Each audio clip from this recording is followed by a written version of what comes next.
Welcome to Ichiraku Ramen and thank you for joining me for another journey into the world of shinobi.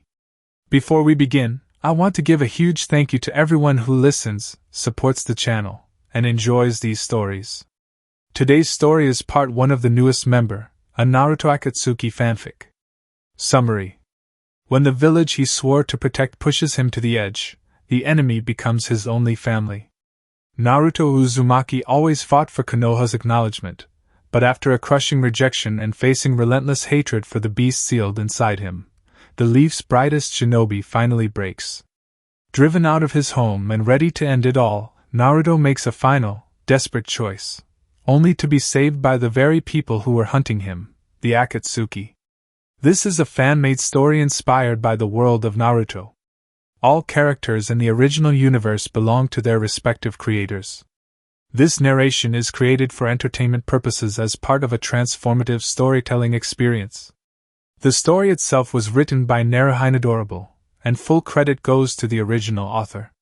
If you would like to read the original version, the link to the story is included in the video description below. Also, if you like my content and want to keep up with future updates, hit that subscribe button and don't forget to share it with your friends. Now sit back, relax, and enjoy. Chapter 1. The newest member, Confession. Naruto Uzumaki felt great. He had not walked this path for 3 whole years. The nostalgia made him excited to see his friends and teachers. He wondered how much they had changed. He himself grew a lot taller and most of all, stronger. His training with Jiraiya was a success and Naruto felt emotionally strong as well. He felt ready to find and take on Sasuke and win. Ugh! I can't wait to get back to my research, he cooed the pervy sage and legendary Sannin, Jiraiya the Gallant. Seriously, all you have done these years is PRV. We barely got any training done with those cruddy old man pervert books that only Kakashi-sensei reads. I didn't see you complaining when we were at bathhouses. You started joining in, ha ha ha. Jiraiya's laugh was contagious and Naruto joined in too. The gates of Konoha were up ahead. The large archway and wooden reinforced doors brought back memories. How often had Naruto himself left those gates of missions and training? He certainly remembers using it to run from angry villagers who chased him because of the 9-tailed fox sealed within him. I hope the villagers have changed. The one group of people I can never please. They passed through the gate and met up with the 2 gate guards, Kotetsu and Izumo. Izumo was wresting a jar of syrup from Kotetsu's hands when they both looked up in utter surprise. Kotetsu dropped the syrup and grabbed for his clipboard. Naruto! Jiraiya! You are back, haha! Great to see you too, it's been so long. Let me just write your name up. They passed through the gate and smiled at the 2 guards passing by. Jiraiya slipped them a smutty-looking book and they traded it with him for a bottle of sake, which Jiraiya smiled and drank happily. When Jiraiya was happy, sake was the only thing to calm him down. Naruto saw Jiraiya's excitement to be back in his old village again. Or maybe he was excited to see Tsunade. Well, while you go get bashed by Granny Tsunade, I'm going to go check into my house and meet up with people. They'll be at the Hokage's office tonight, okay? What the hell do you mean, get bashed? I bet she will weaken to her knees at the sight of me. I'm here to claim my reward, hee. Naruto left his giggling sensei with a sigh and made his way towards his old apartment. But first, to further add to the nostalgia, Naruto climbed atop the nearest water tower and took in the view of his home. He felt pride and happiness consume him. He also felt nervous about meeting Sakura again. Had she changed? Had he changed? Woohoo! This place is just like it used to be and one day it'll be its Hokage. Believe it. Ugh, I gotta stop saying that. Naruto! Came a soft voice below. Naruto's heart tightened as he spotted the pink-haired beauty known only as Sakura Haruno, best friend and fellow member of Team Kakashi. She was taller and well-developed into a woman. Naruto held back a nosebleed. She looked even more attractive. 3 years does a lot to a person, it seems. Sakura! Naruto yelled, leaping off the pole. He hit the ground and embraced her, making them both blush. Oh my god! Look how tall you are! You have grown a lot in the last 3 years. She blushed a little at Naruto's appearance. He had grown a lot more attractive as well since he was that little scrawny loud mouth. She checked him out head to toe and felt warmth grow inside her. She played with a curl of her hair and looked distracted at him while he babbled on about his training and adventures while he was gone. He has really grown into a man. Sakura? Hello, Sakura? Oh, I'm sorry. Have I changed at all since we last met? She smiled bright. Nope. You're pretty much the same as usual. Baka! She threw a punch that connected with his jaw. He flew 10 feet back and hit into a fence. He slid down it like a frog against the windscreen. He felt his world grow blurry, and the nostalgia returned. How many times had he been ruthlessly beaten by her? He brushed the dust off him and laughed, thinking to himself. Ah, just like old times, except now she is 1,000 times stronger. I'm so screwed. Ha ha ha ha, I was only kidding, Sakura. You really have changed. You are a lot stronger, smarter, taller, and beautifuler. He did not expect him to come out and say it, but she was pleased he had. Sakura blushes heavily and smiled. Oh. Ha ha, sorry.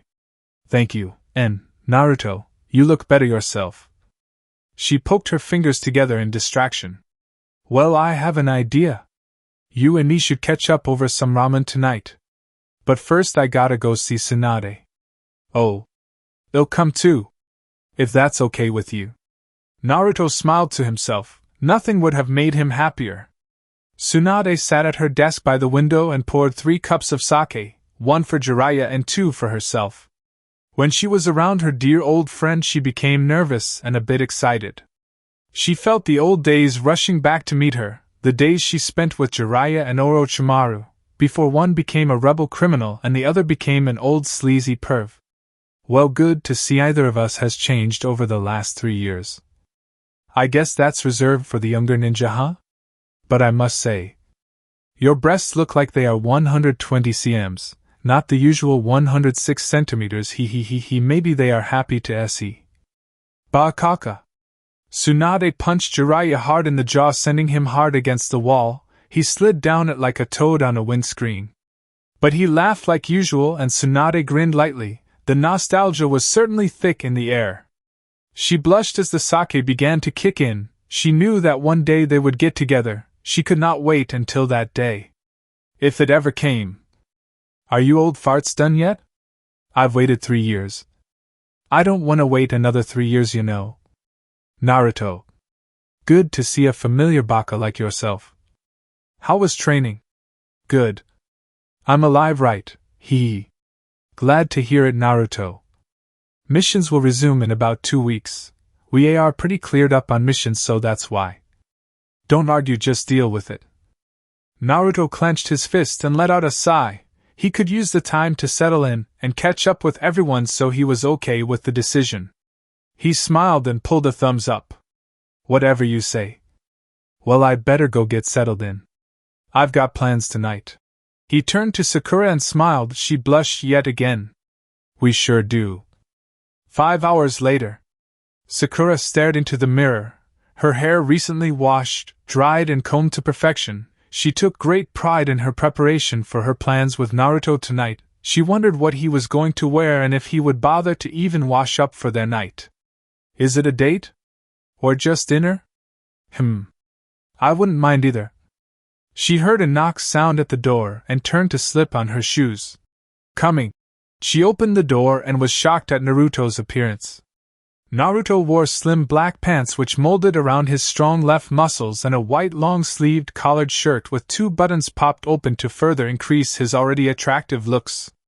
He held flowers in one hand and a winning grin to top it all off. Sakura felt her warmth increase highly at the romantic surprise. I guess it is a date. Oh, Naruto. I did not expect you here so soon. I'm not quite ready yet, please come inside. She gestured for him to enter, and he slipped off his shoes and accepted the offer.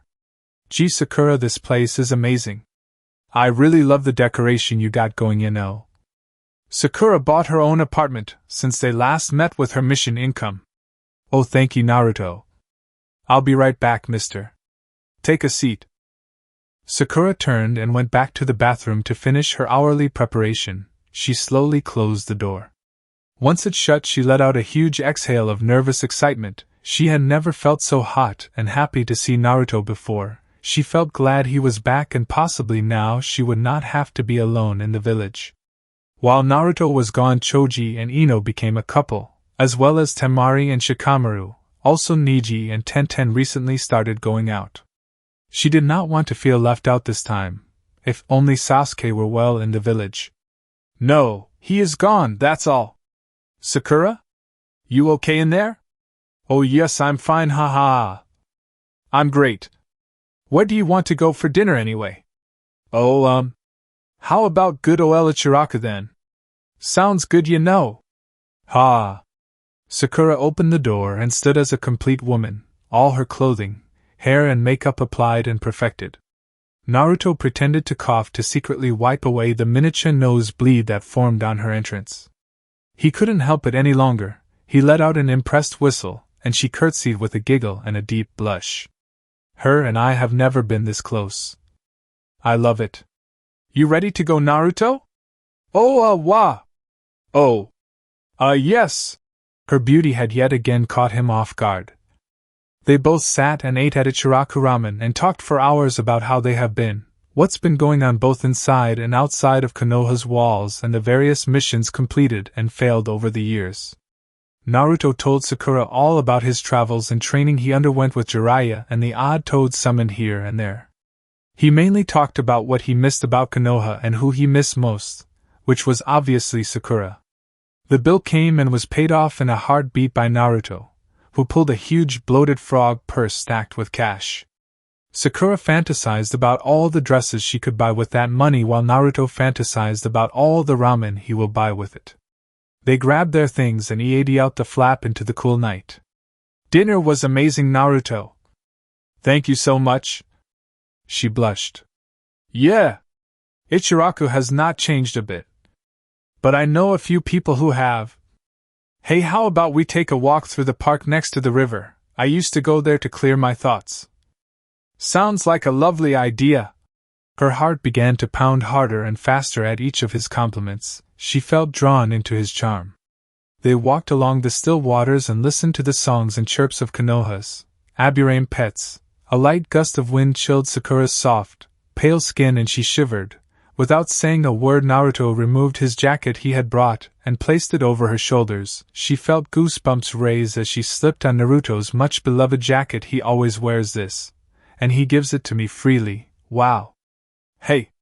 I've got an idea. You ever been dancing? Hee hee. She gawked at him. Dancing, you dance? No way. Naruto grinned and nodded. Yup. I learned on my adventures with Jiraiya. We both had a bit of sake and bomb. I'm a ballroom dancer, haha. Well, I don't know, where would we? Right here on the water.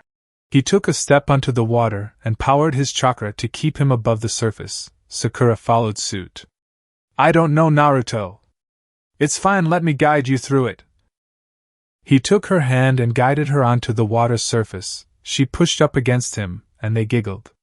They swayed to music that never played in reality, but only in their minds. She folded her fingers round his and he twirled her and pulled her back into him, forming the main steps of the formal dance. Their eyes met and fireworks seemed to ignite between the two. He saw the same beauty he had seen for years. She, however, saw the handsome charms of Naruto for the first time. She was enthralled in it. She twirled again and laughed as Naruto lost his control and fell waist deep in the river. Sakura howled with laughter. He smiled and pulled her into the water, which made her eep in surprise. He was worried he ruined her makeup and hair, but she came to the surface laughing and smiling brightly. The two dragged themselves to the shore and lay wet on the grass side by side. Sakura. Tonight was amazing. You are amazing. Thank you, never mind. He lost his words and dismissed the thought. No, please. Tell me. He turned on his side and stared close into Sakura's eye. I like you a lot. More than friends. I always have. She blushed heavily and smiled. I like you too. I've never seen this side of you, Naruto, Never. I want to be with you, Sakura. Nothing would make me happier. Not even the title of Hokage. She pulled him in closer and gazed into the blue sapphires of his eyes and bit her lip. I want you too. She pulled him in and their lips met. The fireworks intensified as their lips molded together and parted as one being, their nervous tongues moving in to meet each other and explore the newfound territory of each other's hearts. She breathed hard and gripped his hair, pulling him in closer. He kissed down her lips to her cheek to the tender skin of her neck. She breathed through a relaxed grin of longing and pleasure. She kissed his cheek and sniffed in the welcoming scent of his hair. She climbed atop him, their wet clothes drying on each other. She lay on him, lips locked and refusing to part. They spent a good 5 minutes making out beneath the stars and truly sharing the passion of youth. He parted from her. I love you, Sakura. I always have. She felt a stab of pain hit her. I love Naruto, but he's not the only one I love. I love you too, Naruto. They headed back to Sakura's for hot cocoa and warm towels, either of them knowing that the future was already decided and its harbinger was heading to Konoha as we speak. Mile distant from Konoha, a shadowy figure traveled, his robe and hood covering his face and body. He looked like the Grim Reaper himself, minus the scythe and plus the katana. He walked silently and gracefully as if he were walking to the market to buy fruit, not to kill his old friends. Under the darkness of his hood, the only thing that shone were the bright red pupils of the Sharingan.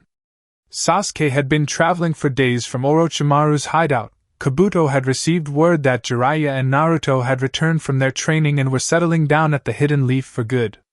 Sasuke longed for the Manjiki Sharingan, which almost guaranteed victory over Itachi and those responsible for the Uchiha massacre.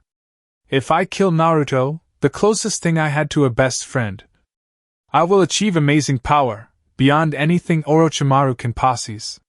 He checked to see if his Uchiha katana was clean and sharp. He hoped to stain it red by the end of tomorrow. Quick pause, guys, I just want to take a second to say thank you. We actually hit 3,000 subscribers, and that is entirely because of you. I genuinely could not have done it without this community, and it means more than I can put into words. Now we're setting our sights on 3,000, and if you're not subscribed yet, this is your moment. It takes 1 second, and it truly makes a difference. Alright, let's get back to it. Naruto's not going to wait forever. Chapter 2: The Return of Despair. The warm sunlight danced through the blinds of Naruto's room and lit the dark room with golden illumination. The rays of sunlight hit Naruto's drowsed face and pulled him closer to awakening. He awoke not in depression or on a pillow wet with his tears, but with a fulfilling grin and bright excitement. He had confessed his love to Sakura and she had met them with her own and open arms, even open lips. He yawned in triumph and rose with his arms outstretched and grin wider than a crescent moon. Things were going good for once in his life. Ooh man, I can't believe we go out, ha ha ha. Finally, she likes me. I don't have to be alone anymore, never again. He turned over to his clock which showed 10:50 a.m. He yawned again and slipped on his shoes and headed to the kitchen for a bowl of ramen. What else? He saw a note on the table and realized that he never wrote a reminder or note to himself. He opened the neatly folded envelope and read its contents with a growing smile. It was from Sakura and read, Naruto, instead of gorging yourself on ramen like you usually do, come over to my house around 11. I'll make us some lunch and we can hang out. I really enjoyed last night. Love, Sakura. He admired her perfect, well-scripted handwriting. His own handwriting looks like it had been gouged by a raisin gan. He turned to the clock and screamed as he remembered. It's 10:55. I'm such a baka. He screamed as he ran down the hallway juggling on fresh clothes. He tripped over trying to slide a shoe on. He ran to his door and leaped down out on Toad Street, colliding into Kakashi and knocking his prized Ika Paradise novel out of his hand. Yeah. My poor. And I mean, well-written novel. He turned bright red and fled the scene. Naruto spotted a town clock and gasped. 10:58. He picked up his pace. Can't be late, can't be late, can't be late. He yelped. Sakura's apartment was up ahead, its decorated garden and exterior welcomed him inward. He had not seen it in daylight, so it appeared a marvel to him. He dodged both villager and shinobi as if they were part of the academy's agility course. He leaped up the stairs and collided against the door like lightning against stone. He slid down and composed himself, and calmly knocked as if the speed and panicking was a mere dream. "Sakura, it's me, Naruto. I'm hungry, you know." He heard a laugh and the sound of approaching footsteps. The door opened and Sakura greeted him with a humorous grin. "That could only be you, haha. Come on in." She wore tight jeans and a blue casual spaghetti strap singlet. She led him to the kitchen and sat him down and began baking. Oh God, her baking is always terrible, and filled with healthy, disgusting ingredients like antlers. He made a face at the thought. She turned and grinned.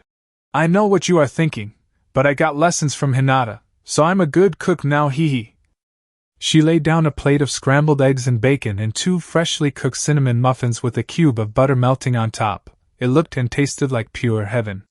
He salivated for more and more until his belly would be filled by this spectacular ambrosia of the gods. He turned to her and grinned. She shoved a spoonful of fruit salad in his mouth, and he almost choked in surprise, accompanied by her laughter.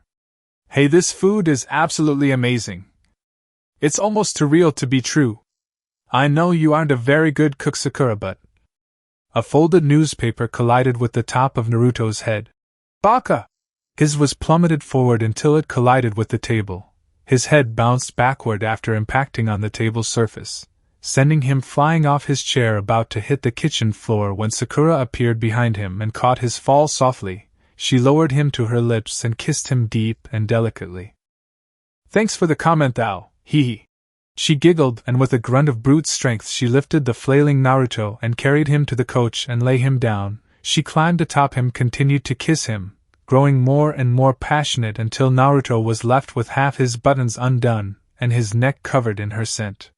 She kissed his jaw and spoke dirty things into his ear. Followed, she kissed his earlobe and laughed at the nose bleed coursing down his face. "Ha ha ha, gotcha, Naruto. Although I would love to, we are only on our second date right now, hee hee hee." Her teasing made Naruto nearly pass out. "Sakura. That's not funny, not as funny as the tickle monster." He flipped her over and tickled her until she flailed around in absolute laughter. While Sakura put on her shoes ready to go out to buy ingredients for dinner, Naruto heard a knock and was given an urgent note requesting his presence at an important meeting at the Hokage office, which was top priority. He slid it into his pocket and went back into the kitchen to tell Sakura. Sakura, be at Tsunade's office for a while. You'll be back soon, okay?" She nodded and pecked him on the cheek. "Come back soon. I'm cooking something special tonight. Would not miss it for the world." He closed the door behind him and headed up to the Hokage office with questions dotting his mind. What's it about? Why couldn't Sakura come? He knocked on the hardwood door and was granted entrance. Inside stood Kakashi, Jiraiya, Shikamaru and Asuma. They all turned and cautiously watched Naruto enter. "You wanted to see me?" "Yes, Naruto. I think you should take a seat. It's rough news." "It's okay, I'll stand. What is it, Granny Tsunade?" She pulled a scout report from her jacket and placed it on the table, opening to a document and a photograph. The photograph showed a lone ninja walking along the road, a katana sheathed to his waist and a determined stare. It was Sasuke. Where was this taken? Last night in an allied village more than 100 miles from Konoha, which means he should already be here now, among the people, in hiding. He's here, Why? To join us again? We don't know, but we want you to find out. Me? He was shocked they were giving him such a personal task. You are the only one who can reach him and counter his strength with your own. Find him, learn what he wants, and either turn him in and hopefully bring him back to the light or break his limb. Don't kill him but stop him from fighting. I can't possibly. Kakashi turned to him and spoke. If we don't deal with him, Naruto, he will become a threat to everyone. We are giving him one last chance. Please, help him. Naruto nodded and left the Hokage building. his head spinning in confusion and tense fear. Could he attack his best friend if he had to? He knew he would rather die than take the life of his friend. Sasuke, please, go down quietly. He smelled the heavenly aroma of cooked vegetables and broth and grinned. You are a really good cook. She turned to him and smiled, pulling him in closer for a kiss. The soup she made danced throughout his nostrils, luring him into the food.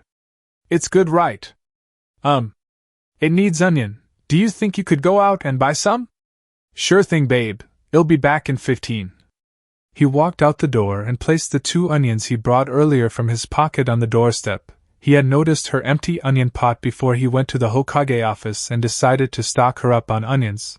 He now had 15 minutes to try find Sasuke and resolve this situation before anyone, especially Sakura, got hurt.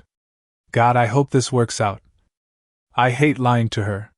He grabbed his jacket and headed through the night-filled streets of Konoha. Heading towards the tattered Uchiha residence, I can feel his chakra. If he would be anywhere, it would be there. The Uchiha complex. But why? He could see the unmanned, dirty old buildings of the Uchiha complex up ahead. After the massacre, many shinobi, including the 3rd Hokage, feared the ghosts of the Uchiha which dwelt in its abandoned streets. This kept the ninja from tearing down or refurbishing the Uchiha buildings, so they left them abandoned and forbidden. Sasuke would be untouched in that area of Konoha. Naruto passed through the archway and felt true coldness. Sasuke, I know you are here. Come out. I'm not here to kill you. Silence. Sasuke, I've been waiting for you to come back. Silence. Sasuke. Yet again Naruto was greeted with pure silence. But he could feel Sasuke's chakra grow closer, but not stronger. Something's wrong with his chakra. Normally when a strong ninja has weak chakra, it means they have used it all up in battle, had it removed from their body. But sometimes when a ninja is badly wounded, the chakra is distributed to heal that wound. This lowers their initial chakra rate and makes them weak and vulnerable. And Naruto. A faint voice creaked. It came from a tattered building to Naruto's right. He ran inside and realized. This is Sasuke's house, before Itachi brought it all down. Footsteps sounded above him, and he turned to the old creaky steps of this Uchiha home. Each step created a creak and a thump as the old wood groaned like a work mule. Naruto could see the sandaled feet and legs of the intruder slowly descend the stairway. There stood a bloodied, crippled and drained Sasuke Uchiha, his facials withered and pleading. Naruto! Help me! Sasuke! He ran closer and caught the Uchiha as he fell forward. I'm sorry, Naruto. It's okay, Sasuke. You are here now. No. I'm sorry I befriended such a fucking letdown, haha. He brought a kunai out of his pocket and thrust it upward into Naruto's exposed stomach, spilling blood all over the floor. SAS. Sasuke, don't take me for a fool. The clone vanished and the real Naruto stood ready to strike with his drawn kunai. Sasuke charged his chakra back to normal and drew his katana, his eyes blazing red with hatred. Naruto! You must die, for my power! Are you still focused on this revenge bullshit? Sasuke! We are giving you one last chance. I can't let you throw your life away. You are my friend. Ahahaha. You are just a bond one have already severed, now all you are is an obstacle of power. He lunged at Naruto with ferocity. That's it. I've had enough of you. Naruto let his anger grow, fueling him with fresh Kyuubi chakra. Sasuke turned and leaped out the window, drawing Naruto to fight outside in Konoha's streets and rooftops. What is he planning? The two clashed katana to kunai midair and collided with the hard road of Konoha's main street. People fleeing in terror as the two clashed with utter deadly precision. Naruto knew he must kill Sasuke. It was either Sasuke or the lives of his fellow villagers and ninja. I got to do it. Oh God, why? Why now? Naruto collided with a fruit stand, spilling fruit all over the street. Naruto kicked Sasuke back and lunged at him with his kunai drawn ready to quickly slice out Sasuke's life. Sasuke rolled to his side, dodging Naruto's blow by 2 inches. He grabbed a handful of dirt and tossed it in Naruto's eyes. Naruto. My Sharingan needs your blood to achieve true power, then I can destroy Itachi. Sasuke. This ends now. I won't let you hurt anyone anymore. He summoned a shadow clone which began developing his Rasengan until it spun fast and deadly. Sasuke grasped his hand and charged his Chidori. They both charged at each other. Rasengan. Chidori. The two forces collided and exploded outward with both wind and lightning. The explosion burst windows and pushed debris outward from the light crater created by the two. They both crawled to their feet, Sasuke bleeding from his mouth and forehead. Naruto bleeding from a heavy scratch on his cheek. They both looked haggard but determined to see it through to the end. They both picked up their weapons and charged. Ah, Naruto! Sasuke! The kunai was cut out of Naruto's hand and clattered on the concrete floor. Naruto wrestled to free the katana from Sasuke. He head-butted Sasuke and the hard collision of their two foreheads shook Sasuke, causing him to drop the katana. Naruto kicked it away and climbed onto Sasuke's chest, his inner Kyuubi being released as he struck Sasuke's face over and over with his own. His hand was stained with both his and Sasuke's blood. Sasuke got a hold of Naruto's ring finger and bit it off in a spray of blood.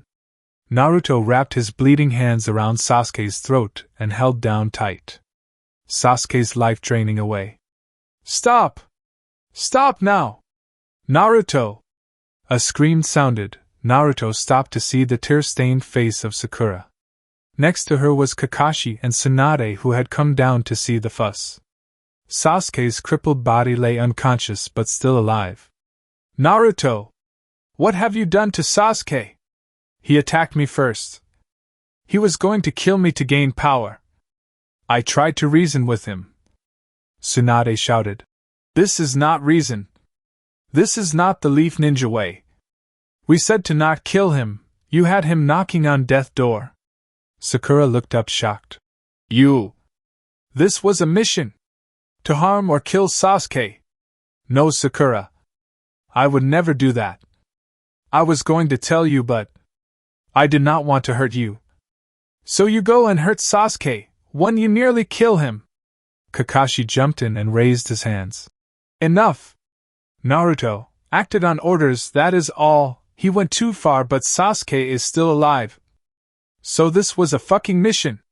Sakura screamed. Sakura, please. I wanted to turn Sasuke in peacefully but he attacked me so violently. Sasuke coughed up a mouthful of blood and spat it out on the cold concrete. It began to rain. Sasuke stared up at Sakura and the others with pleading eyes. It was the perfect act and only Naruto saw through it. I tried to reason. But the Kyuubi thirsted for blood. Oh Sakura. Help me. I just want to be loved in the village again. Naruto snarled. That's a fucking lie. He lunged at Sasuke but washed elf back by Kakashi. Sasuke, did he attack you? Are you telling the truth? Sasuke exposed his cut-up stomach, which was bleeding before the fight with Naruto. It was self-inflicted, but Sasuke made them think otherwise. I fought with Orochimaru. And escaped. I came to the Leaf looking for peace, but the curse mark made me kill some Konoha scouts. Then Naruto tries to kill me. When all I want is someone to love. He stares up at Sakura with intense hope. He's lying, goddammit! Sasuke! I will kill you for these lies! The rain falling harder. Sakura raised her tear-streamed face. Naruto! He was your friend! And you almost killed him! Sakura! Please! I did not mean to hurt him or hurt you. It's all a lie. Please! So you go and hurt Sasuke! You go and hurt the man I truly love! Everyone went silent. Her words pierced the noise and confusion of their argument. Naruto stood, his legs growing weak. You love Sasuke more than you love me, you? Tears cut off his sentence, and he fell to his knees. Naruto! I always loved Sasuke. I like you, but I know I was made for him. His tears flowing harder than the rain. I thought I had found my soulmate, that I would not be alone. Well, I'm not your soulmate. And you are too dangerous to be around. Sakura spoke coldly. What do you mean? Naruto pleaded. Naruto. That goddamn demon fox tore this street up, almost killed your friend, you are not stable. His anger filled his tears. Is that all I fucking am to you people? A goddamn demon weapon! He yelled. Tsunade shook her head, but Naruto would not have it. Shut up, Tsunade. You sent me on this mission. Don't you start. His voice raised to a roar. Kakashi grabbed Naruto's arm. He pushed back. Don't touch me, Kakashi-sensei. I know you idolize Sasuke. What am I? A fucking orphan demon! Crowds of people surrounded the carnage and began to boo and throw things at Naruto. His tears running faster and his temper rising. Sakura cradled Sasuke's head in her lap. Her tears flowing onto his face. Everything was going to hell. Get out of here, you fucking demon! You ruined this town at birth! Goddamned fox! The retorts of the villagers grew more and more violent. Why can't you leave me alone? My life is depressing enough as it is. Akin hit Naruto square in the head, and he screamed in agony and fury. No. Naruto. They are right. You should just leave, you have done enough. Sakura. No, you can't mean that. Get out. Sakura, please, you can't. Get the fuck out of here, you demon fox! Naruto screamed in distorted cries of anger and growing despair, tears pouring from his eyes. He fled down the street, his skin turning red as the Kyuubi tried to take over. Behind him, hordes of villagers throwing knives, plates, and any debris they could get a hold of pelted Naruto's back and cursed his life. Naruto leaped out the gates of Konoha and down a long muddy hill, knives and rocks following his descent as the villagers followed him out with fury in their eyes. His body hit a muddy puddle and he was covered in its thick coat. He lay there crying in the rain, listening to the sound of frightened ninja and villagers searching for him to finish the job. They feared another attack by the Kyuubi, the pain still fresh in their memories. He lay there for hours waiting for his tears to dry up. 2 more hours passed and they were still flowing. He crawled from the ditch and limped his way through the jungle. He could hear people calling his name. Tsunade sat down hard at her desk and glared at Sakura. At her side was Kakashi and Shikamaru. It had been hours since Naruto disappeared after all hell broke loose. Tsunade had a glass of sake in one hand and a stress ball in the other, her fingers pressed together until the stress ball was crushed and popped. Sakura. What have we done? Naruto did cross the line, but seriously. I think we crossed the line.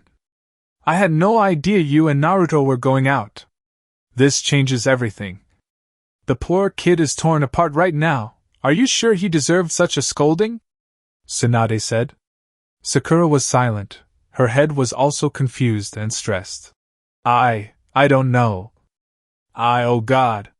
What have we done? I was just so angry. She sobbed. Kakashi added in.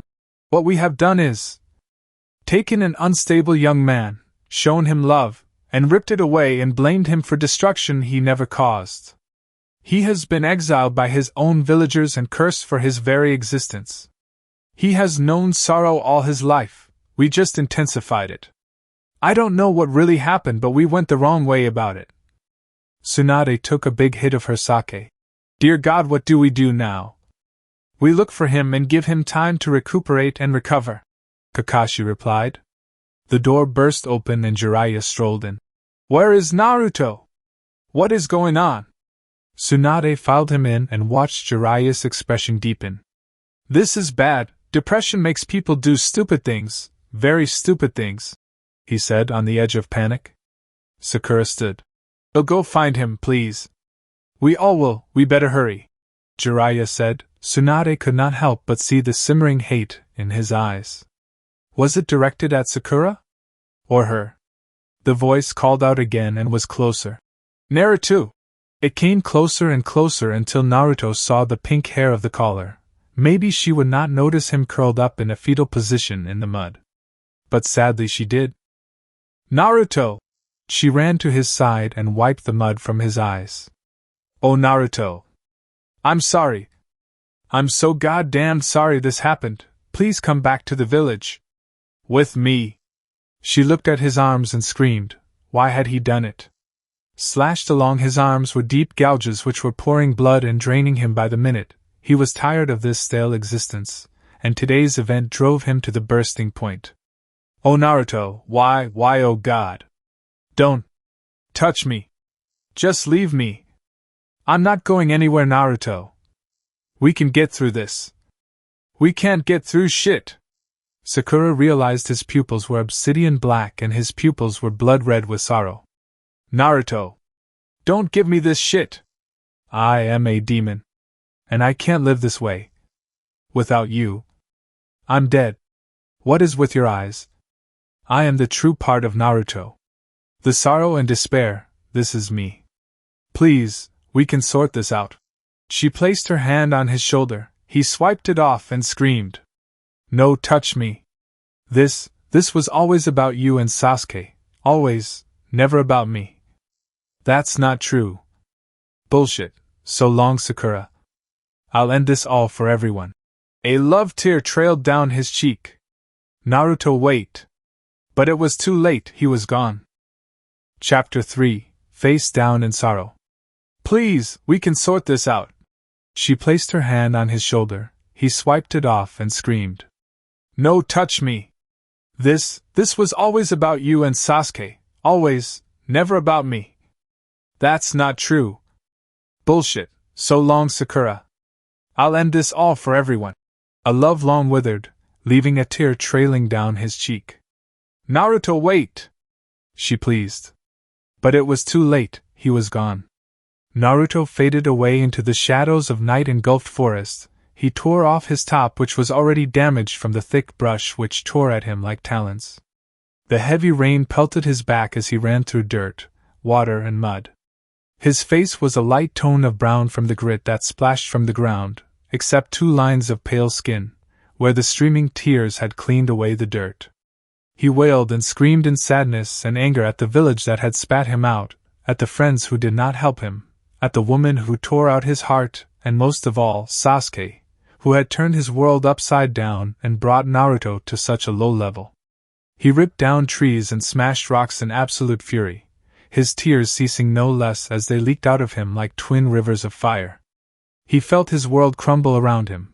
Only a few hours before he was a happy man with great friends, a great ninja reputation and a woman whom he loved with all his heart. After all the blood, sweat and tears put into bringing Sasuke back to the village, he ends up betraying Naruto and turning his own people against him. He raised his fanged mouth and screamed, his obsidian black eyes pulsing with his anger, his red pupils dilating in and out. Sasuke! I will never forgive you for this. I will take my vengeance. He swiped a tree and split it in half with the force of a raging hurricane. He moved around the grove of trees, smashing and tearing. He crumbled rocks with his bare feet and dug out the earth with his savage blows. He was in an absolute craze. His tears felt like hot lead. He fell to his knees in the rough soil and spoke not only to himself, but to the world, it seemed. You always do this to me. You have made my life hell and burned the remains of my honor, emotions and love. Do you hear me, Konoha? Do you hear me? He drew his kunai and cut his arm open, letting the blood cover his kunai. He raised his bloodied kunai to the sky and shouted, I gave my blood for this village. For its people. And now, it throws me away like trash, all the people I loved. 3 years ago. The blonde-haired boy awoke like a jack-in-a-box and sprung from his bed. He whooped with happiness and excitement. Today was his special day and he hoped people would celebrate it with him. He jumped into his clothes and ran to the kitchen yelling and screaming like any excited kid would. He poured himself a glass of expired milk and dug into a fresh bowl of ramen. He made sure to savor every flavor of his special meal. He belched aloud and ran out the door to the bright sunny streets of Konoha. It's my birthday, you know! He made his way to the park to find his friends. Hopefully they remembered it was his birthday, or there would be hell to pay. He looked from park to park but found no one. He even dared look in the library. Wherever he went no one was around. He began to feel a bit blue, knowing his friends were out having fun without him, on his birthday. He went to go see Tsunade and ask where they all are. Hopefully she would have his answers. Hey Granny Tsunade! Where is everyone? Oh. A mission. You were asleep so they left you, sorry. Oh. I see. They'll go home now I guess. Wait, can you please go to the conference room and tell Shizen I need those reports in? Yeah, sure. He felt his blue mood deepen. Not only were they away from Konoha, but they were all invited except him. He felt his moods dwindle and dampen as he felt tears coming. He turned the handle of the conference room door and entered. It was pitch black. Shizen must have left. Surprise! Happy birthday, Naruto! The room echoed with voices of familiar faces. The light flicked on and he saw a whole room filled with the people he spent so long trying to find. The room was decorated with streamers and balloons. Naruto's eyes bulged as he saw the cart in the corner of the room. Ichiraku himself stood at a portable ramen cart and saluted. He was embraced by his friends and laughed at due to his glum expression prior the party. I thought you were on a mission. Sakura stood forward. We were. Operation Naraparty haha. Naruto grinned and looked at all the caring people who showed up. All the teams from Team Guy to Team Kurenai and a few extras like Irika and Jiraiya who stood off to the side and smiled.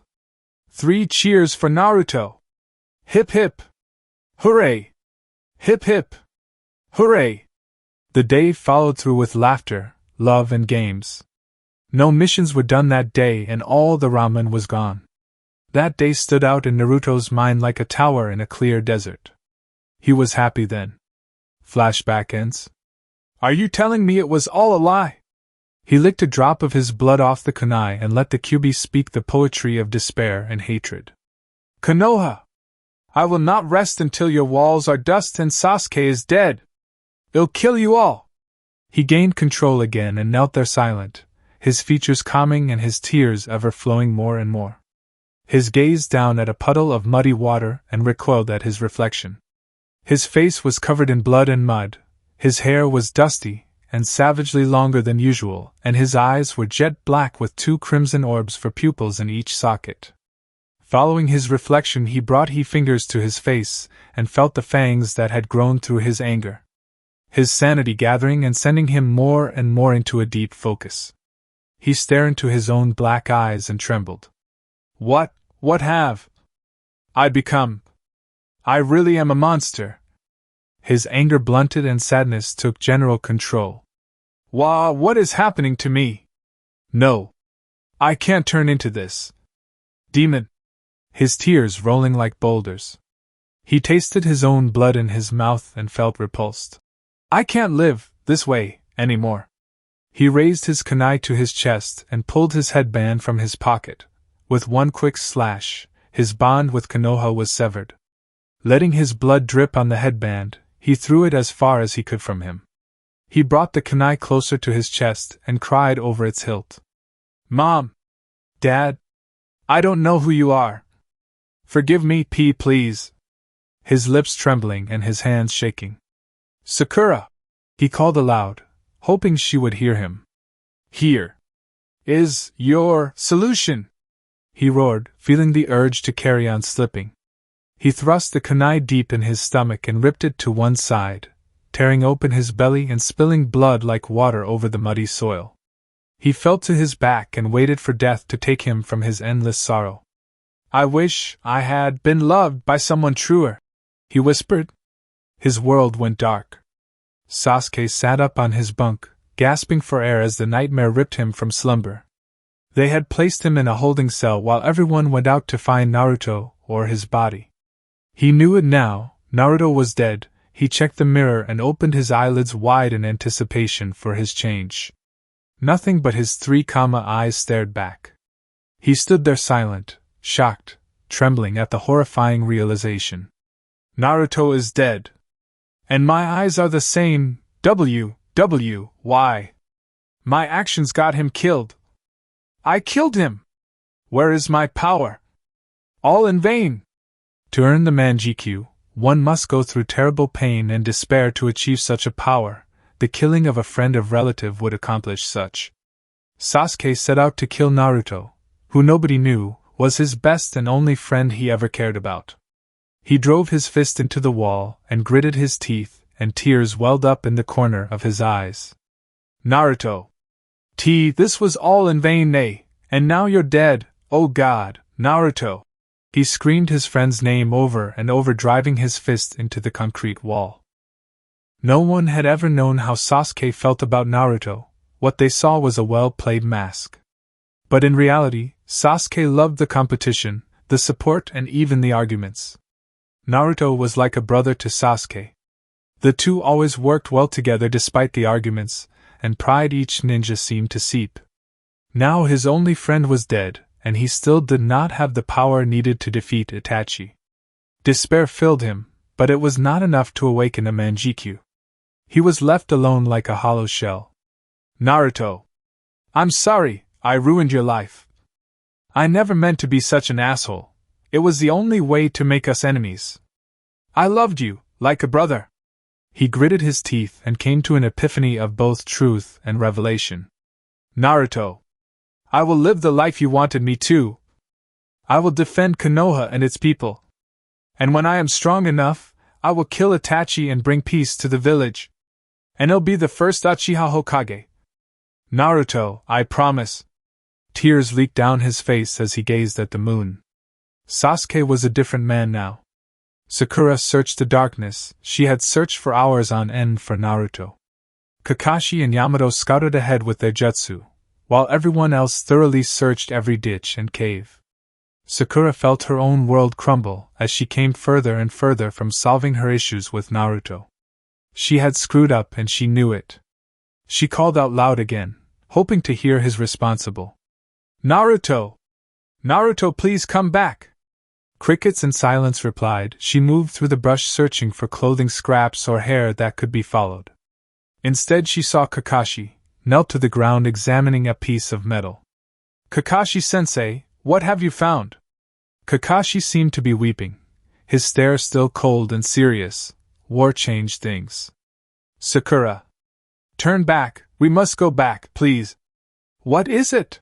She pushed past him and gazed at the blood-stained headband of Konoha, a large scratch running through it with blood in its crevices. Sakura, the blade was already bloody when he scratched it, and he has thrown away his bond with Konoha. What are you saying, Kakashi? He killed someone? No, he cut himself and removed all ties with Konoha, before killing himself. What? No.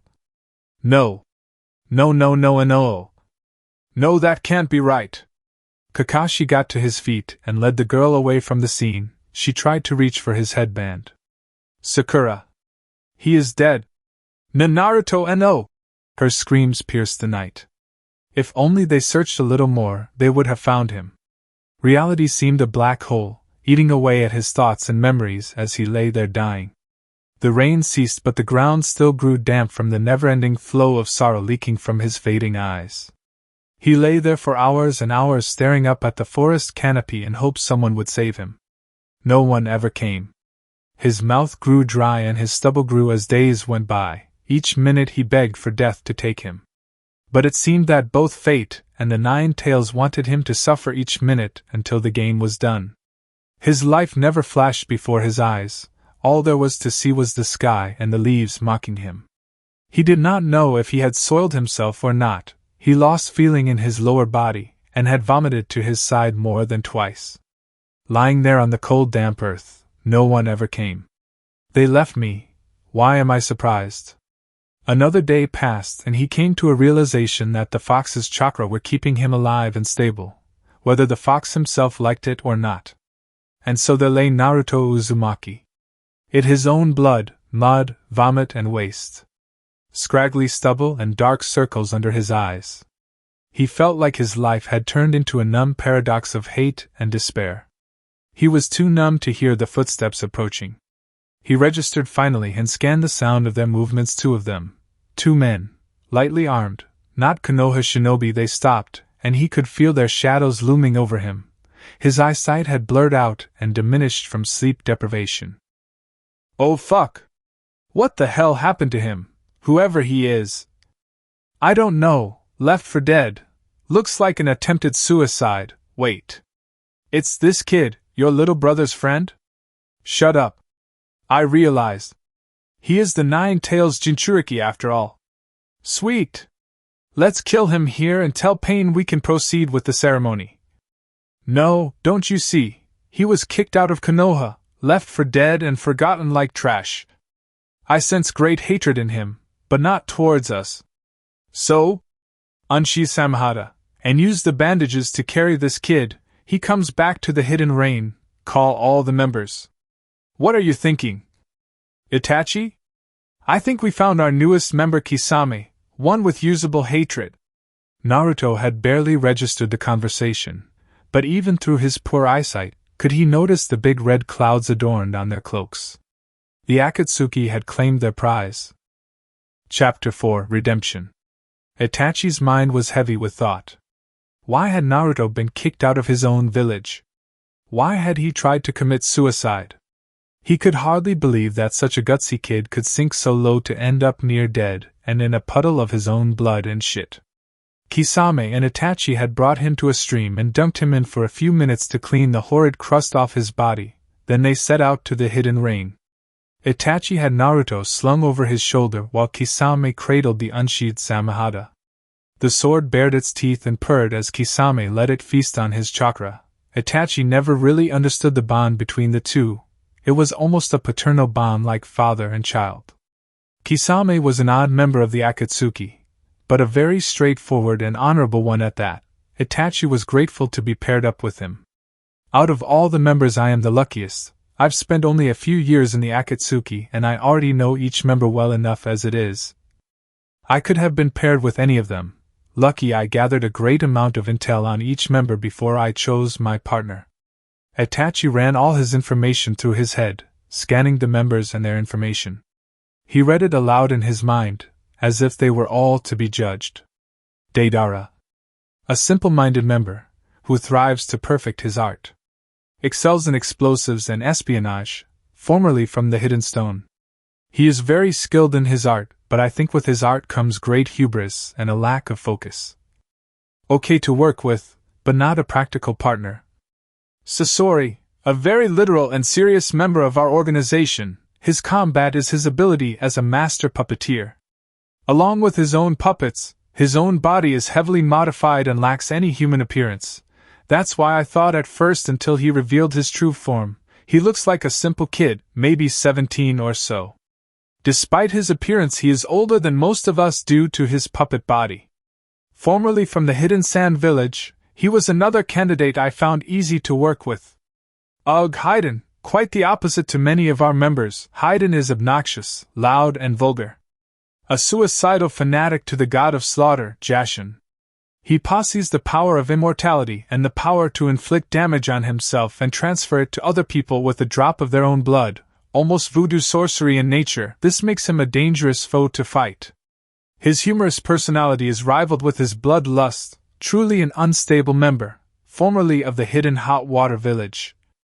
No wonder. Kakuzu. Our organization's accountant/financial representative, he also has the abilities of immortality. Covered head to toe in stitches and scars, it is no wonder he is the Akatsuki's amateur surgeon. He appears to be made of stitches himself. Also with my Sharingan I could see more than one heart beating, which must be a clue to his immortality. Formerly a member of the Hidden Waterfall Village, he is a member I find rather scary. Kisame.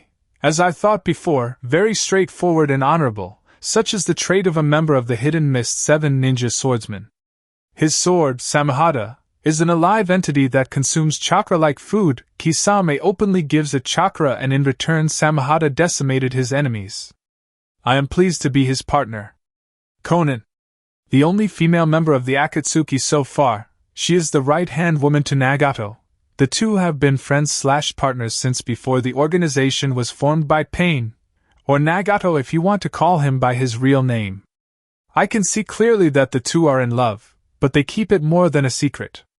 She excels in origami and can create paper bombs in a second with her jutsu. A proud guardian of the Hidden Rain Village, She is known as the angel. She is beautiful, yes. I won't deny it. Pain, or Nagato if you will, is our great leader, also of the Hidden Rain. He formed this organization and recruited us out one by one. He possesses the fabled Rinnegan, the very eyes of the great sage of the Six Paths. He believes himself to be a god. He certainly has the power of one. Heavily pierced, he controls 6 bodies with chakra rods placed in each body. I have seen his real body maybe 2 or 3 times. He is heavily injured and has no use of legs. But he is wise nonetheless. Conan protects him with her life. A truly devastating leader, no doubt. Toby, something about this kid get to me. It's as if he is older than Sasori but uses the voice of a crazy teenager. From what I see, he is stupid, humorous, childish, and not very suitable for a mercenary organization such as ours. But despite all this, I sense great hatred and power within him, almost as if he had the hatred of the Uchiha inside him. I am not certain of his village. He could be a simple drifter. He reminds me of a Uchiha kid that got killed a while back. Obito? I forgot his name, but this Toby, something is going on behind the shadows, and he is a part of it. Zetsu. Maybe the most mysterious creature recruited. He resembles a plant and shares the same teleportation effect as Toby. His body is divided in half, so it's hard to say whether it is 1 or 2 beings. The light side is cheerful like Toby, the black side is serious and cold like Pain or Kakuzu. No village, no human attributes. No way of knowing who he really is. I sensed a bit of Senju blood in him, however, but I could be mistaken. Kisame looked at Itachi's concentrated face and grinned. What are you thinking about, Itachi? Samahata purred in a near sleeping stage. Nothing, just our other members, and him, our possible new member. If he survives recovery and training, sure. Naruto mumbled in his sleep and spoke one word that shook Itachi to the bone. Sasuke. He will make it, he has a reason. Sakura flipped open the lock and stepped inside and closed the door behind her. Sasuke had been moved to a better room with a window and working lights and water. The window was strong glass and was reinforced at chakra seals to avoid him escaping, not that he would. He would stay in the village, after all he had done. Sakura. Sasuke, please take a seat, I need to tell you something. Sakura. I should have been more kinder to Naruto on my entry. I should have acted like more of a friend and not an enemy. It's okay. Sasuke, you did not mean it to turn out like this. Dual streams of tears spilled down her face. Her lips puckered and twitched. What's wrong? He stood to embrace her. She folded herself in his arms and screamed into his shoulder. Naruto is dead. Her harsh cries registered through his jacket. I know. I felt it in my heart and dreams. I'm so sorry, he said. Dawning regret filled him. Why? It's all my fault. I drove him to it, and the goddamned Kyuubi helped him do it. Do it? What do you mean? The shock and depression. He killed himself. Sasuke knew he was dead, but he thought it was the act of the villagers, wounds, or even the Nine-Tails Fox. He had no idea his own actions caused Naruto to commit suicide. Sasuke felt twin stabs of heat sting his eyes. He realized that he too was crying. He held Sakura dear to him, and wept over his fallen friend. Were you and Naruto in love? Yes, well, he loved me more than I did him. I see. I'm so sorry, Sakura. I feel at blame for. Sasuke realized he was about to confess and silenced himself.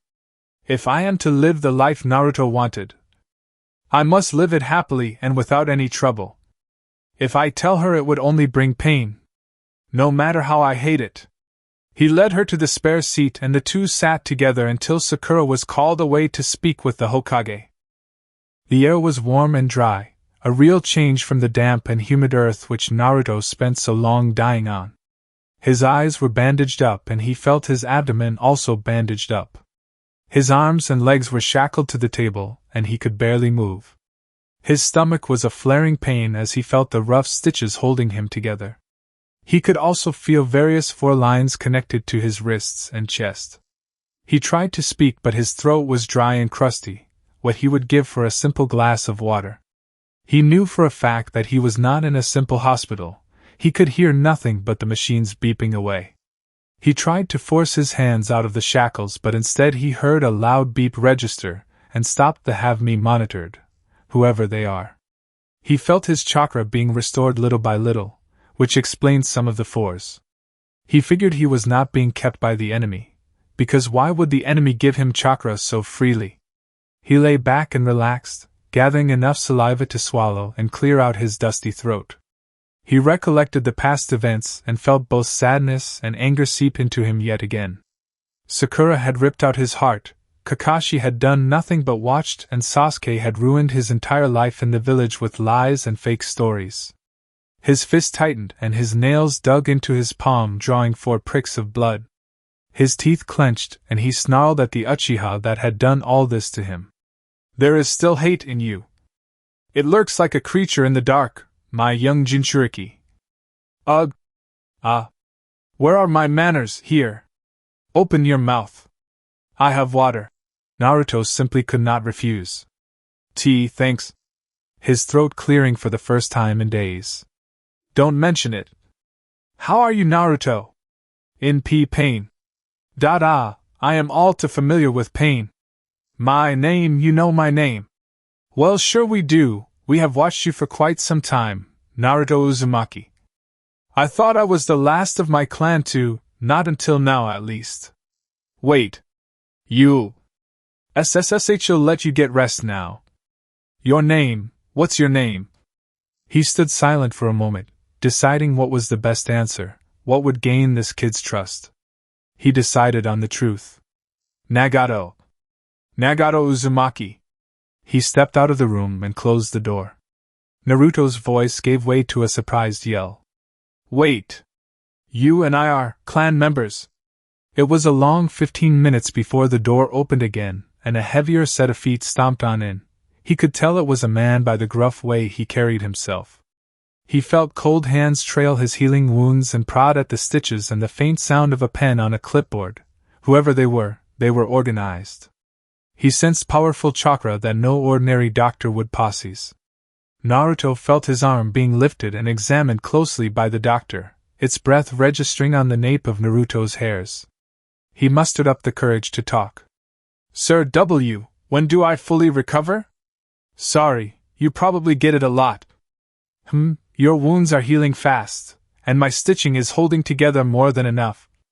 I'll give you a good 3 days rest. The bandages around your eyes can come off in a few hours." The man's voice sounded deep and cold, as if Naruto's life was profitable. Compared to the previous visitor, this man was all business, no smiles. "Thanks." "Doctor, who?" "Ha! I'm not a doctor.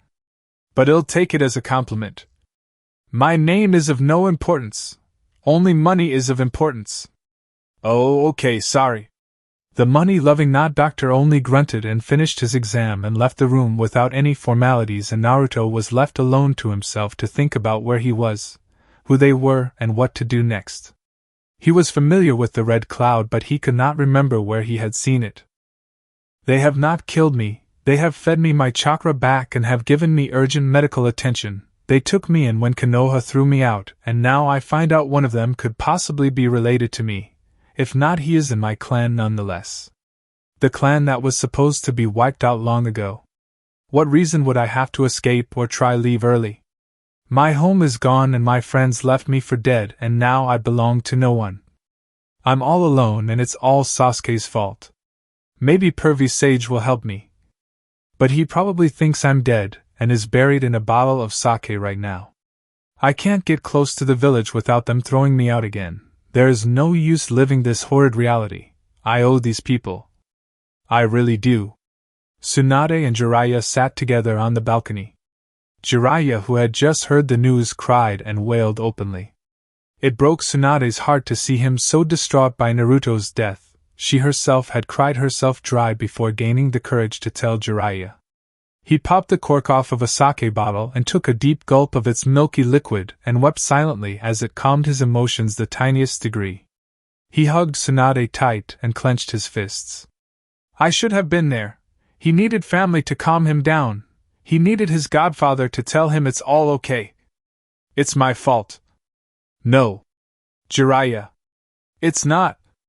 It's KY's fault for sending Naruto on such a personal mission. He also found out Sakura's true feelings. Ah God, no. Love. It's cruel when it has no right to be. Fresh tears welling up again. Sakura feels terrible, Jiraiya. She feels she is responsible. She is. This whole village has hated Naruto since birth. They should know how unstable his emotions are. God-damned assholes. Jiraiya, calm down. I am calm for God's sakes. I lost a grandson today. I lost a son. A student. A friend. And this village cares a shit less. A knock sounded and Tsunade turned to let them in. Come in. The door opened and Sakura stepped in, her eyes wet with tears. She could not bear herself to look at Jiraiya in the eyes. She knew he was like a father to Naruto. Tsunade. She broke down into tears and Tsunade pulled the girl and let her cry it all out. Where is the body, Tsunade? Jiraiya moaned. They never found it. But then he could still be alive, god damn it. Jiraiya, no, his headband was scratched and covered in his blood. For all we know, an animal took off with his body. Or the Akatsuki. No, you are probably right. I will search for it tonight, however. I need something to do, this city reeks of hubris. He knocked gently on the door. Yamato did not think he would answer the door, not after the incident. Not for a while. His friend would have to add another name to the honor stone he visited every day. Yamato was worried. He knew it was hard to lose a student. He could not imagine how Jiraiya felt. He grew too worried and used his Wujutsu to unlock the wooden door, and he stepped inside. The room was dark and cold, but he could sense his chakra in the next room. He saw the silver hair and the glistening bottle of sake, and he sighed. Kakashi. How are you feeling? Hey.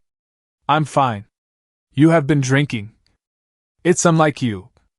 I lost another student, another friend. He was going to go so far. He had so much potential.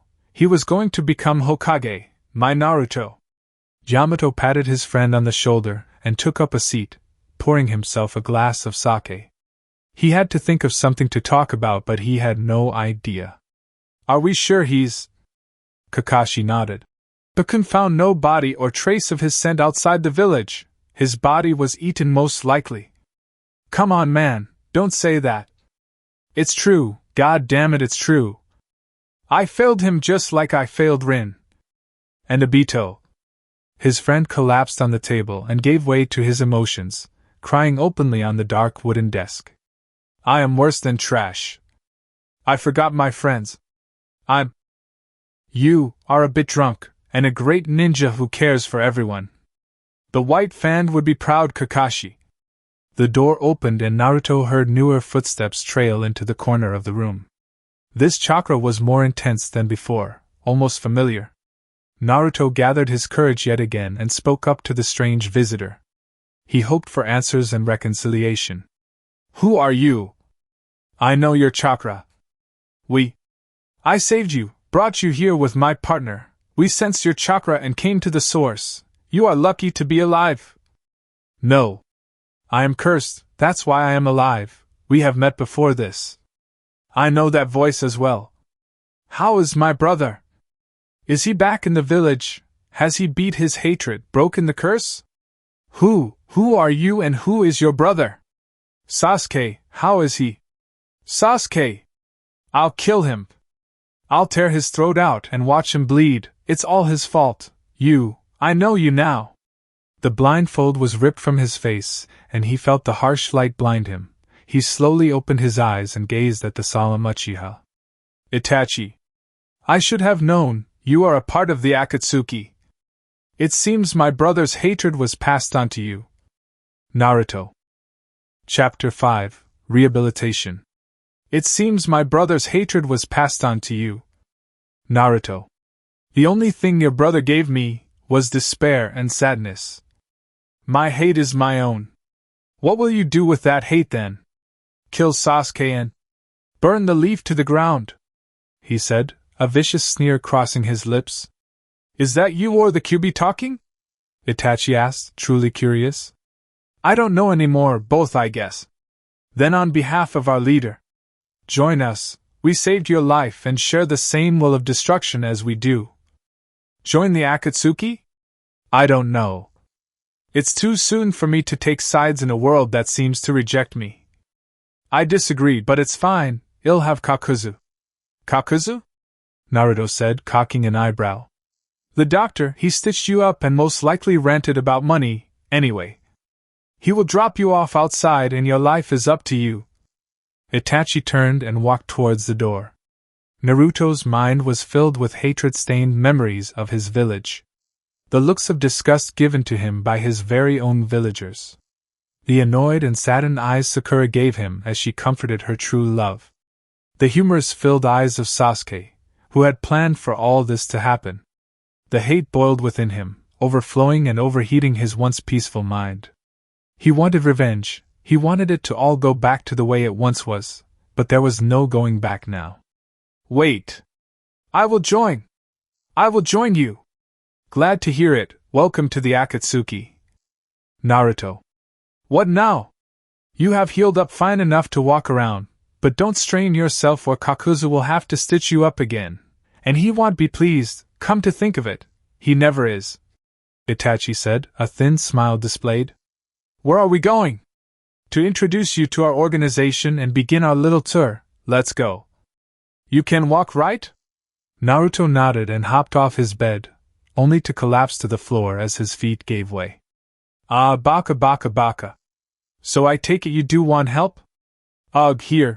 Itachi lifted Naruto up and positioned his arm around his shoulder, letting Naruto lean on him as they walked down the hallway towards the living quarters of the Akatsuki. Tsunade sat down and gestured Sakura to do the same. Jiraiya had left to go search the woods for any clues or remains of his student. The group had composed themselves and were planning ahead for the village. Sakura wanted to bring up Sasuke in the conversation, but Tsunade beat her to it. So, is Sasuke here to stay? Is he going to be cooperative or a problem? How is he coping? He is, as devastated as the rest of us. He lost a friend, believe it or not. He only kept his act up to keep people away. He is here to stay, he wants to live the life Naruto wanted for him. I see. Sakura, people have to know, everyone needs to know now. It was not any of our faults.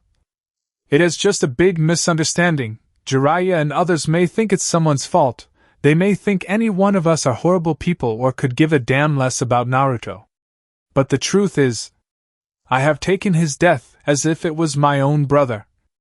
Naruto meant the world to everyone he knew. There are few villagers who hated him because he was a Jinchuriki, but it was all unlucky and a huge misunderstanding at the time.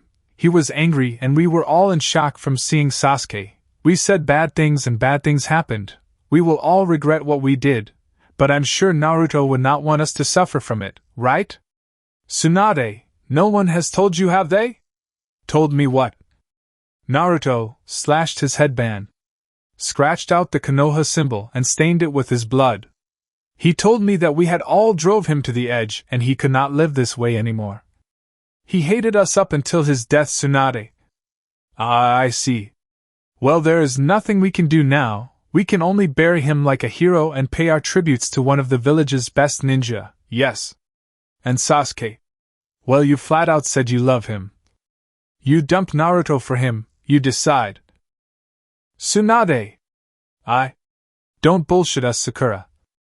Love is the most destructive weapon known to man, leave it be. What's done is done. I will help Sasuke recover and find his place in the village.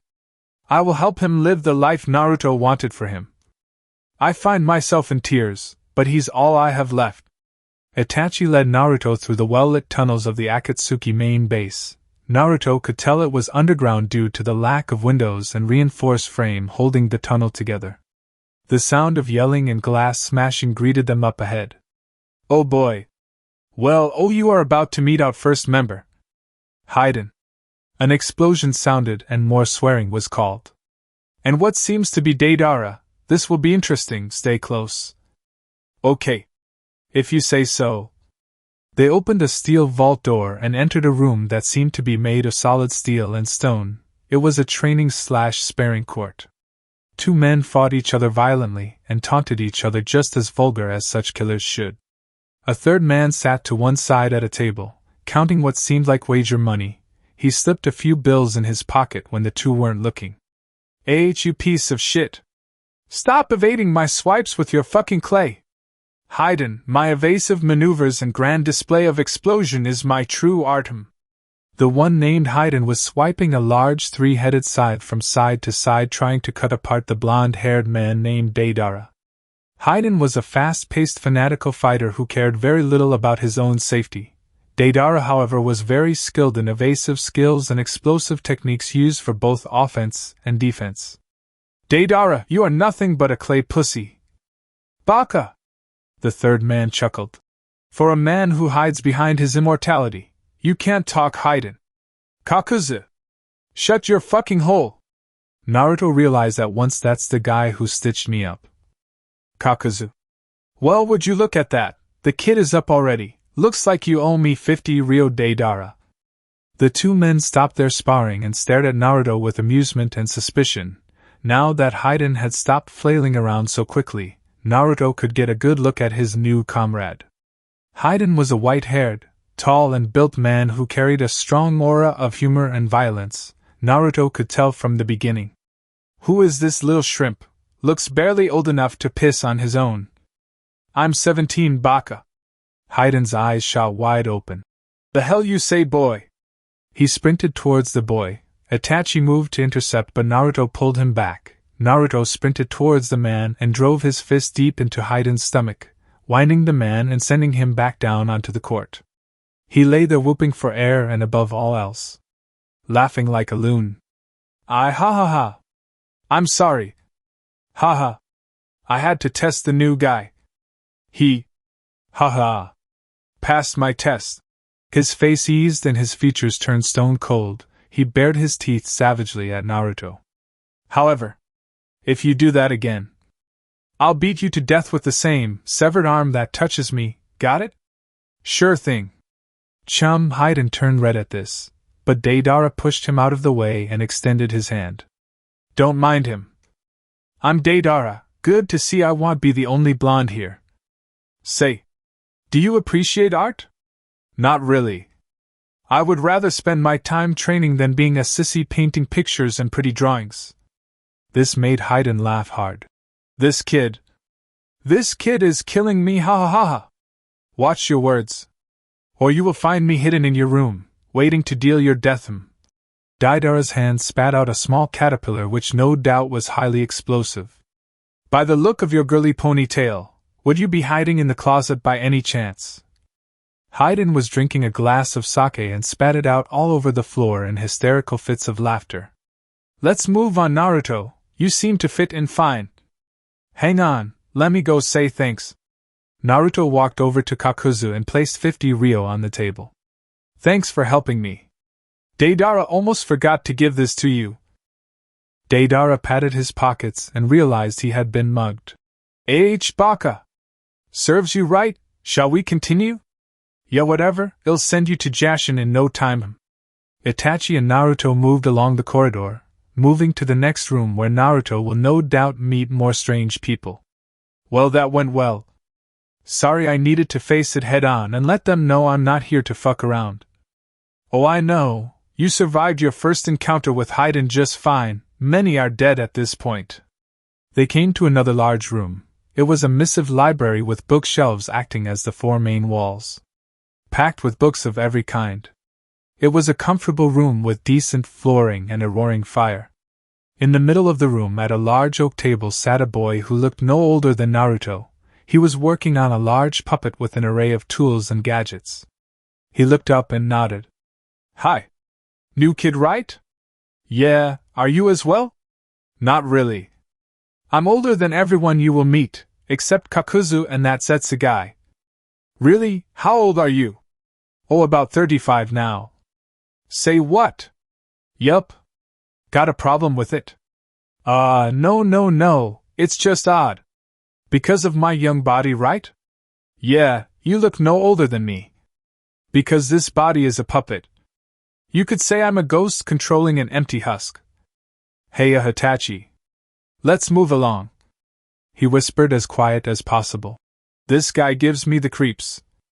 Walking down yet another tunnel, Naruto and Itachi moved to the next destination, passing various rooms of leisure, pleasure, and training.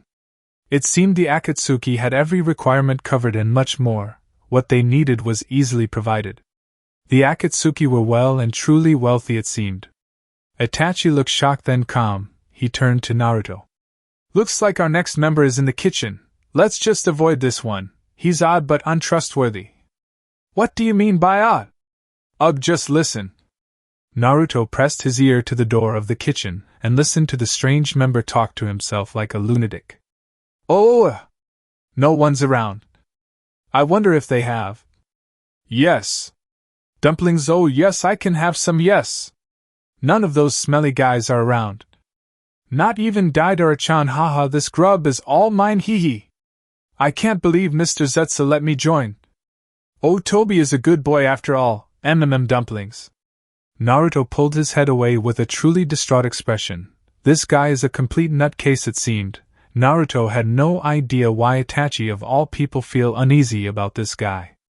Naruto was about to leave when suddenly the member named Toby's head burst through the wall and spotted the two.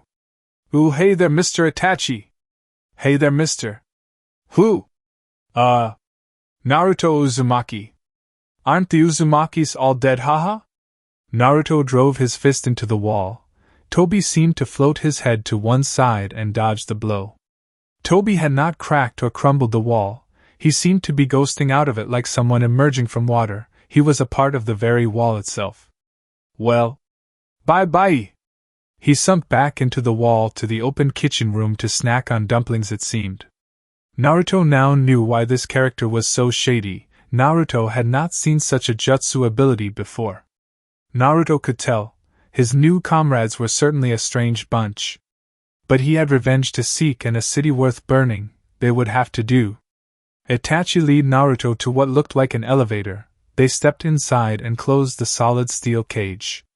Itachi connected his hand to a buttonless console. It activated and began to pull the two up from underground to the tall building above. The harsh brightness of daylight hurt Naruto's eyes and forced him to squint until they adjusted. Hey, how does this elevator work anyway? Power? Oil? Chakra. I'm feeding a little of my chakra to power the motors. Civilians can't use it that way. Cool, can I? No. If you use your chakra, the elevator would ascend at high speeds and crush itself on impact with the top floor, killing us both and rendering our bodies nothing more than mush. Your QB chakra is far too powerful. Oh, right. So who are we meeting next? The last three. The first one is our corporation's messenger/scout.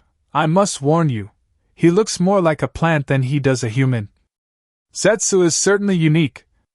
The ground around the two shimmered and a large plant seemed to rise out of the elevator floor itself. It looked like a large Venus flytrap. It wore an Akatsuki robe like the rest of the team. The mouth split open, revealing a half-black, half-white being simply known as Zetsu. Hala. He's Zetsu. You are too kind, Itachi. Your compliments bring me joy. Is this the new member? Does not look like much. He is the Nine-Tails Jinchuriki. He is more than much. Oh, a new member. The white one cooed. Welcome, Naruto. We are the Akatsuki Scout and Intel Gatherers. If you fail to succeed in missions or sell us out in any or form, if you so dare to cross us and challenge our knowledge and experience, we will kill you. As slowly and painfully as possible. Failure is not an option, the darker one stated. Don't worry about him. Black Zetsu is known for his ferocity. Not like me, haha. Got it. I won't let you down. At this, Zetsu closed up and submerged without a sound. Time to meet our leader. The top floor of the building was illuminated by the row and rows of windows letting through the new day's sunlight. There were 2 large doors at the end of the long hallway. Above these doors was a perfectly folded origami angel seen to float as if hung by strings. It turned to them, and few seconds later the large doors creaked open, and a shadowy figure emerged from the darkness. They moved with both grace and a sense of dangerous protection. This is our leader's partner and second in command, Conan. The figure emerged from the dark and revealed to Naruto that it was a woman. Her beauty was bold but not enhanced by any makeup or perfumes. Her beauty was pure appearance. I see. This is our newest member, Naruto Uzumaki. Yes, my lady. Conan giggled. It seemed she was more girly and relaxed in nature when she was at home, not on missions or killing people for a living. You are here to see Nagato, correct, Itachi? Yes. Well, Naruto is to enter alone. Nagato and Naruto, both being of the same clan, have a lot to talk about. I understand. Naruto, go in. Naruto took a deep breath and gulped hard. He was about to meet the leader of the Akatsuki, his own leader now. He was coldly nervous to the bone. One wrong move and you could be killed or tortured. He stepped inside and closed the heavy doors behind him. The darkness was thick and menacing, but he saw a lit doorway at the end of the hallway and moved towards it. He knocked and the door swung open, but no one had pushed it open for him. Enter. Naruto Uzumaki. My long-lost clansman. He entered warmly lit room. A fire roared and the room was decorated with books, fine rugs and trophies of the Akatsuki's triumphs. Near the fire was a large throne-like chair. Sitting on it was a middle-aged man with a long red hair. The fringe covered one eye but left one eye unscathed. That eye glowed purple with the power of the Rinnegan. Nagato was a godlike figure indeed. His back contained multiple protruding chakra rods which no doubt powered something or someone. The back of the throne had a large hole carved out of the throne so Nagato could sit back against it, his chakra rods protruding out the hole like swords in a chest. Take a seat. We have much to discuss. Nagato gestured. Are you really an Uzumaki like me? I thought I was alone. I was alone, Naruto said. His throat felt dry. It was a lot to take in.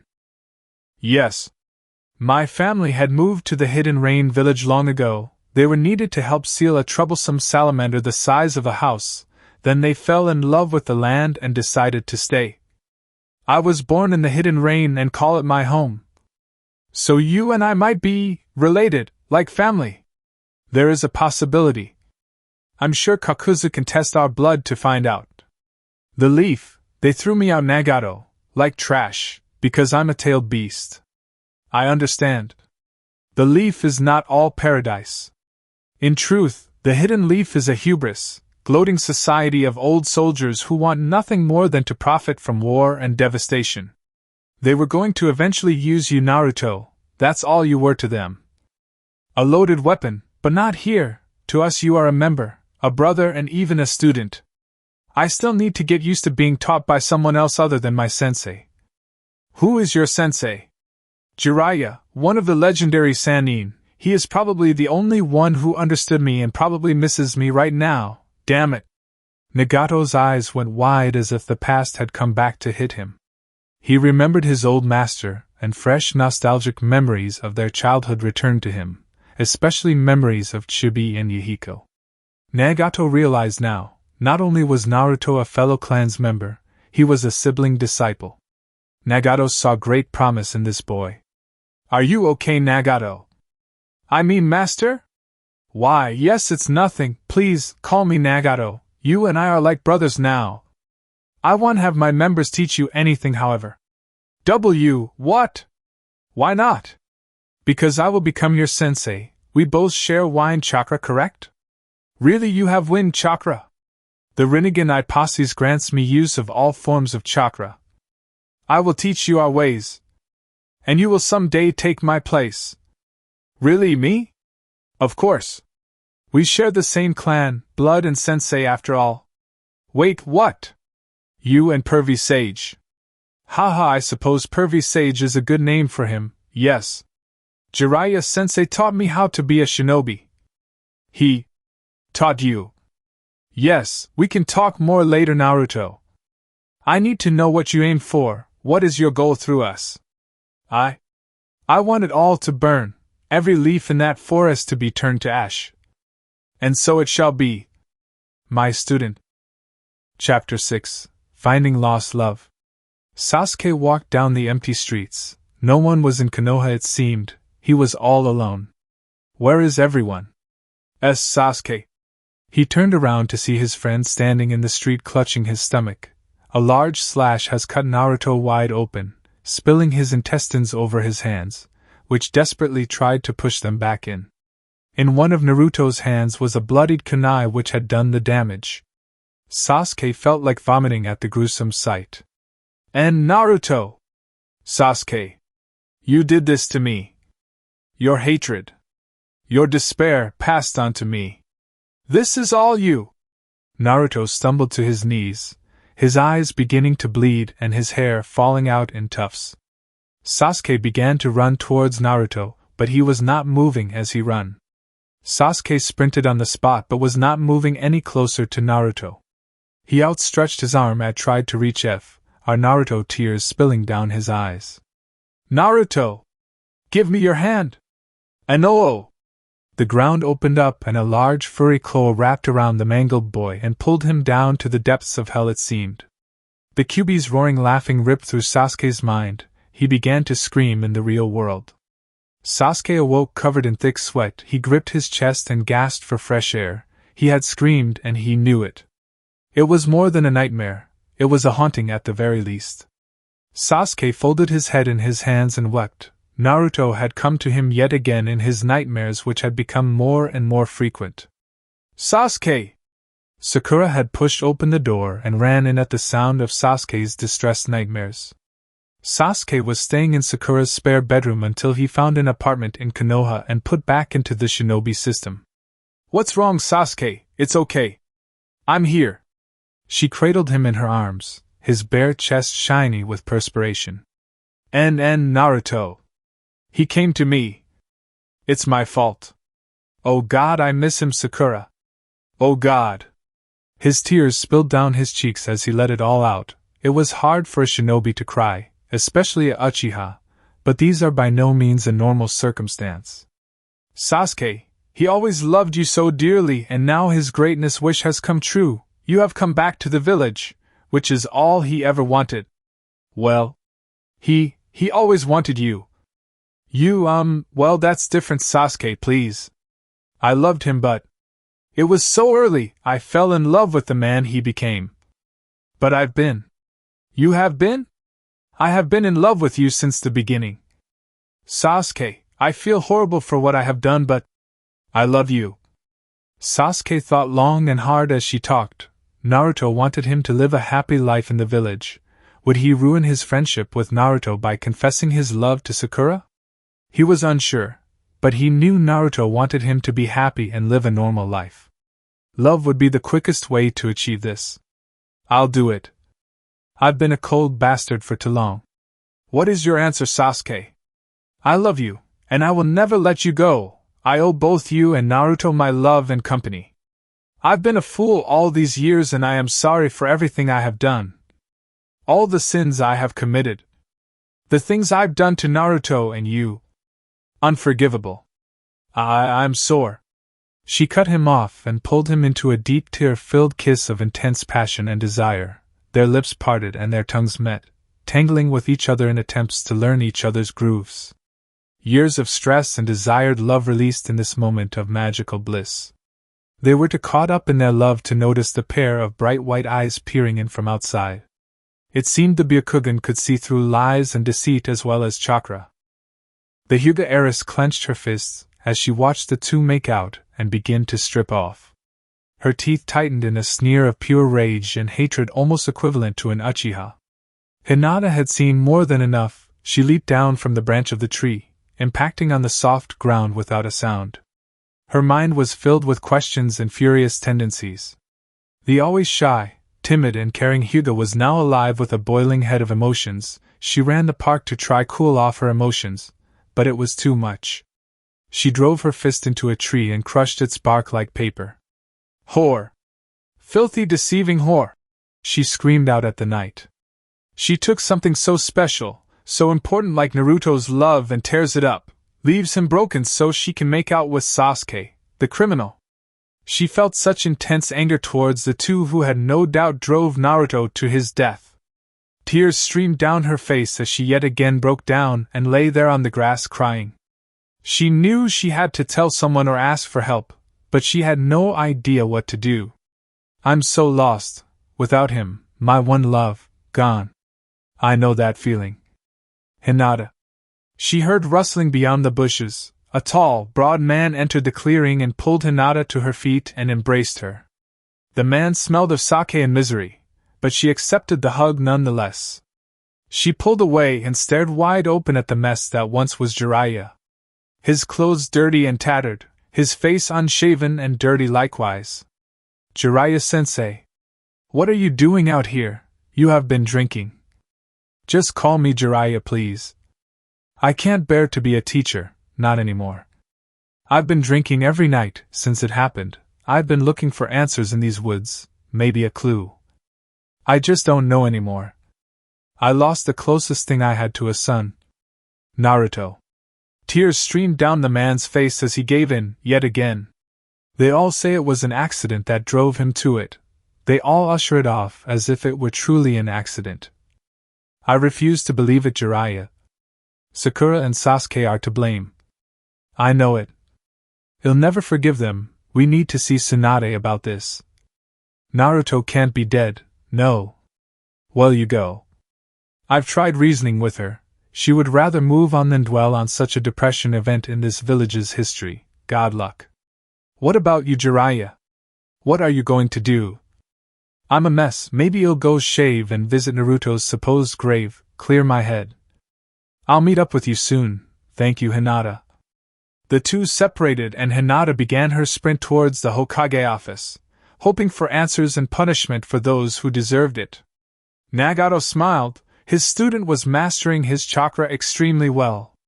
The two were on a concrete courtyard behind the headquarters of the Akatsuki. Naruto was tasked to bend his wind chakra and rip a small object apart. Nagato was currently using the Deva Path's body, also known as Yahiko, but Naruto just called him Nagato despite this. Konan sat next to him, comforting the Deva Path. Naruto suspected a relationship was going on, but he did not want to be rude and ask. Good Naruto. In the Hidden Leaf Village you would have done this activity with a leaf or a piece of paper. But we Akatsuki must surpass the weak. Now open your hands and show me your progress. Naruto opened up his hand and grinned at the sheet of metal that his chakra tore in half. The thin sheet of metal was torn right down the middle as if cut by a katana. His chakra was more powerful than it ever had been. Nagato's training was a success. I did it. Thanks, sensei. Good, now go get some rest and come back in a couple of hours. We will begin phase 2 sooner than expected. Good work. Thanks. Naruto made his way towards the headquarters entrance hatch. Behind him, Konan let out a little giggle as Nagato kissed down her neck. Naruto was glad the Akatsuki weren't all mindless killers. They were just fun killers, and he was one of them now. He walked past a violent game of ping-pong being played between Kisame and Haiden. The game only lasted 3 minutes before Haiden broke the table in anger and Kakuzu took the amount off Haiden's paycheck. Naruto lay down on his bunk and let sleep take him. We need to talk. Naruto Uzumaki. Who? What, huh? Naruto opened his eyes expecting to see a Akatsuki member or a Shinigami, but instead he opened his eyes to the large chamber which housed the Kyuubi. It had been a long time since the two spoke. It seemed the Kyuubi was up to date on current affairs. I misjudged you, Naruto.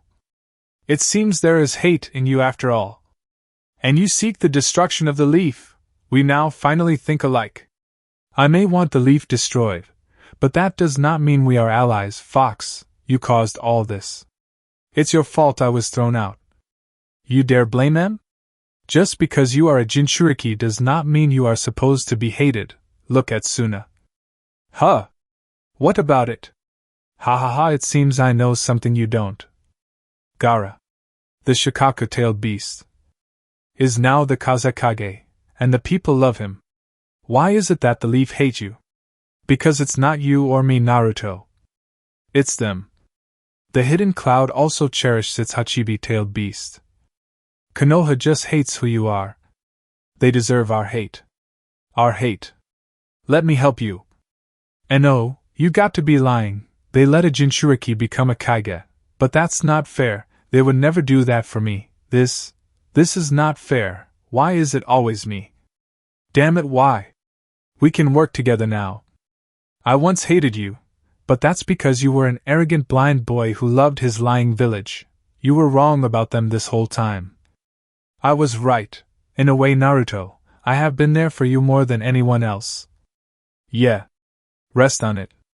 I'll let you dream and you can talk to me about it anytime through our mind. Make the right choice. Let me grant you the power to kill that Uchiha. Naruto liked the sound of that. He liked it a lot. Hinata knocked on the large wooden doors outside the Hokage's main office suite. She was not there for formalities or small talk. She wanted answers and she wanted them now. Come in. It's unlocked. Hinata pushed the door open and walked in, not smiling or acting shy in the least. Tsunade saw this and knew something was up. Shizen sat at another desk doing paperwork regarding the loss of a Jinchuriki and the funeral arrangements and memorial displays. Shizen. Give me and Tsunade a minute, please. But I have to do paperwork. It's okay, Shizen. Leave me and Hinata alone for a minute, thanks. Yes. Shizen closed the door behind her and the room became silent. They could hear the people down on the streets. Someone was partying. This made Hinata grew furious and red. Those heartless bastards, partying after such a event. She gestured viciously out the window, lights and cheers in the downtown districts. Hinata, calm down. The villagers don't know any better. Many people don't know of Naruto's death. Tsunade said, shocked. Half of them wanted his goddamn death. She shouted.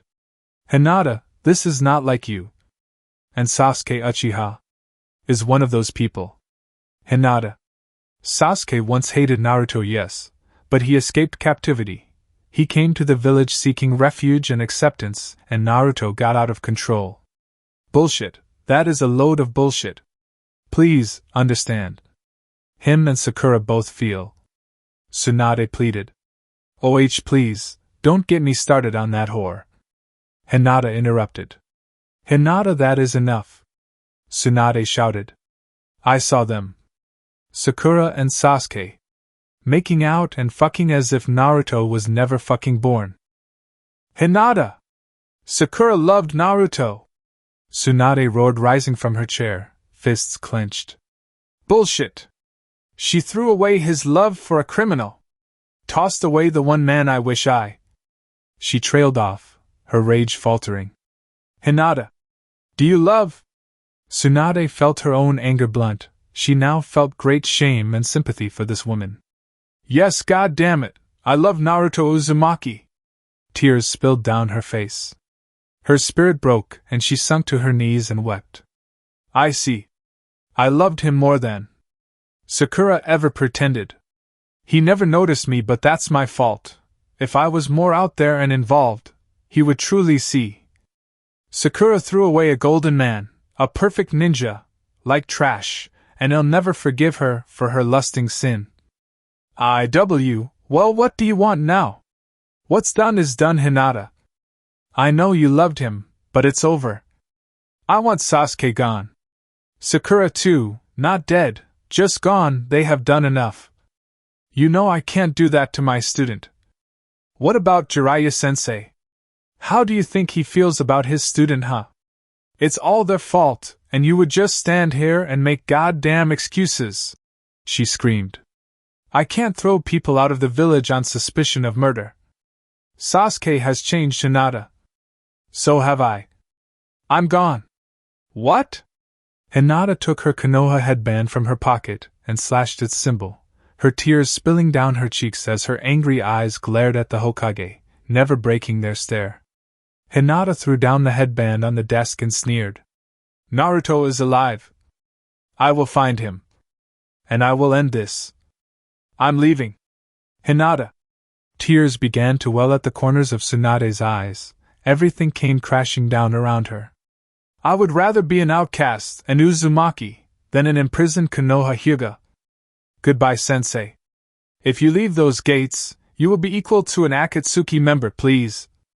Who do you think I'm going to? And no, please. I'm begging you, stay, just don't join them. Please. Don't get in my way. Hinata stepped out the door and grabbed her duffel bag that she had already packed. She was ready to leave the village and begin her search, but first she had 2 places to stop by before she left. Naruto's house and Naruto's grave. So here we are, Naruto.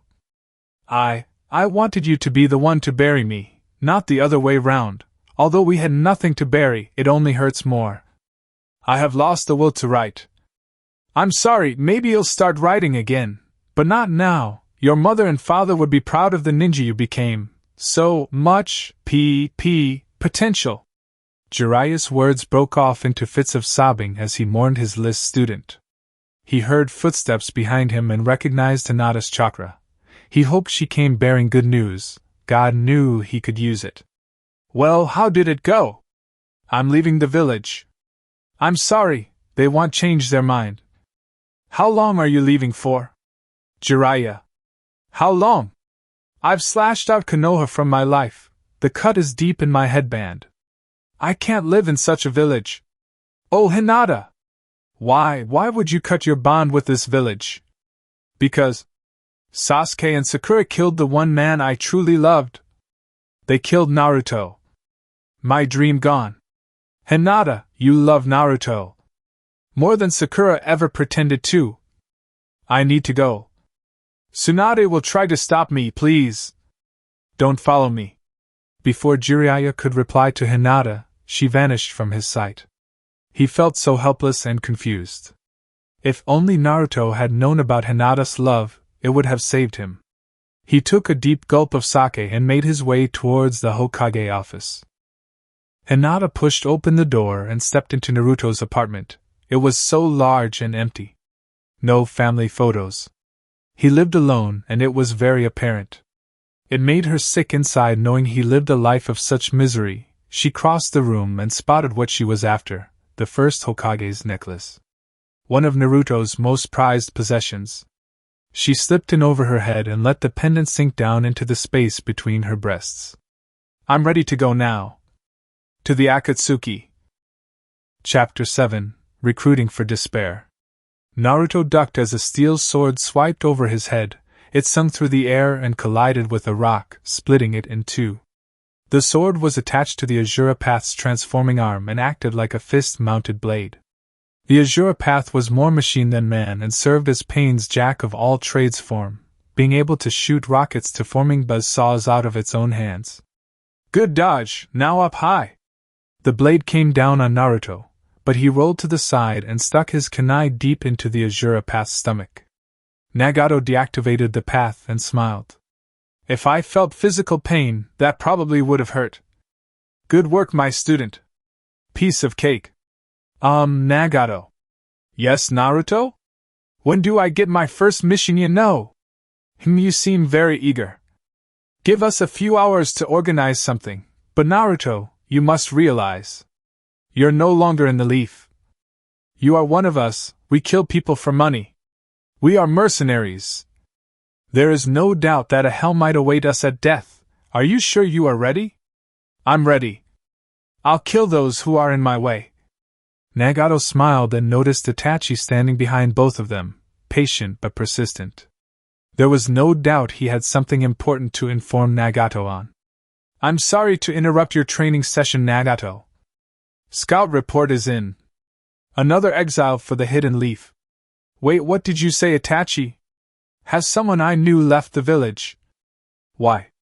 Another Leaf ninja has slashed off their mark and has left the village, yes. I don't know who. It's in the report which Nagato must read first before telling. Itachi passed the envelope to Nagato. It was marked with a sealing jutsu which could not be broken by simple force. The right person had to deactivate the jutsu by hand. Nagato bit his thumb and spread the blood along the envelope. A plume of smoke puffed outwards and the mark was gone. He opened it and began reading the report inside. A faint smile flickered across his face. Looks like you aren't quite alone and hated after all, Naruto. Who is it? Hinata Hyuga. She slashed off her Konoha symbol right in front of the Hokage and threw it down on the desk. The report says it was because of a dispute involving you. It seems she love. Ugh, never mind. I'll leave that for later. Why would she do that? Because she loves you. At least I think. That's for you to find out. What's going to happen to her? We can't kill her.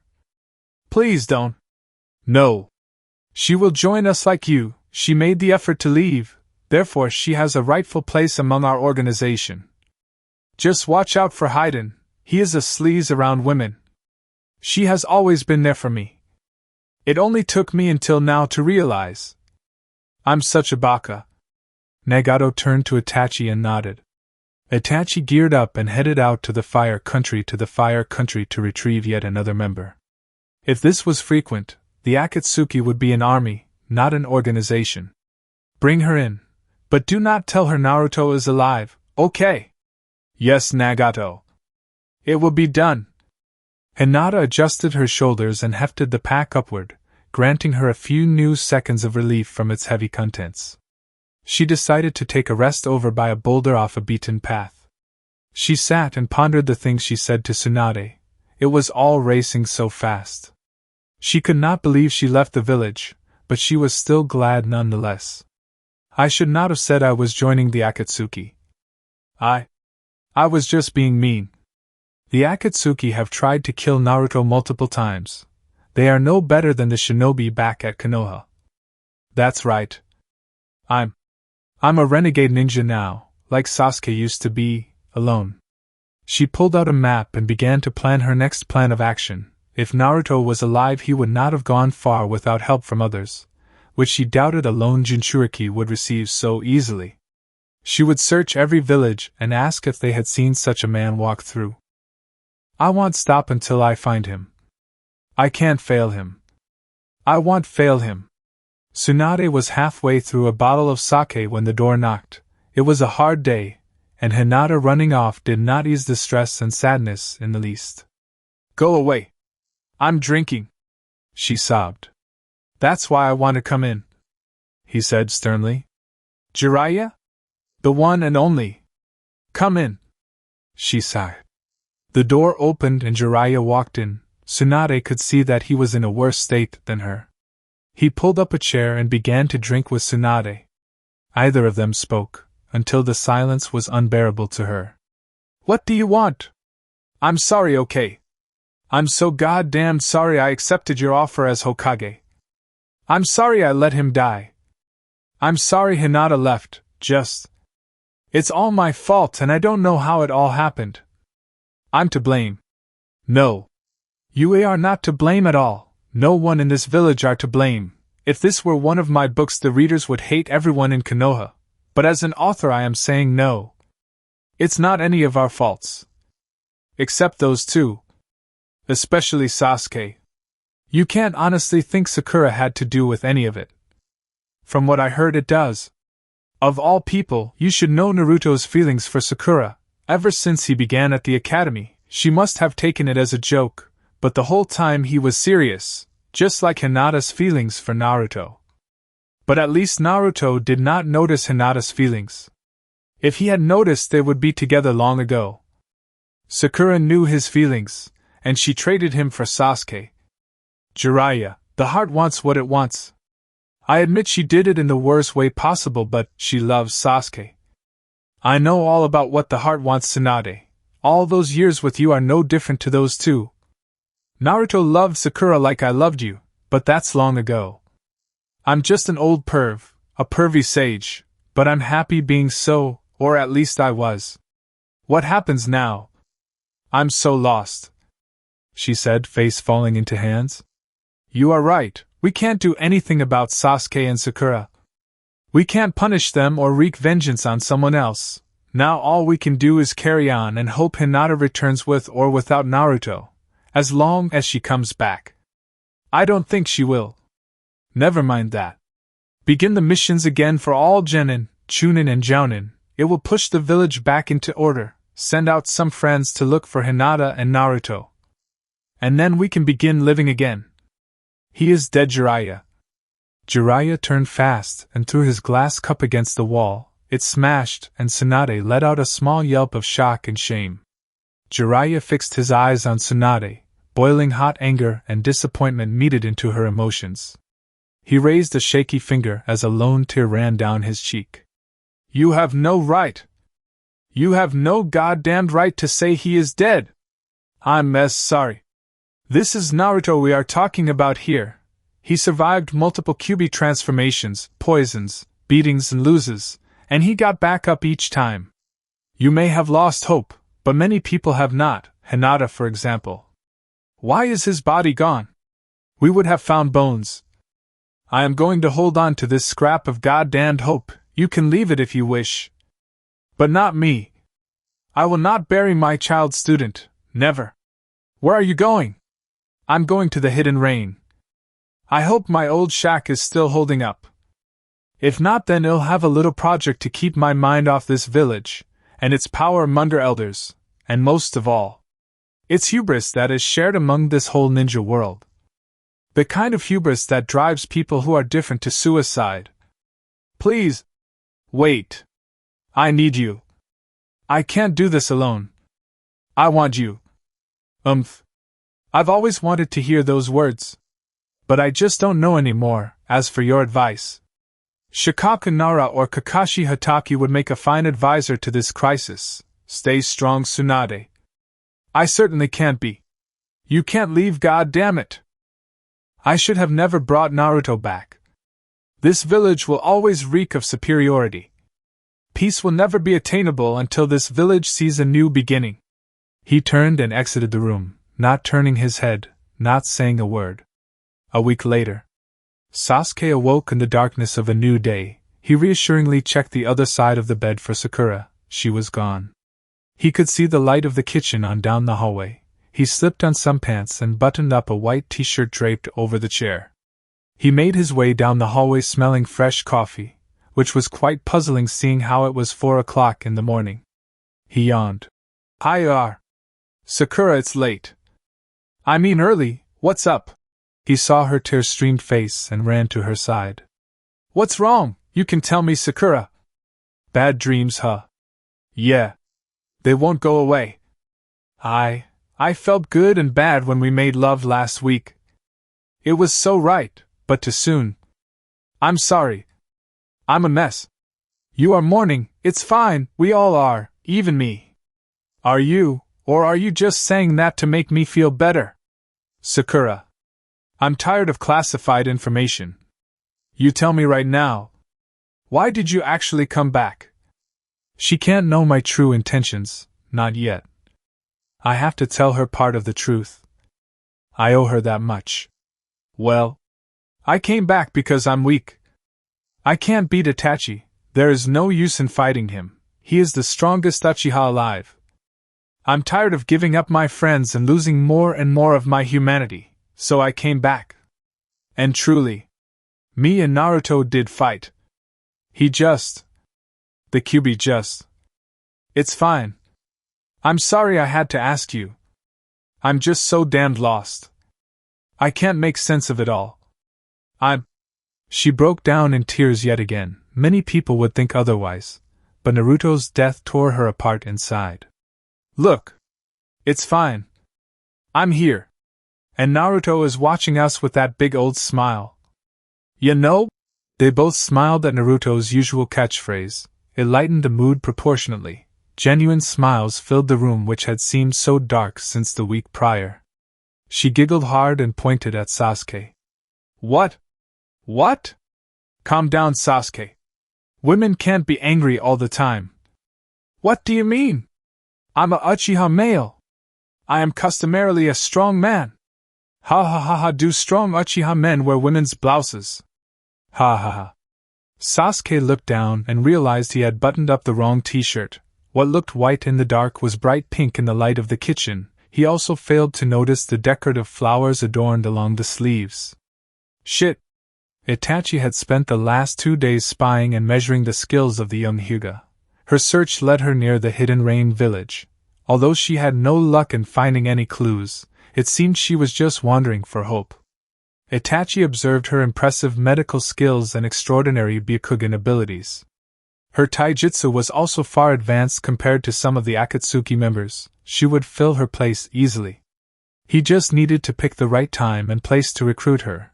If only he could tell her Naruto is alive, she would join in an instant, beside her personal beliefs on the Akatsuki. Who is there? I know you have been watching me. I may be an ex-Konoha shinobi, but my Byakugan is as sharp as ever. Damn it, she finally noticed me. The Byakugan is powerful indeed. Show yourself or leave. I have more important things to attend to. Itachi emerged from the tree line and leaned on a tree, looking as relaxed as Shikamaru on a lazy day. Oh, by the looks of it. You seem to be wandering the lands in search of answers? Itachi Uchiha. So what is a royal Hyuga heiress doing so far from the village, without bodyguards, or even friends for that matter? Itachi pretended to not know her reason, which would help shield any suspicion of the Akatsuki and Naruto being involved. It was best she know nothing before she joins, or she might join just for Naruto's sake. That is none of your business. Especially for a traitor like you. Well now. I don't see any Konoha headband or any Konoha mission gear. Unless you are on vacation in the Hidden Rain, I would say you are no different to me. What do you want? Do you wish to kill me, is that it? No, not really. The Akatsuki are mercenaries with a personal mission either involves you, however, if I were my colleague Kakuzu. You would make a fine ransom, but I care very little for money, so let me be forward. About what? Join us, you are kicked out of your village, you are a fellow traitor. If you need something done, join us and achieve that goal, we will help you on your way, and if you like it, stay with us. We can't force you to stay with us and cooperate. It would never work like that. Whatever or whoever you are looking for. We have the resources to help you, what do you think? I will not join you. Why would I join a gang of mercenaries? I'm out here for a reason. What reason is that? If you don't tell me now, I can just abduct a Konoha shinobi and torture them until they sing every little thing that has happened in the leaf. Would you like that? No, leave everyone else out of it. Then talk, what is it you want, Ms. Hyuga? I want to find Naruto. He went missing. Presumed dead. Attempted suicide. Because of your brother. I'm not surprised, those two were like water on oil since the beginning, so he's dead, huh? A shame, we could have used his body.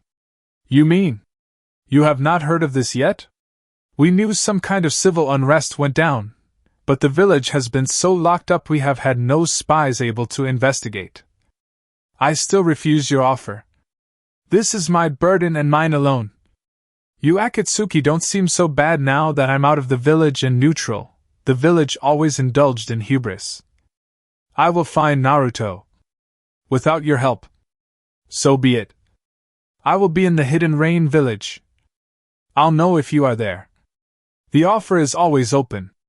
I suggest you go down the road and take a left, follow the beaten road until you reach an open field next to a river. There you will find an old shack with someone who will help you, they are ex-Leaf as well. I'm sure you won't mind working with them, they were a sensei after all. What? Who? Itachi vanished before she could receive her answers. She just figured the only way to know would be to go there in person and take it on first hand. She readjusted her pack and pondered the idea of joining the Akatsuki as she traveled down the road towards the shack. Her focus was Naruto, but she knew the resources would be helpful, even if she is just using them. Surely there is a catch. She spotted the shack ahead. It was made of fine cut wood and stone. It looked more like a lodge than it did a shack. It looked like it was under reconstruction. She could spot the scaffolding and tools surrounding the building. She also noticed a man up on the roof, nailing down shingles. He looked like Santa Claus from this distance, which made her giggle. "Hello?" The man threw up his hammer in surprise and it landed on his head. He groaned and slid off the roof and landed on a pile of sake, girly magazines and food supplies yet to be stocked inside. He mumbled as imaginative birds tweeted around his head. He opened his eyes and gasped. "Hinata! Jiraiya-sensei!" Chapter 8 Evidence. The man threw up his hammer in surprise and it landed on his head. He groaned and slid off the roof and landed on a pile of sake, girly magazines and food supplies yet to be stocked inside. He mumbled as imaginative birds tweeted around his head. He opened his eyes and gasped. "Hinata! Jiraiya-sensei! What on earth are doing here? I know you left the village, but the hidden rain would be the last place I would expect to see you. We need to talk. Lucky enough, I'm done the last of the renovations. Do you think you can help me bring in the supplies?" "Yes, sure." She carried boxes of food and equipment into the house and set it on the counter. Jiraiya pulled out a chair for her and the two sat at the table. He shakily poured 2 cups of tea and sat back with a heavy sigh of relief. "I have hundreds of questions to ask you, but you go first. I can see it is the same for you. What are you doing here? What is this place?" "This place was an old home of mine. I spent 3 years here training some hidden rain war orphans who needed my help. They were starved and weak, so I took them in. Those were some of the happiest days of my life. What am I doing here?" "Well, not living in the leaf, that's for sure. I just can't look at it the same way anymore. It's not the village it used to be. It's not Tsunade's fault, far from it. I feel she is caught up between the elders and the people. How about you?" "Well, they refuse to believe Sasuke and Sakura had something to do with Naruto's death. They want to bury it so quickly. They forbid me to further investigate, so I cut my ties with the village. I guess that makes 2 of us. So forgive me for asking, but this house, it is..." "Ha ha ha, it's okay, Hinata.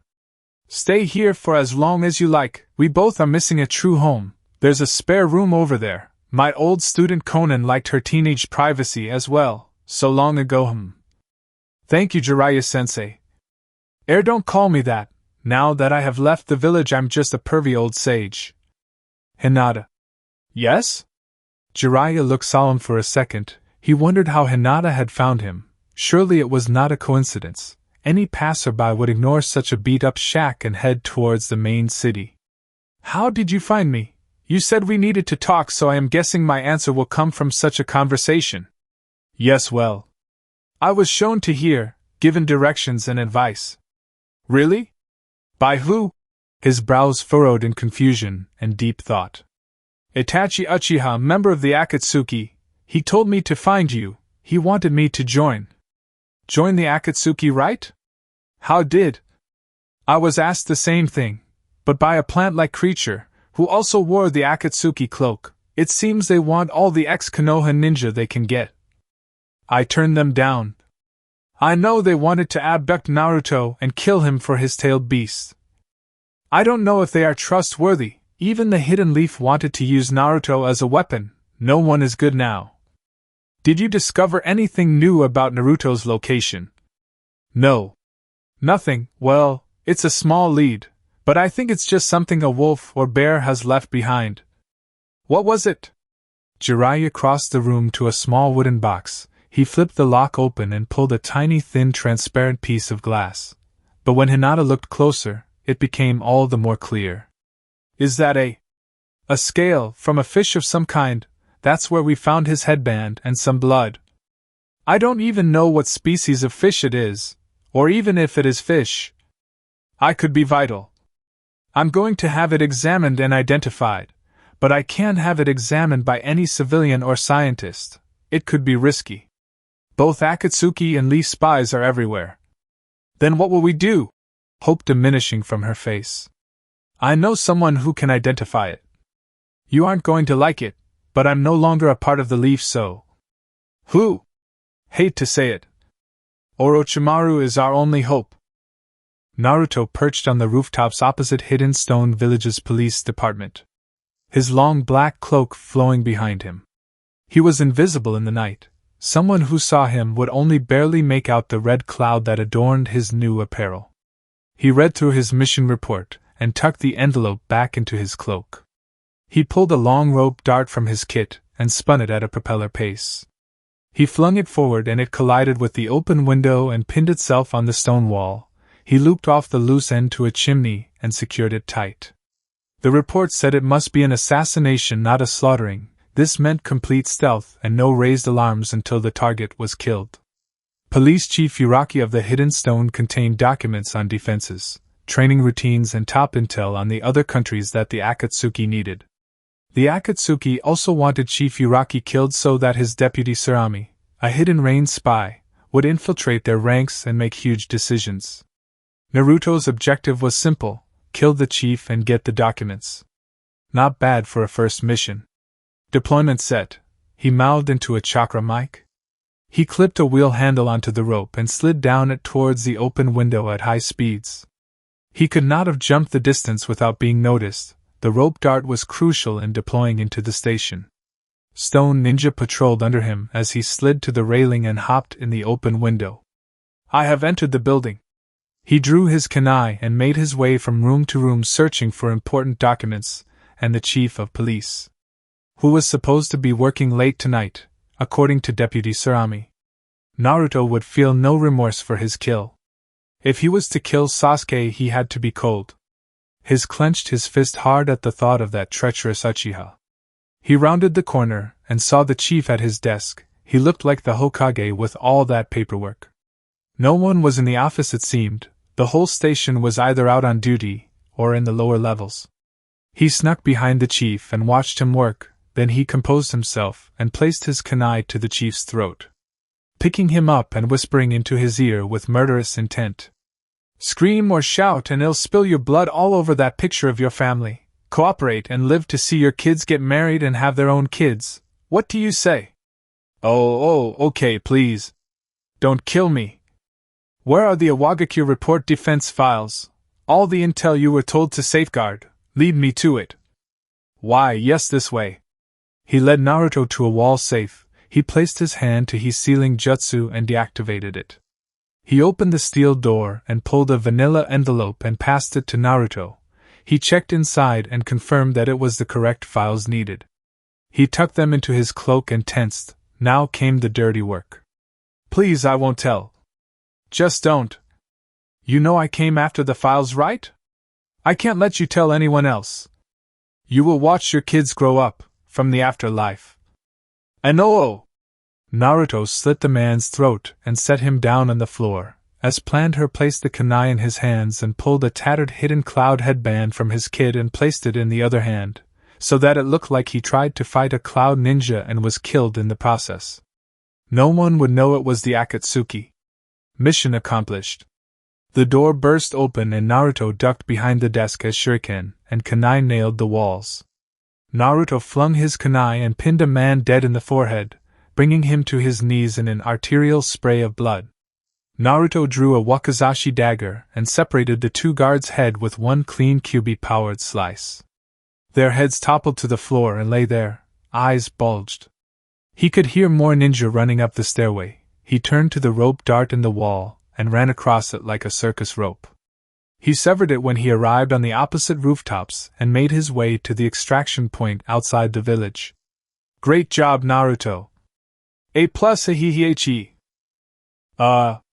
Thanks, Toby. Your stealth advice worked like a charm. Oh, I'm like your senpai and you're my little student, hehe. Sorry. Nagato is my only sensei now. Let's get going. Yada! Toby and Naruto made their way back to the Hidden Rain village to report their success. Naruto got to know Toby better along the way, but he was still a mysterious figure, more so than the other members. That is, until he comes across a dumpling shop. Sasuke raised a cup of sake to his lips and felt the instant relief wash away his troubles, for the time being anyway. They all felt it washed away as each man took a deep gulp of the white elixir they had been denied all their life. They were all at Shino's house. His parents were out of the village on both a mission and a wedding anniversary. Shikamaru took the time to organize the memorial dinner and good will get together for the guys, surprisingly Sasuke was invited with open arms, much to his surprise. Shikamaru coughed to make his presence known. A toast to Naruto Uzumaki, a reckless friend and a great ninja, who always brought smiles, laughter and determination to whatever mission he went on. Always making friends wherever he went, and bringing many back home with him. Shikamaru stared at Sasuke intently. It was Choji who had invited Naruto, not Shikamaru himself, he continued. He was never one to be depressed, never one to cry. He was always a happy man, surrounded by the people he loves. I would hope to God he died with a smile. However, he died. The room went silent. Tension was thick and unbearable. Sasuke felt the hostility sink into him. This hostility only came from Shikamaru. The Nara's eyes burned into Sasuke's supposed innocence. The mind of a tactician was at play here. To Naruto! Tio Naruto! They echoed. The men sculled back their drinks and belched in unison. They all laughed. Even Shikamaru and Sasuke grinned. It's how Naruto would have wanted it to be, if he were actually dead. They all sat back and ate piles of food and laughed, and joked around as guys should, their own personal mourning and anguish washing away with the day's end. Shikamaru remained in his cold state until everyone was heading home. They all grabbed their coats and made their goodbyes. Sasuke. Shikamaru put on a fake smile. Yeah? Could you help me take out this trash bag? These guys ate like pigs. What did you call me? Ugh. Not you, Choji. Oh, okay. Sasuke nodded and headed inside to help Shikamaru pack up. As soon as the group were out of sight on walking towards the distant sunset, Shikamaru grabbed Sasuke by the collars and slammed him against the wall. Harsh venom pulled through Shikamaru's blood. What the fuck did you do? What? Nothing. Bullshit. Everything is fine. Then you turn up and Naruto becomes depressed and kills himself. Don't bullshit me. You are still a traitor to me. I can't let you go about the village thinking you are hot stuff. Naruto died for your place in this village. Don't screw it up. I did not do anything. Naruto. Sakura, she broke up with him for me, okay? Not many people know. She dumped him for me. He took it the wrong way and shit went downhill from there. I tried my best to reason, something I never listened to myself, but just don't screw up this chance you are being given. So we are fine. I have my doubts. But yeah, it would be a drag to be angry forever. He patted his back and sent HM on his way. Are you sure you don't want help? Nah, as annoying as it is. I like doing the hard work, helps clear my mind. Goodbye, Sasuke. Bye. The two approached the darkly lit cave entrance. It looked abandoned and almost natural in appearance. Any passers-by would think of it as a normal rock formation, which is what Orochimaru wanted them all to think. Jiraiya, however, was attuned to his former friend's techniques. All they needed to do now was to make contact, without dying. Here we are. There is a great chance he won't be here. He has hideouts all over the 5 countries. He is dug and good. So what now? Now we go inside. They heard a deep slithering sound coming from the cave. A faint shadow began to take form. Hinata stiffened and went to draw out her kunai at the oncoming mystery. Jiraiya put out his hand to slow her. The slithering became louder, then began to undergo changes. The slithering morphed into the sound of footsteps. They could see a faint smile coming out to meet them. He was here. Oh, by all means, come in. But please wipe your feet off at the door. Would not want any mud in my laboratories. Orochimaru. Long time no see, Jiraiya. I've heard many interesting things over the last week. Kabuto has been oh so busy. His face softened and became almost sympathetic. I am truly sorry for your loss, despite past feuds. A student is supposed to bury his master. Unless he becomes immortal, that is. To think I would hear sympathy from you. He sighed. You humans and your emotions. We came here for a reason, not to catch up on old times. Of course, where are my manners? Come in. He led the two down a long corridor and into a large laboratory space. Large cushioned sofas sat alongside great study tables of reptiles, insects, chakra and even human organs. such would be expected of Orochimaru, however. Also typically, Orochimaru sat himself on a great snake-like throne and crossed his legs in a relaxed royalty posture. So then, what can I do for you two? You certainly aren't here to kill or capture me, or you would have made a move. Hinata spoke up. As much as I hate it. We need you to identify a piece of evidence we found. What kind of evidence are we talking about here? What's this all for? Jiraiya gestured for her to be silent. He had to be the one to break the news. Only he could handle Orochimaru. Naruto is dead, possibly just missing. The village is in disarray. It was supposedly a suicide. He could not handle the villagers' taunts and the stress of being a Jinchuriki. I see, yes, Kabuto reported such news, yes, like I said earlier, you have my condolences. So what evidence have you brought me? This here. It's some kind of fish scale. We don't know what species of fish it is. It could be a clue, or it could be trash. He passed the box to Orochimaru. He opened it and marveled at the pale blue scale. He flicked a scalpel out of his pocket and cut off a sample. Hinata could see chakra leaking out of the wound instead of blood. She found it very curious indeed. Orochimaru placed it on a slide and added a drop of iodine before placing the slid into a very intricate machine, more than just a microscope. He gazed into its sights and grew stiff. He had seen it before. This is a shark scale, not just any shark, however. How do I put this? It's from a sword. Okay, now I'm lost. Like usual, Orochimaru, you never cease to make sense. I guess that's where our friendship went wrong, old friend. No. You killed shinobi for forbidden jutsu, don't compare the two. I'm curious, why not use the microscope at Konoha? Your village is far better equipped than I am. We are Rouge. We cut our bonds to Konoha. Hinata gasped. She thought Jiraiya had only left Konoha for a small while, just to mourn, nothing permanent like herself. Jiraiya-sensei. I thought. Jiraiya grabbed something from his pouch and dropped it on the table with a loud clang.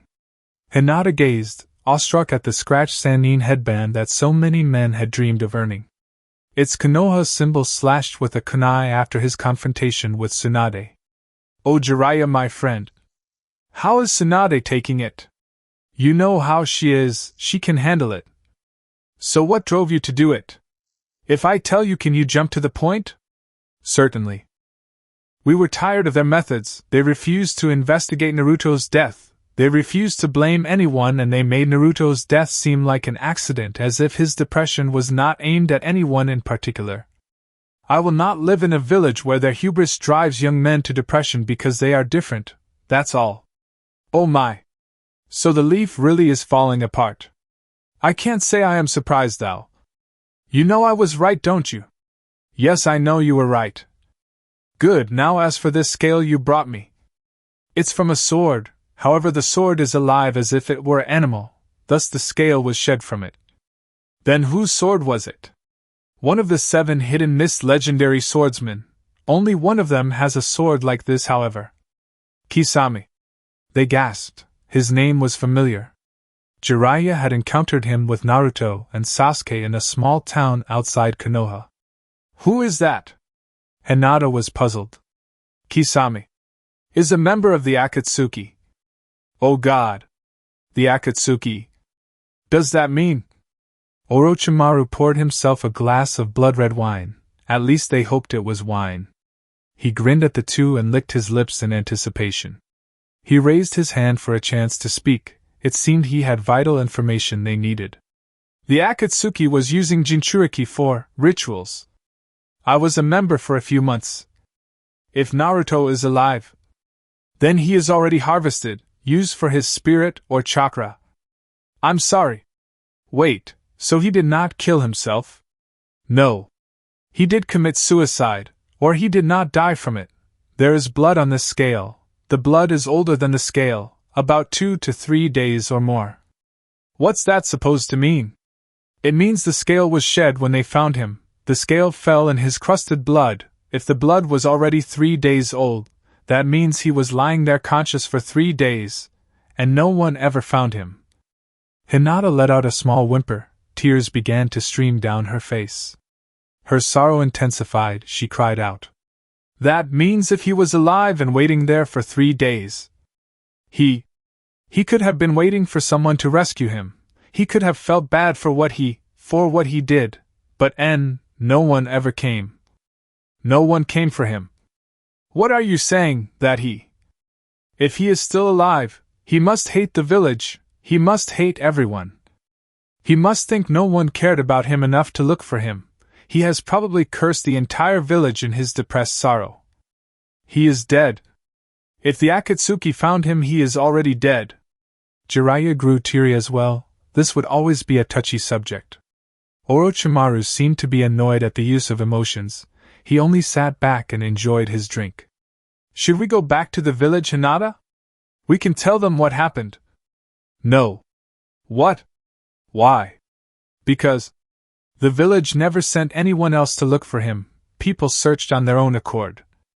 No goddamned actions were taken. I want nothing to do with that fucking village.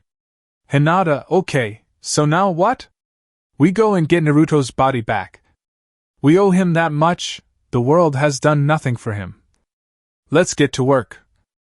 Chapter 9. Closer to the truth. Let's get to work. Yes, Jiraiya. Orochimaru grinned at the two, his glass half empty and his lips slightly stained by its juices. It was clear now that it was no ordinary drink, more like a once-drained vital liquid which allows humans to live and carry oxygen to vital organs, if you catch his drift. It seemed he was not yet finished with the two. He pulled a scroll from a nearby shelf and laid it on the table. His grin far more menacing. I think my help will be needed then, but for a price, that is. It never is easy with you, huh? What do you want? If you are thinking real or goods, you would be mistaken, my dear friend. My proposition is far elegant. What's in the scroll first of all? The Akatsuki's HQ location and other outposts run by Akatsuki loyalists. To find Naruto's remains and complete your vengeance on the desecration they have done to him, of course. So, what is it you really want? Jutsu? Test subjects. No, you mistake me for. Well, okay, yes, that is like me. No, in fact. You and Ms. Hyuga here. Join me. Join you. Hinata already had a bad taste in her mouth from such unbelievable words. Yes, indeed. They'll supply you with resources and information to complete your mission. This seems edgy. What are you getting from it, Orochimaru? What benefits you? You give me information on one of my long-lost friends. His savage grin looked sinister. And who might that be? Oh, ha, you know him. He is the one who did this to your beloved student after all. Sasuke, you want the Uchiha? His body is very dear to me and holds many secrets after all. It's also benefiting you now that I think of it. Hinata, what do you think? I know you kids have not had good encounters with him. Hinata took a deep breath and pondered over it for a long time. Her decisions forming and breaking in her head as she tried to grasp hold of the right decision, she eventually came to it.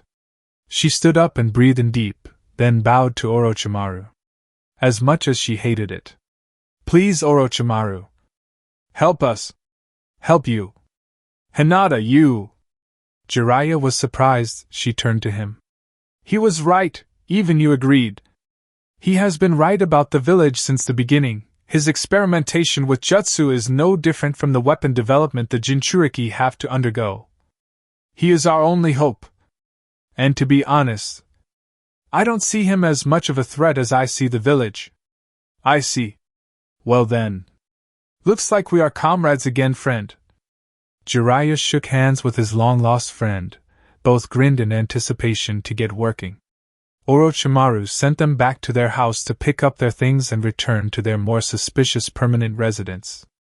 Naruto and Tobi walked through the steel-framed door to hear sounds of laughter and maniac screams of violence. It sounded like a party and a death match, it seemed. Naruto could smell food and tobacco in the air, and he went in need for both. Lately the stress had led Naruto to the occasional cigarette. He was not addicted, but he liked the calming sensation it brought him. More wild laughter and screams greeted them ahead. Yup. I'm home all right. Oh, sounds like a party. For me. They walked into the main common room to open applause and relaxed stares from the gathered Akatsuki members. Sasori was picking away at a guitar to set a better mood. Not surprisingly, he mastered it as if its strings were one of his very own puppets. Much to Naruto's amusement, he saw an actual puppet face carved into the head of the guitar, each string wrapped around the face's 6 piercings. It was a crude-looking Yahiko guitar. He strummed and picked away at a very rock/grunge-inspired song. It only dramatized the performance happening on the table next to him. Hayden and Deidara were dueling yet again. Swears and screams sounded as they tried so desperately to kill each other.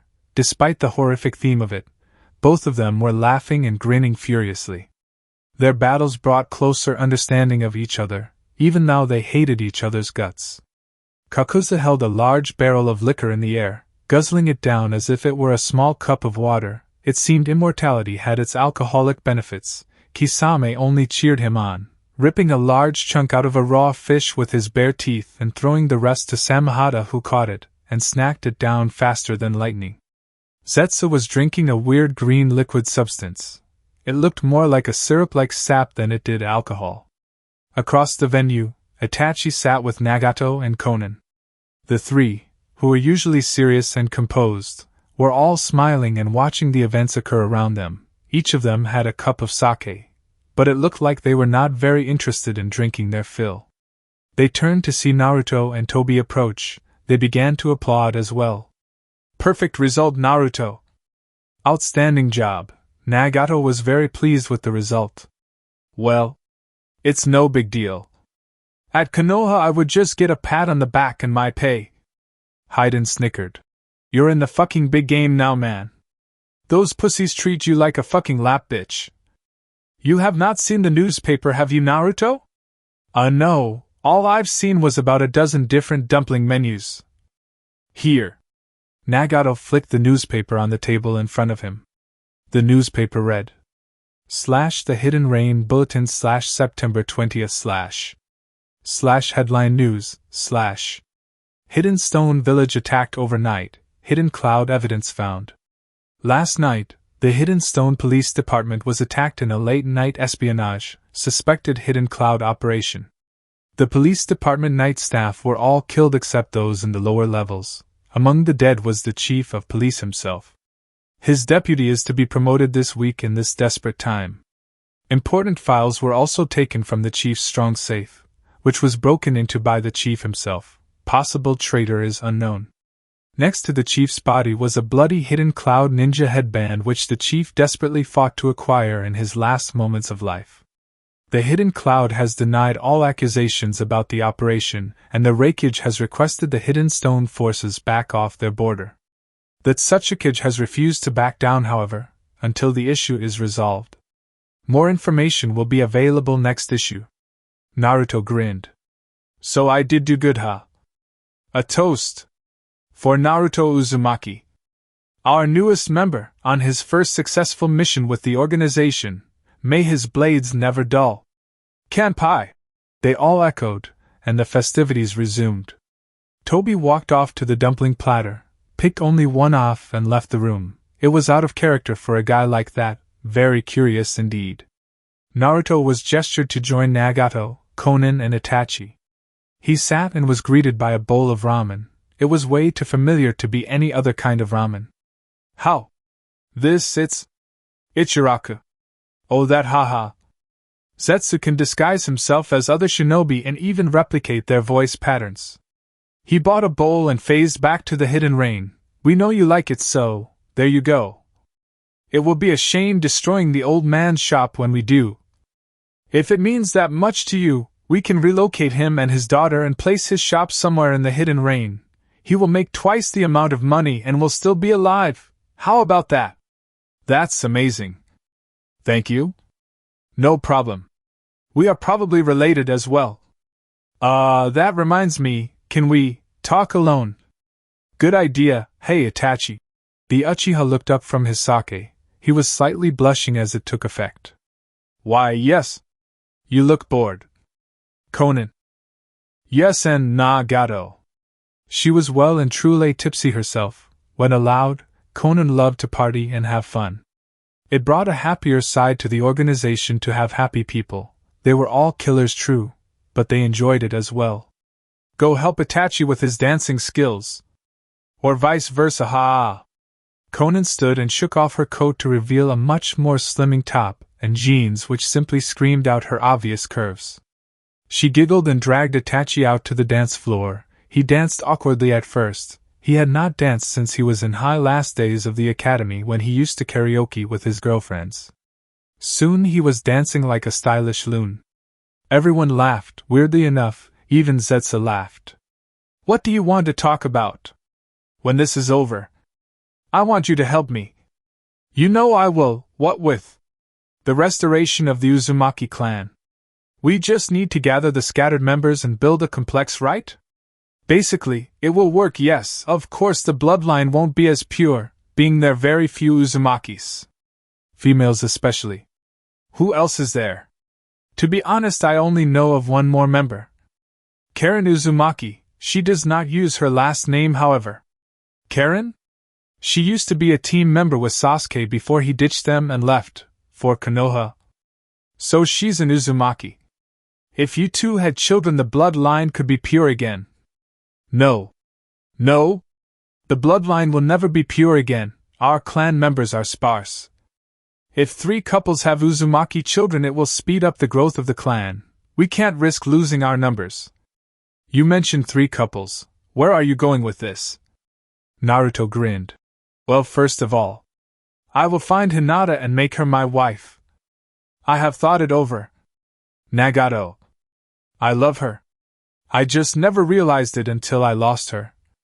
All that wasted time was Sakura. She was always there. Even when I got back to the village. I don't know if she hates me or not. If she hates me, I'll move along and never marry, but I think she is the one. I see. Be aware. Love leads to sacrifice, which lets you know pain. I'm happy for you either way. Thanks. I hope she understands. Now hang on, you said 3 couples? Haha, yeah. Me and Hinata. Karen and her man, you and Conan. He turned bright red. Well, you see, what am I trying to deny? My pain would be too immense if I lost her. He gazed over at her dancing figure. Itachi had already passed out and was still on the ground. She continued dancing despite. Her smile wide and her blue bangs rocked back to expose her doll-like face. It was perfect, without a blemish or freckle. Her pearl-like piercing reflected the perfect shade of blue, her hair cast down, her hips swaying and rocking to the music. Her perfect flower that shined every day, she fastened it to her hair. Her chest and ass bouncing with every angelic leap from dance to dance. Her dance was a trance to all men who watched. She turned and blew a kiss to Nagato. He knew it was for him and him alone. She loved him more than he loved himself. Well then. To the Uzumaki clan, my friend. They both slammed sake glasses and toasted the clan to return. Many people think mercenaries as evil, selfish, boring and greedy. For many this may be true, but that does not mean they all lack emotions or the enjoyment of a simple glass of sake. They enjoy music and dancing as much as any schoolgirl. They are just normal people with more money, more time to kill and more people to kill in the time given. Evil savors its own enjoyment for when it's in its own home surrounded by its own subordinates. Naruto was home at last. Sasuke keyed the door open and stumbled inside. The sake had taken effect on him as well.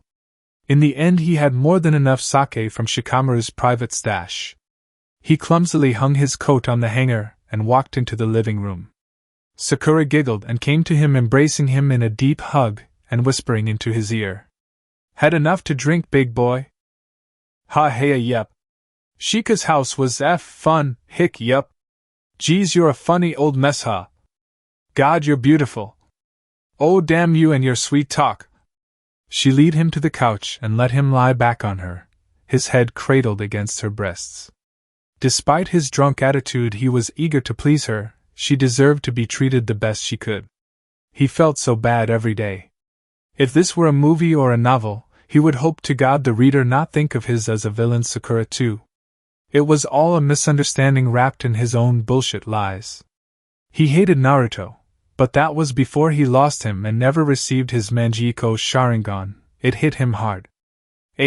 How was your day, Sakura? You really wanna know? She stroked his hair instinctively and played with his hair as she talked. Yes, please. I wanna know. Well, today I went shopping. Tried to organize a girls' night out. Oh, can I come? Ha baka. I tried to organize it anyway. A few of the girls are out of the village. Oh, really? Yup, Tenten is out on a supply run for the Konoha blacksmith, her part-time job.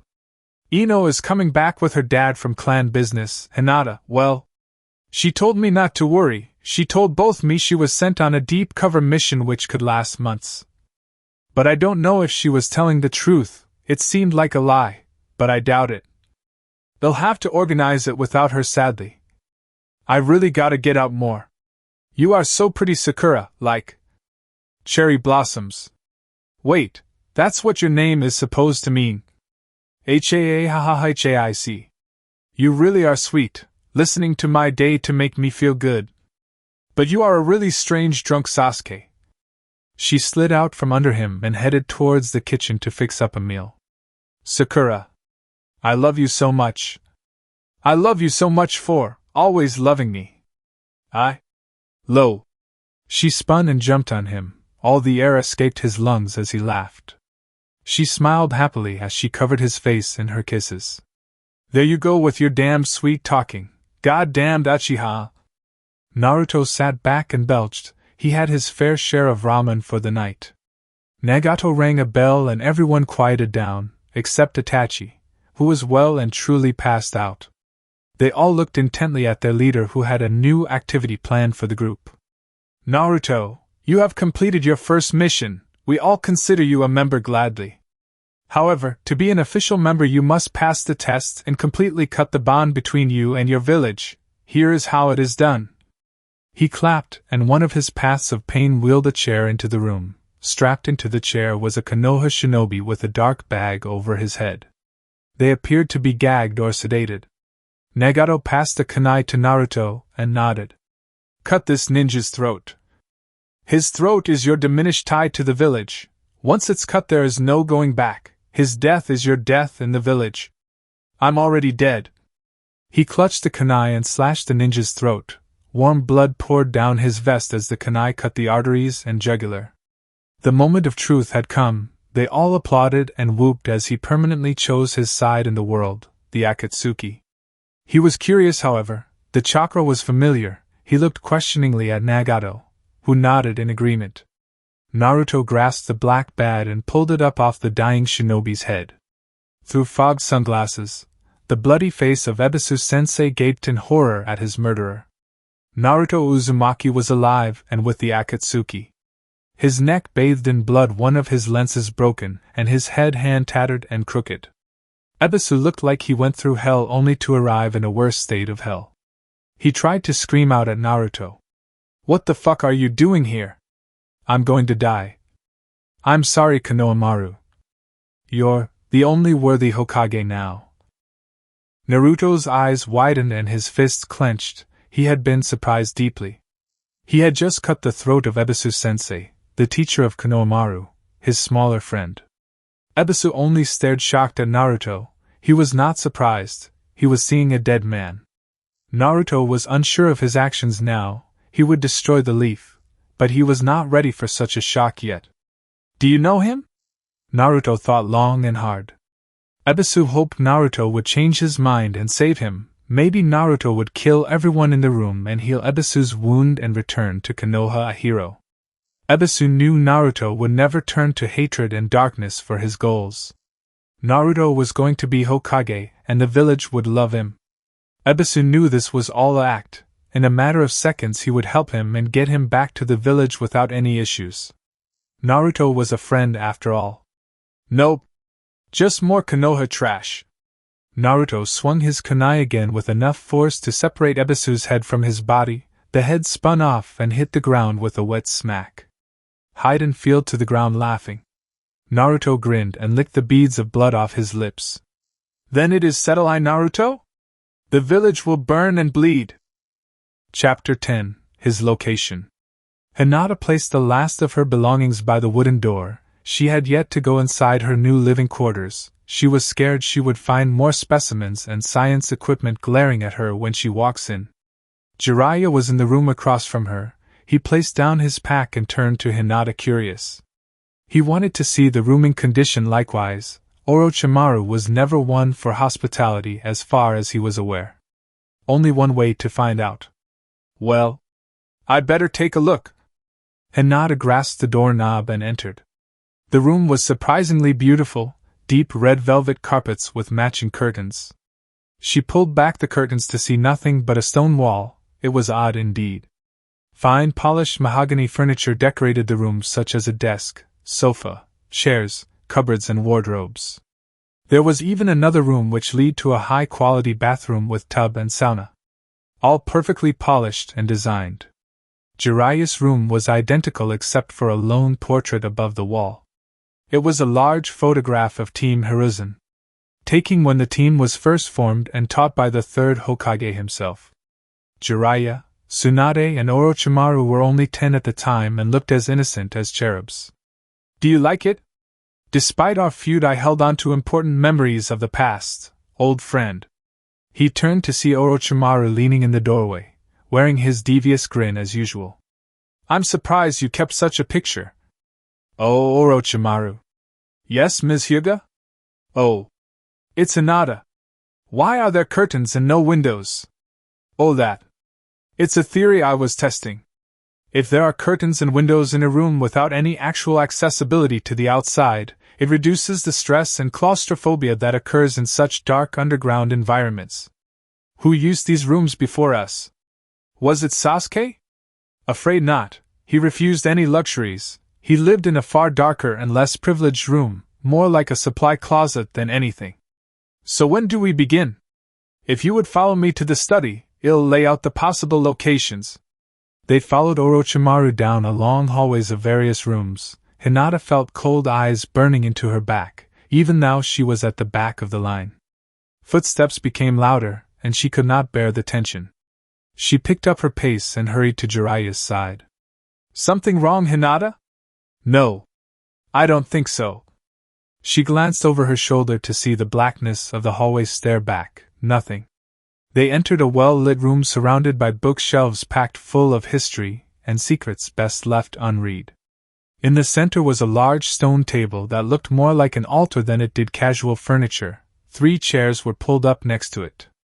They sat and unraveled what appeared to be a large map of the known world. It covered the whole table nearly. Here are the current known locations of the Akatsuki. Do you see a pattern? Dotted around the map, a heavy focus of outposts were located near the Hidden Rain village. Jiraiya understood now. Yes. They are mainly focused around the border of the Hidden Rain village. Of course there are a few outposts outside, like a bounty station and a few hideouts, yes. The Hidden Rain. It's a country engulfed in war and devastation, hard to infiltrate.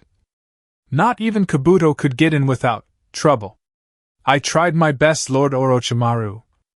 But you were quite right, it's a fortress.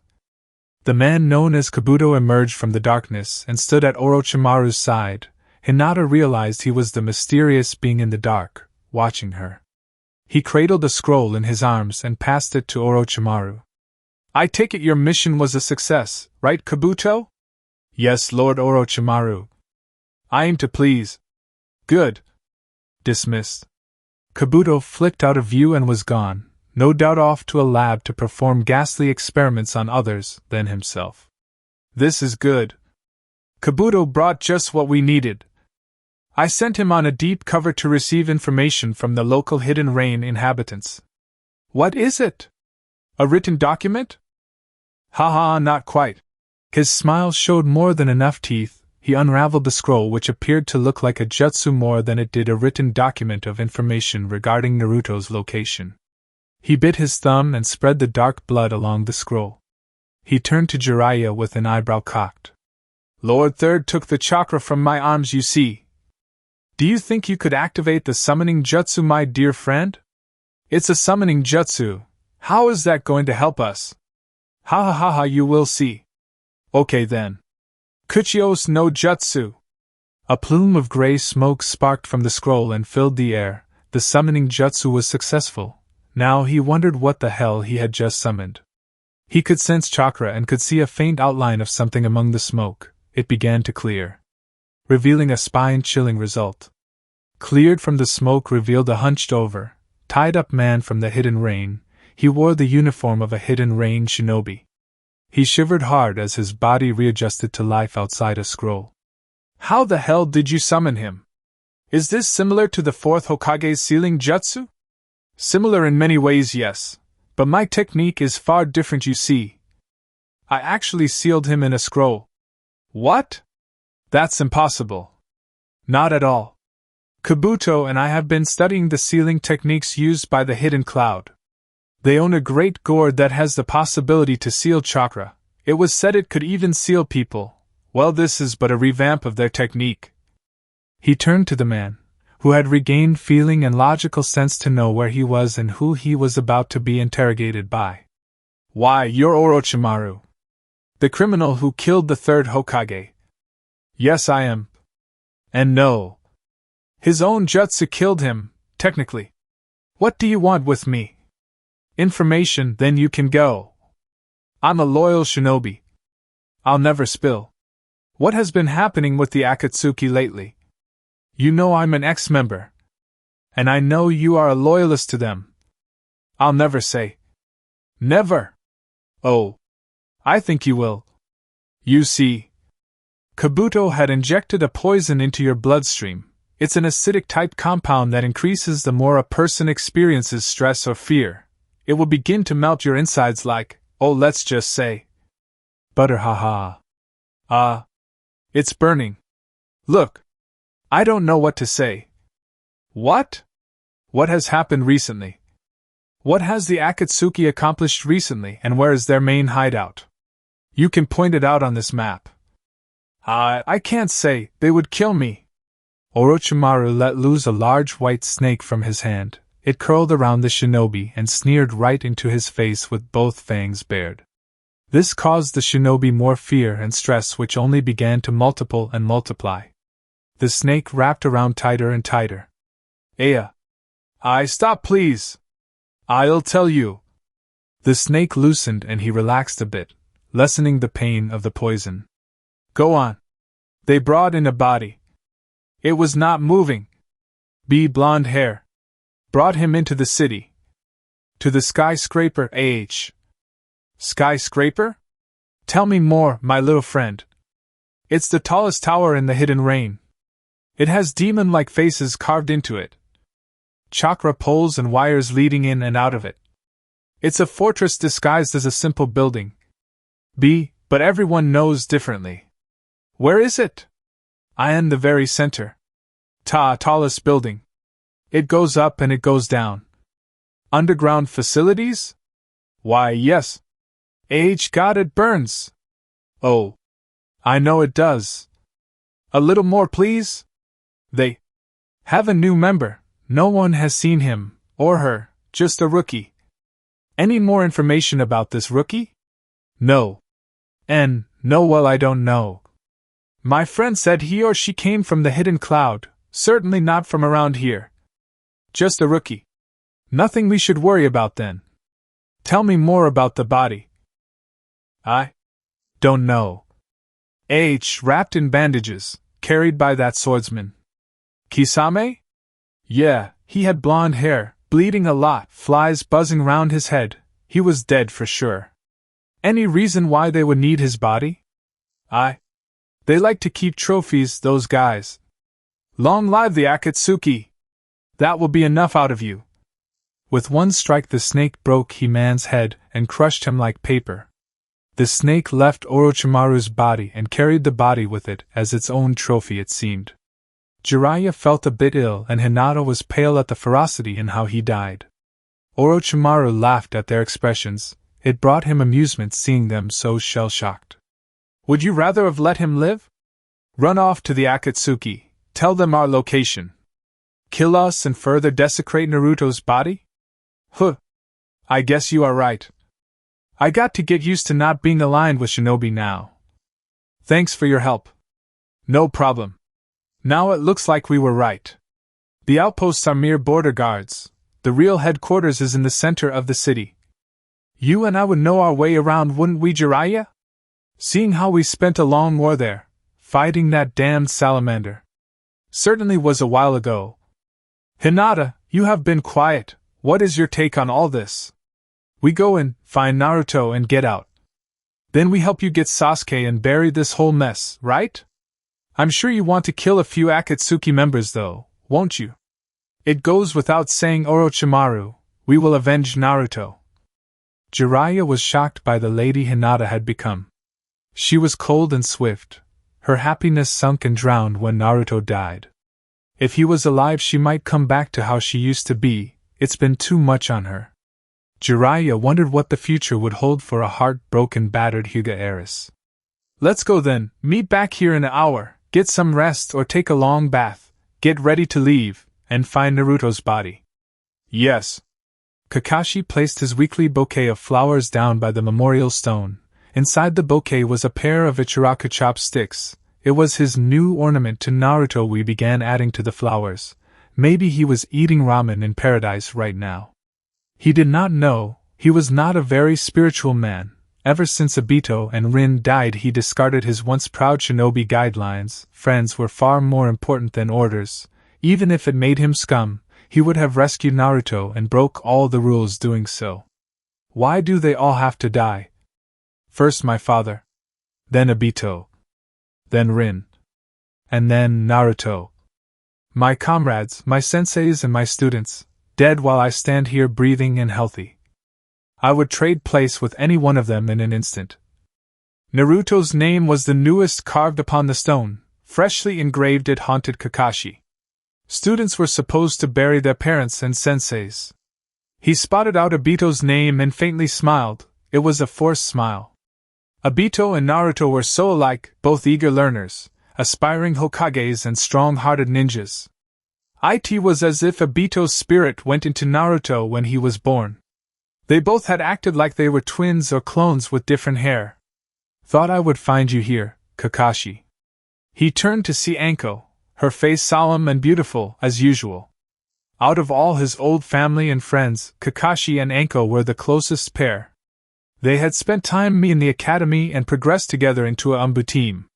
She was always there for him when he had troubles about his father, and he was always there for her when she has troubles about Orochimaru, her old sensei. They never officially went out or made any plans to be boyfriend and girlfriend. Kakashi fantasized about her in his dreams, but that's what reading dirty stories day in day out will do to a man. But his dreams were of happiness and settling down with her, maybe getting married and having kids. Asuma beat him in that regard. Kurenai popped the news a week earlier about her child. It was good to see people smiling again. Oh. Hey Anko, nice weather we have been having. Cut the bullshit. We both know why we are here, why you are here, to mourn. Ha ha, you're right, sorry. It's fine. I'm sorry for your loss, Kakashi. He was a great kid. I remember him back in the Chunin exams. When I was the supervisor for the Forest of Death activity.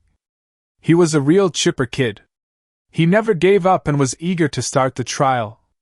I had to basically hold him back from it, ha ha ha. He was a real ninja, that kid. He had a great teacher after all. Why, yeah, he was a real AW, god damn it! He shouted in sorrow. He drove his fist into the nearest tree and cracked off the bark like an onion layer. It was rendered slightly red with the blood seeping from his cracked skin along his knuckles. His tears welled up in his Sharingan eye and spilt down his cheek. His Sharingan eye was more prone to tears than his normal eye, as if Obito was crying for Kakashi's lose. He began to breathe harsh and quick. He usually kept his emotions bottled up like a shinobi should, but this bottle just broke. He began to rasp for air. Anko ran to his side as he fell to his knees. Tears all the while, spilling down his face and mask. Kakashi! Slow down, slow down! You're hyperventilating. Calm down, deep breaths. Narrow, T.O. I'm so sorry, His breaths becoming harder and harder to grasp. His world began to grow black. Kakashi! He passed out. She checked his pulse and breathing.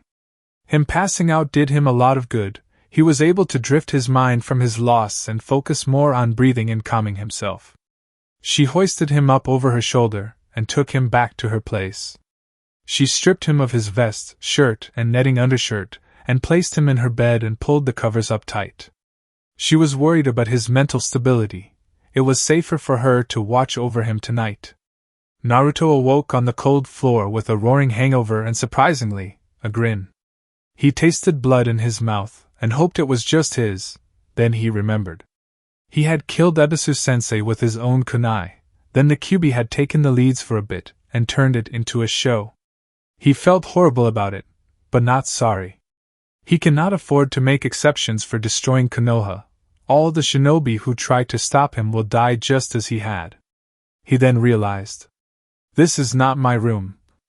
Where the hell am I? He heard the toilet flush and sake bottles clatter in the next room. A loud yawn and a curse uttered and the door opened.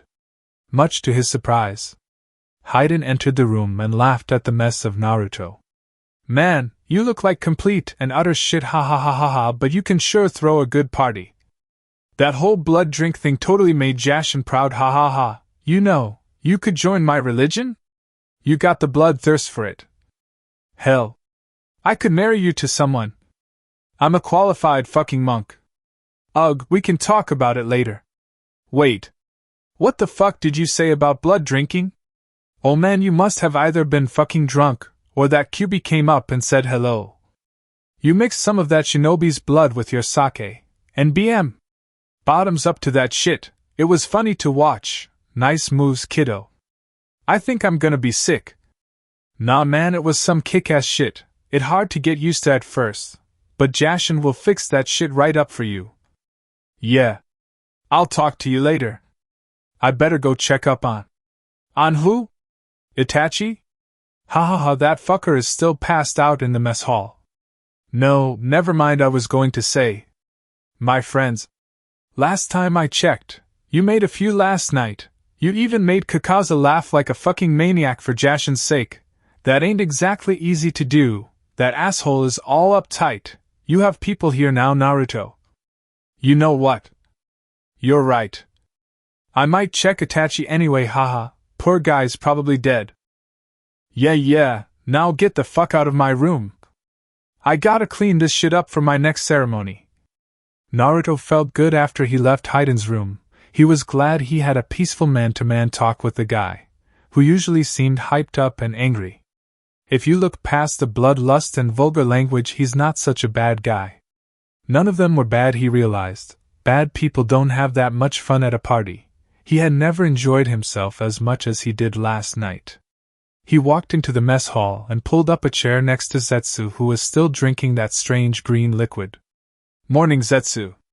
Or is it Zetsu's? Sorry. I'll sit somewhere else. No, it's fine. I don't mind talking, ha ha ha. It's the other half that's a real stuck-up guy, ha. I heard that asshole. How could I not hear it? I don't mind talking to the newcomer. I see great potential in him anyway. Thanks. So Eve been wondering, what are you drinking? Oh, this. It's pure glucose sap, it's so good. Okay. Good to know. We can't drink alcohol. It would screw with our abilities and make us feel like shit. Oh, so you don't get drunk at all? Are you kidding us? Ha ha ha, this stuff is 100 times stronger than regular alcohol, haha. Right. So when the next mission exactly? Today no one has any schedule due to the high amount of hangovers and injuries. If you want to see about a mission, go see Nagato. I'll go do that now. Thanks for the help, guys. Bye-bye. Naruto knocked hard on Nagato's door, and the door opened on its own. Nagato's wind chakra abilities were far superior to Naruto's, that's for sure. It's another thing he wanted to learn. He walked in and saw Nagato sitting up in his bed, Another hole in the backboard for his chakra rods to poke through. He must sleep on his side, or 2 meters off the bed, haha. The thought was funny, and it showed in his face well. Nagato smiled. Next to him was a half-naked Konan curled up under the blankets. Her excessive alcohol abuse had turned her into a hibernating rock. Nothing would wake her from her drunken slumber, it seemed. Like I said, Nagato, looks like you and Konan will be the third couple, ha ha ha. Oh, shut it, what's up? Not much, did I wake you? No. I've just been thinking about what you have been laughing at. He gestured to his chakra rods. Oh, sorry. It must be hard living with them, that's all. Yeah, but that's what I've been thinking about. I want to have them removed and my legs restored. I want to be able to walk and fight again. The chakra rods are only good for relaying controls to the paths I use. Paths? The empty bodies I can control like puppets. One of them was my best friend. Yahiko. The origin of my pain. I see. I want to bury him and lead the Akatsuki as an actual leader. Not a puppet master who cowers from a distance. How will you remove them? Aren't they a part of you? Only one man can do it. Who? Orochimaru, our ex-doctor and scientist. Oh man, not that guy. Please. He's the last guy you want to see. Don't worry. I'll have you, Konan, Zetsu and Itachi accompany me. That will be overkill if we have to fight him. We can persuade him. When do we leave then? I was going to ask about a mission today. This is more than enough. I guess we leave as soon as every is up. Kakuzu has a great hangover remedy. Being older than everyone here, he knows more than enough remedies. I'll get everyone ready. The door creaked open and Zetsu entered. He looked pissed off. Maybe he was out of glucose sap. Nagato. Bad news. The secret entrance door is broken. Daidora's explosions have warped the locks and melted the fittings. It will take a solid day for repairs and reconfiguring the chakra locks. If you guys are going to leave, you have to leave from the street entrance. This complicates things, Naruto. Okay, you, Konan and Itachi leave through the front door and head to Orochimaru's hideout. Zetsu may only have enough chakra to earth phase with him once or twice. Correct, Zetsu? That's about right. Thankfully we have been drinking this glucose sap. It builds up our chakra immensely. Naruto, when you leave, wear some hooded overcloaks over your Akatsuki gear. You are going to have to blend with the hidden rain villagers. Okay, when you are close enough, I will earth phase with Zetsu to your location. I will know because I'll view the events from your minds. Meet in the mess hall in 15 minutes. Be ready, this could be difficult work here. What are you going to do? Ha! I get the splendid duty of waking this angel from her slumber. Now go, and please, try wake Itachi. For a Uchiha his actions were surprising. Nagato ran kisses down Konan's neck as Naruto left. Better wake her up softly than wake her up in a near psychotic rage. Kakashi awoke to the smell coffee and baked savories. He remembered what happened but did not remember where and how he got here. He realized that once he was topless in Anko's bed. Thankfully he was not drunk or hungover, which could have made things a slightly scary. He sat up and cupped his face in hands and yawned. He was a total mess. He should apologize to her for putting her in such a stress, or buy her flowers. He stepped out of bed and stretched out. His abs protruding so much it would make any girl scream out. Sexy senpai! So I see you're up. How you feeling, handsome? Anko stood at the stove wearing only jeans and an apron which covered her bodacious curves. Kakashi felt blood drip from his nose as he grinned at the sight. There are certain things Ika Paradise cannot satisfy. Oh. I'm feeling so much better right now, hee hee hee. Come on, be serious, really? Look. I'm sorry. I kept it bottled up and it all broke free. I'm better now. Good to know, I'm glad. And you are really good right now, ha ha. You're such a tease, Kakashi. All those dirty little books have gone to your head. She began to untie the back of the apron. Looks so good. Me or the pancakes? Both. Is this lunch? Yup, so tell me. Where do you want to do it? What? Lunch? The table is fine. She giggled and beat her lip. I was not talking about lunch, Kakashi. But the table is fine indeed. She dropped the apron and let her breasts mentally pull him in. She pulled down his mask and slipped her tongue into his mouth, fully embracing him as he lay her down on the table. They both undid their pants and enjoyed more than a simple lunch. It was true, Ika paradise could not satisfy every man's desire. Hinata and Jiraiya entered the main gates of the Hidden Rain without any issues. Because they were no longer Konoha affiliated, they were not on any ninja roster or wanted list. Hinata wished Orochimaru had come further in with them. He had only traveled a few miles before leaving the two to their business. He would have come in handy, but it would have been impossible for him to enter without raising alarm. He was an international criminal after all. 3 hours earlier. I'm afraid this is where we part. What do you mean, Orochimaru? You aren't coming? Not today, I'm afraid. I'm known throughout the world. No doubt the amount of Ryo on my head is double the actual population of the world. I won't be able to enter.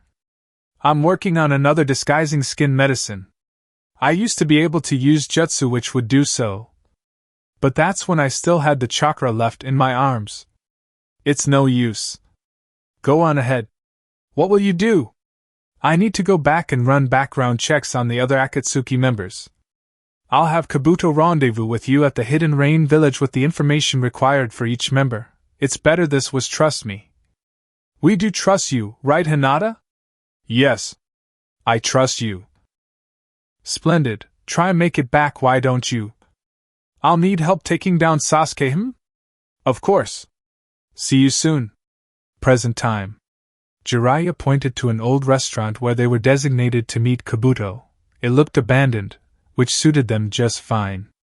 They entered and saw a shadowy figure emerge from behind pillar. Kabuto's grin and spectacles shone in the dark. Kabuto. As well as the information scrolls. Lord Orochimaru requested you put these on. The less familiar you are, the better. He handed them a hooded cloak each and passed the scrolls to them. Thanks. Alright, Hinata, let's put these on and head out. Make sure the hood is up also. I am supposed to wait here and provide emergency support if you need it. If you are in trouble, press this. It sends a jolt of localized chakra to this chakra rod and will warn me when you call. Press once for mission complete, press twice for mission failed, and press 3 times for my support in a fight or escape. Good luck. He stepped back into the shadows and vanished as if he were a mere mirage. Jiraiya gestured for Hinata to get moving. They both headed outside into the rainy day and pulled their hoods further down over their face, covering their face. They spotted the tallest skyscraper and headed towards its position, the muddy water splashing under their feet, scores of people moving from place to place, minding their own business. Hinata collided with a hooded man and almost fell over. The man almost fell over himself. He muttered his sorries and walked faster to keep in line with his 2 other friends. Hinata stood there, pale white and still. She looked down at the puddle beneath her and spotted a lone blonde hair-like fiber. The chakra she felt a few seconds ago was so familiar to her, but she could not figure out why. Jiraiya grabbed her shoulder and shook her out of her daze. We got to get moving, Hinata. Why, yes. If she had activated Byakugan, she would have truly known who he was. Naruto collided with some woman. He regained his steps and apologized. Conan and Itachi were up ahead. He had to keep up or get lost in this sea of hoods and umbrellas. That chakra. It was so familiar. Hey! Keep up, would ya? Conan called from up ahead. Yeah. Coming! If he had looked her in the eyes, he would have truly known who she was. Chapter 11. Alive and Hateful. The rain subsided the further they traveled away from the Hidden Rain village. From heavy downpour to a light mist, the day became a bright blue gem of light and serene forestry. The 3 Akatsuki members had left the worn-torn lands of Iwagakure behind. Naruto spent the long questioning himself and his future motives. Ebisu's death flashing through his mind, he still was not used to the idea of killing his teachers and fellow classmates. An ordinary leaf shinobi is far easier to kill than someone you shared life with. All the fun and tears. Ebisu was Konoha Maru's sensei and squad leader. He had also helped Naruto find Jiraiya and become his student, despite his pervy ways. Naruto's mind drifted back to the thought of his master, Jiraiya, or better known as Pervy Sage. What would he think of the man Naruto had become? Has he moved on? Questions flooded his mind while his subconscious directed his movements through the dense jungle. I'm dead to everyone. No one knows what really happened. No one knows what Sasuke did. No one knows how bad Sakura hurt me. No one knows my hatred. His teeth gritted together in furious anger. It hurt bringing up the memories of that dark night. He wanted them to feel the pain he felt. But everyone? What about Kakashi, Yamato, Hinata, and the rest of my friends? My actions will hurt them if not get them killed. What can I do? I already killed Ebisu. There is no escaping my sins. But must everyone get in the way of my revenge? Can I lead Sasuke out of the village and finish it then?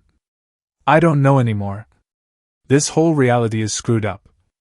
His mind began to focus on more key questions, many to do with the Akatsuki themselves. Why was I allowed to join so easily?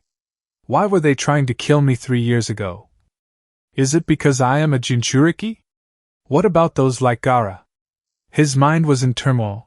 He would take a seat with Nagato and finally get these questions answered. Itachi and Konan slowed their pace and came to a stop in a large grass clearing. They checked their surroundings for any followers or traps. Itachi gave the thumbs up and they all relaxed. They sat down and rested while Itachi relayed the message to Zetsu, which would let him know the coast is clear.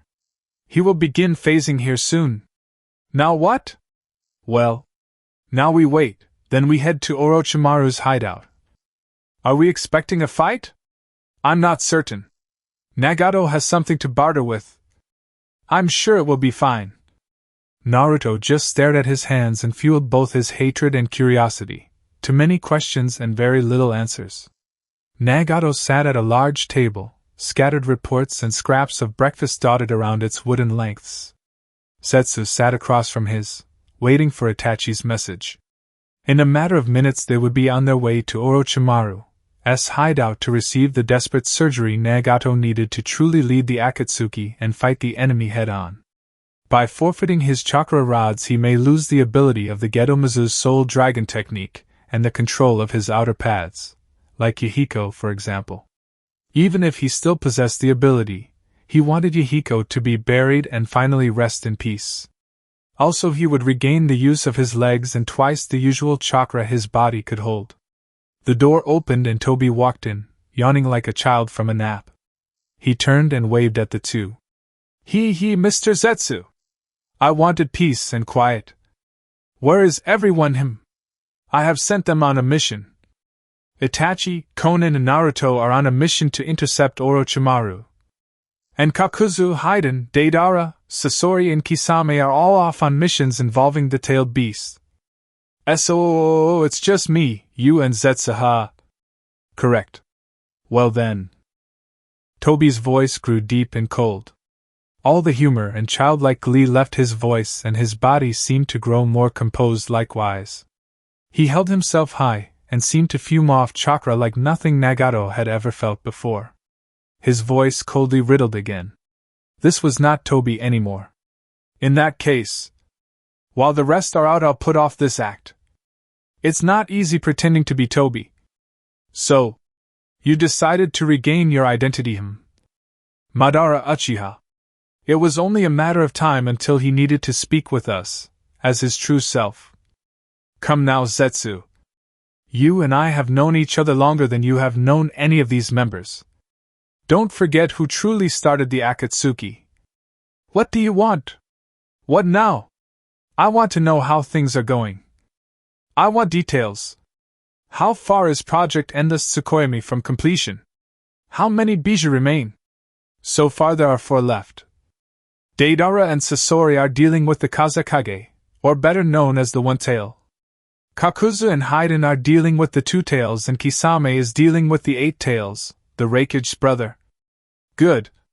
And the 9 Tails? Nagato wished he had not brought that up. He hated the events to happen in the near future involving Naruto. Well, that's far off. Madara. Don't tell me you have become attached to the boy. He is merely a pawn in my game for a perfect world. Sacrifices need to be made. You should know that of all Nagato. Is there a way to safely extract the tailed beast without killing him? He does not deserve to die. Normally yes, but the Nine Tails was the most stubborn beast I had ever seen. It will kill him if forced out. He is a fellow clan member and a prestigious student. He has much to prove. He has the power to change this world without the need of your genjutsu. I believe he can. You believe in renewed love for a post-suicidal misfit who just so happens to be in your clan? The only way to achieve peace is to wipe this world clean and start fresh. I promise you a beautiful world where Yahiko is alive, and so are your parents. If it means so much to you, Naruto can be in this genjutsu as well, whatever satisfies your need for such a companion. I am awaiting lab results, Madara. He could be related to me. Would you cast off family so easily? I have no time for your games, Nagato. Those eyes of yours aren't gifts from the gods. I would know. Madara, surely the boy can live a bit longer for the company's benefit? He will be the last to be harvested. That's the best offer you will ever receive from me. Now get this done. I'm growing more and more impatient as the days go by. Konoha must burn. Nagato. It's Itachi. We are ready to move. Great, let's go. This operation. It better speed up the operation, not the opposite. Trust me, Madara, it will be done. See to it that it does. I will be meditating elsewhere. He used his Kamui ability, and his body began to be sucked into the raw power of his Sharingan, sending him to a new location much faster than Zetsu's Earth phase. He was gone in under 3 seconds. What do I do? What do you mean? The Naruto situation? I truly have grown attached to him. He's like a little brother, more than just an agent and a student. Never mind it. Grab on. They'll send us to their position. Hinata and Jiraiya picked up their pace. The main entrance was only a few meters away. Hinata could sense the presence of people in the building. She hoped Naruto's body was untouched and unharmed. She prepared herself for the worst, however. In here! I sense 3 different chakra types. Only 3 people are in this building. Their chakra is powerful. Stay alert. Got it. Only 3 Akatsuki members? That's not right. Yeah. I know. They barged in from room to room, checking for both traps and their beloved friend. The facilities ranged from kitchens to sparring arenas and gyms. The Akatsuki had everything they needed to survive a siege, it seemed, and here they were, running inside its fortress without any hassle. She activated her Byakugan to help narrow the search down. She guessed Naruto's body would be near the 3 members inside the building. She gazed and turned wide-eyed to Jiraiya. What is it? One of them just disappeared, like a space-time jutsu. There are still 2 left. Shit, we better hurry. They picked up their pace and passed through a mess hall that looked like it had been ravaged in a crazed party. They did not notice the corpse of Ebisu in the corner as they ran through the room towards the meeting room, where the chakra was the strongest. No, this can't be possible. What is it? They just vanished as well, different from the man before. They sunk into the ground and disappeared. This building is empty. You're telling me we are alone, no Akatsuki anywhere? Basically. Look, this is a minor setback, but this is also the best thing to happen to us so far. They have left completely, all their belongings and filed information. Naruto could still be here. If not, then there should be the right information on finding him, wherever his body is. Oh, okay, you're right. They re-entered the mess hall at a slower pace, allowing them to truly take in the room's decor. This, of course, included the decapitated body. Hinata screamed and Jiraiya moved to block her sight from it. He cradled her head against his shoulder. She began to shiver all over. He looked over his shoulder and confirmed it for himself. It was a Leaf Shinobi's corpse. Are you okay? You would have killed a few people by now. What's the matter? I know. I have. It's just his chakra. It's familiar, Jiraiya. I know this man from somewhere. Look, take a seat over there. I'll go inspect the body and wrap him up in a blanket. We will take him back to the leaf. Jiraiya sat her down across the room. She faced away from the gruesome scene, her face pale and cold. He hunched over and flipped the body onto its back and searched its pockets. There he found some spare kunai and documentations, which made no sense to him. The documents almost looked like squad orders for genin. He felt a metal necklace and pulled free a pair of shinobi ID tags. It read Ebisu. Hinata. This may be hard, this man was Ebisu-sensei. I know, I recognized his chakra minutes ago. He sighed. Yeah, he sent his genin on a mission without him. I'm sure the village is looking for him. We can't go back. I won't go back, even if it is for his sake. I can't face the people I left. I guess you're right. I have an idea. He activated the item Kabuto gave him. In a matter of minutes, Kabuto walked into the room and made a formal bow.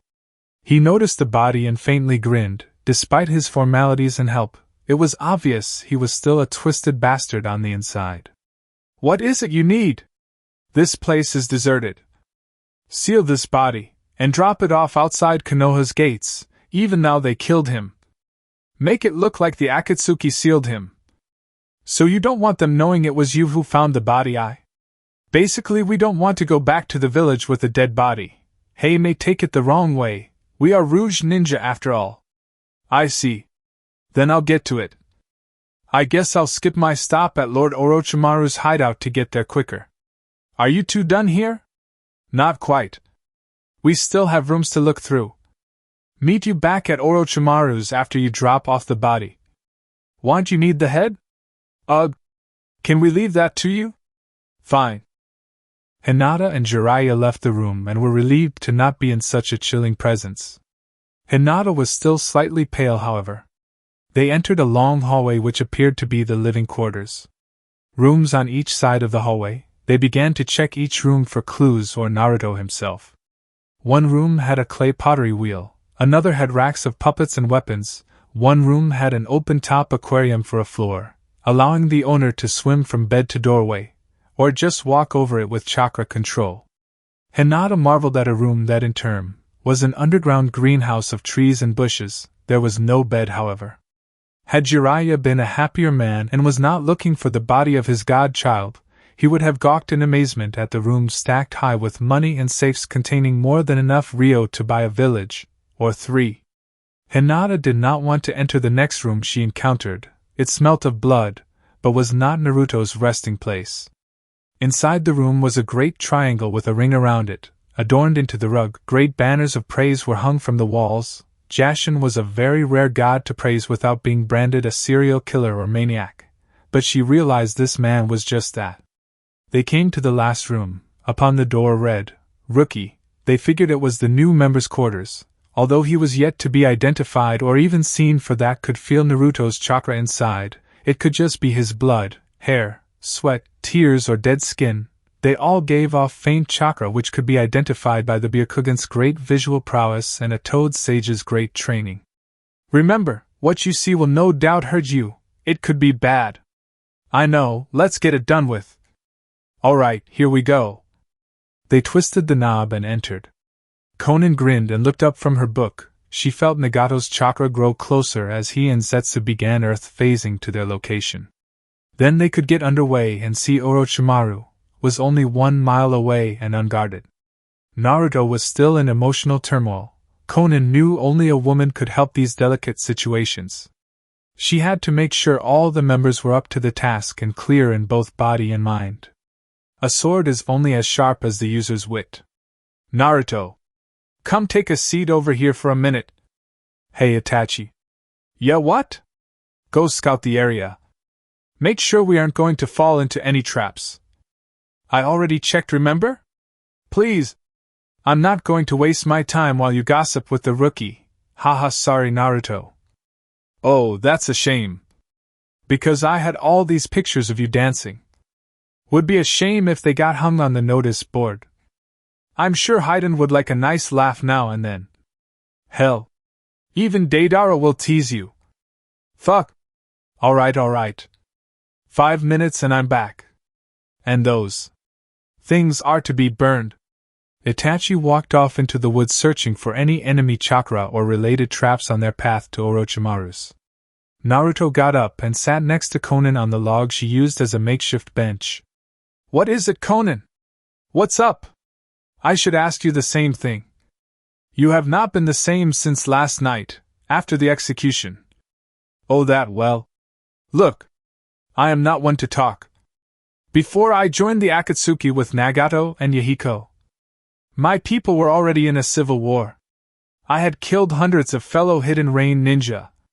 For you it is different. Konoha never had any major civil wars during your childhood. This would have been the first leaf ninja you had killed, right? If you don't count the things the Kyuubi does. Then yeah.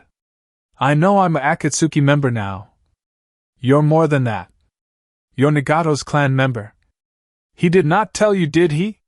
He's getting not his and your blood tested. He wants to know if you are related or not.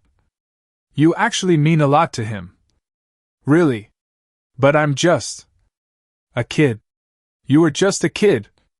Now you are a man who even a girl like me would like. Don't take that as a hint. Baka, you know I love Nagato. Duh. That's a given. You were bouncing around him all night. She grinned to herself. Naruto had no idea how dirtily right he was. He was too young to get the reference, however, which only made her giggle more. Yeah, well, we seldom party. Barely at all. It's usually a cold, boring place. But it's like you have brought life to it. Thanks, Konan. Look, I'm an assassin/mercenary. But I'm also still a girl. Talk to me about this stuff. And for the love of ramen, don't talk to Haiden about this kind of shit. Naruto laughed. It was the first real genuine laugh he had shared that was not fueled by hatred, sadness, or Kyuubi bloodlust. Itachi returned and nodded ahead. Out of the ground, Zetsu began to form from the earth, Nagato holding onto his back, which allowed the jutsu to transfer between the two, allowing both to phase without any collisions or abnormalities. Konan went to Nagato's side and pulled a scroll from her pack. She then summoned the large walker-type machine powered by Nagato's extensive chakra.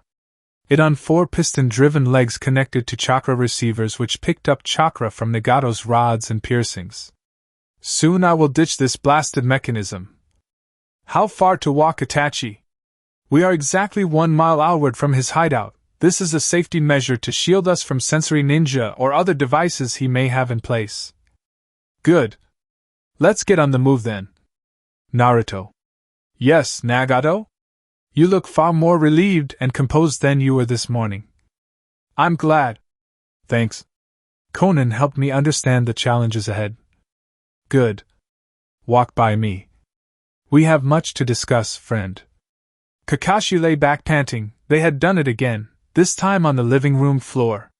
Their love had madly increased since Kakashi's breakdown. It is as though his conflict with his emotions had made him a newer man. Of course he missed Naruto more than anything existing, but he was now relieved of any stress or burdens he may have once held. Enko lay down next to him smiling. She trailed her fingers along his chest. So, I guess we are making kids, huh? Really? I thought it would be safer without a condom. Ha! No need for sarcasm. I'm glad. Yeah, me too. You and I have been off and on, but we never split up or officially announced our relationship. You mean a fling? Basically. Although this is the first time without a condom. First times, you mean? There was when I woke up and had the best lunch of my life. There was a quickie 2 hours later, then some, oral. Kakashi blushed deep at that. Yeah, that, then this. You are certainly pregnant, definitely. Yeah, well, we were both under stress, you especially. We have been together for years without actual formalities. He kissed her hard and deep, pulling her up against his body, kissing down her neck and whispering deep in her ear. I love you. I've been a fool to play games with you for so long. I'm sorry. And I love you with all my heart. And I am proud to be this baby's father. I've waited so long, for you to say those 3 words Kakashi Hataki, so long. Wait a little longer, and all 3 of us can share that name. Mrs. Hataki. Ha ha ha, I like it. It's sort of a tender topic to discuss, however. I don't know how to be a dad. It's like having a squad, but a little nicer, and less forests of death. I'll bet. Got any names in mind? Well, for a girl. Maybe. Geez, I don't know. Oh. Naruko? Naruko, are you making stuff up? Well. Shut up. She flicked his head and grinned. What about a boy's name? Whoa, don't get cocky. It will be a girl, but yeah, I thought. Let's call him Tsukumo. My father's name. I think it's time his legacy lives on Kakashi. A great shinobi named after his grandfather, who was a great hero himself. Anko. I thank you. Kakashi was happy to have his father's name live on. It would be his final farewell to the grief his father's death had brought him. Their child would carry on the Hataki legacy and become a truly great shinobi. He could not be any happier. We are here. They all stood outside Orochimaru's hideout, weapons drawn and senses raised up to pick up any possible threat or alert. The hideout looked like a simple natural rock formation which created a shallow cave. In reality, the cave dug into the mountainside and branched off to multiple facilities owned and used by Orochimaru himself. Naruto had been to many hideouts like this. Orochimaru was a master of deception and was always backed up with a base or outpost he could live in. Itachi stepped forward. Here he comes. He's walking peacefully, no weapons that I can see. Within minutes the faint silhouette of Orochimaru became less and less shrouded by darkness. His piercing yellow eyes glaring through the dark in utter amusement, he stepped into the sunlight and gazed at Itachi, not noticing Naruto in the back. I see you have brought me my Sharingan. And my Rinnegan too. This is a most delightful meeting we are having. Akatsuki friends. He looked around and stopped. Orochimaru's skin seemed to turn even whiter. His eyes dilated and his mouth opened in a slight awe of surprise and horror. He gripped his chest as if the sight had given him a heart attack. He stared wide-eyed at Naruto. Very seldom was Orochimaru shocked and stunned out of words. And Naruto, you are supposed to be dead. You're an Akatsuki member. Orochimaru, long time no see. Am I dead? Word has reached everywhere. Your friends, they all think you are dead. Even Kabuto and Ithogitsu, this is beyond belief.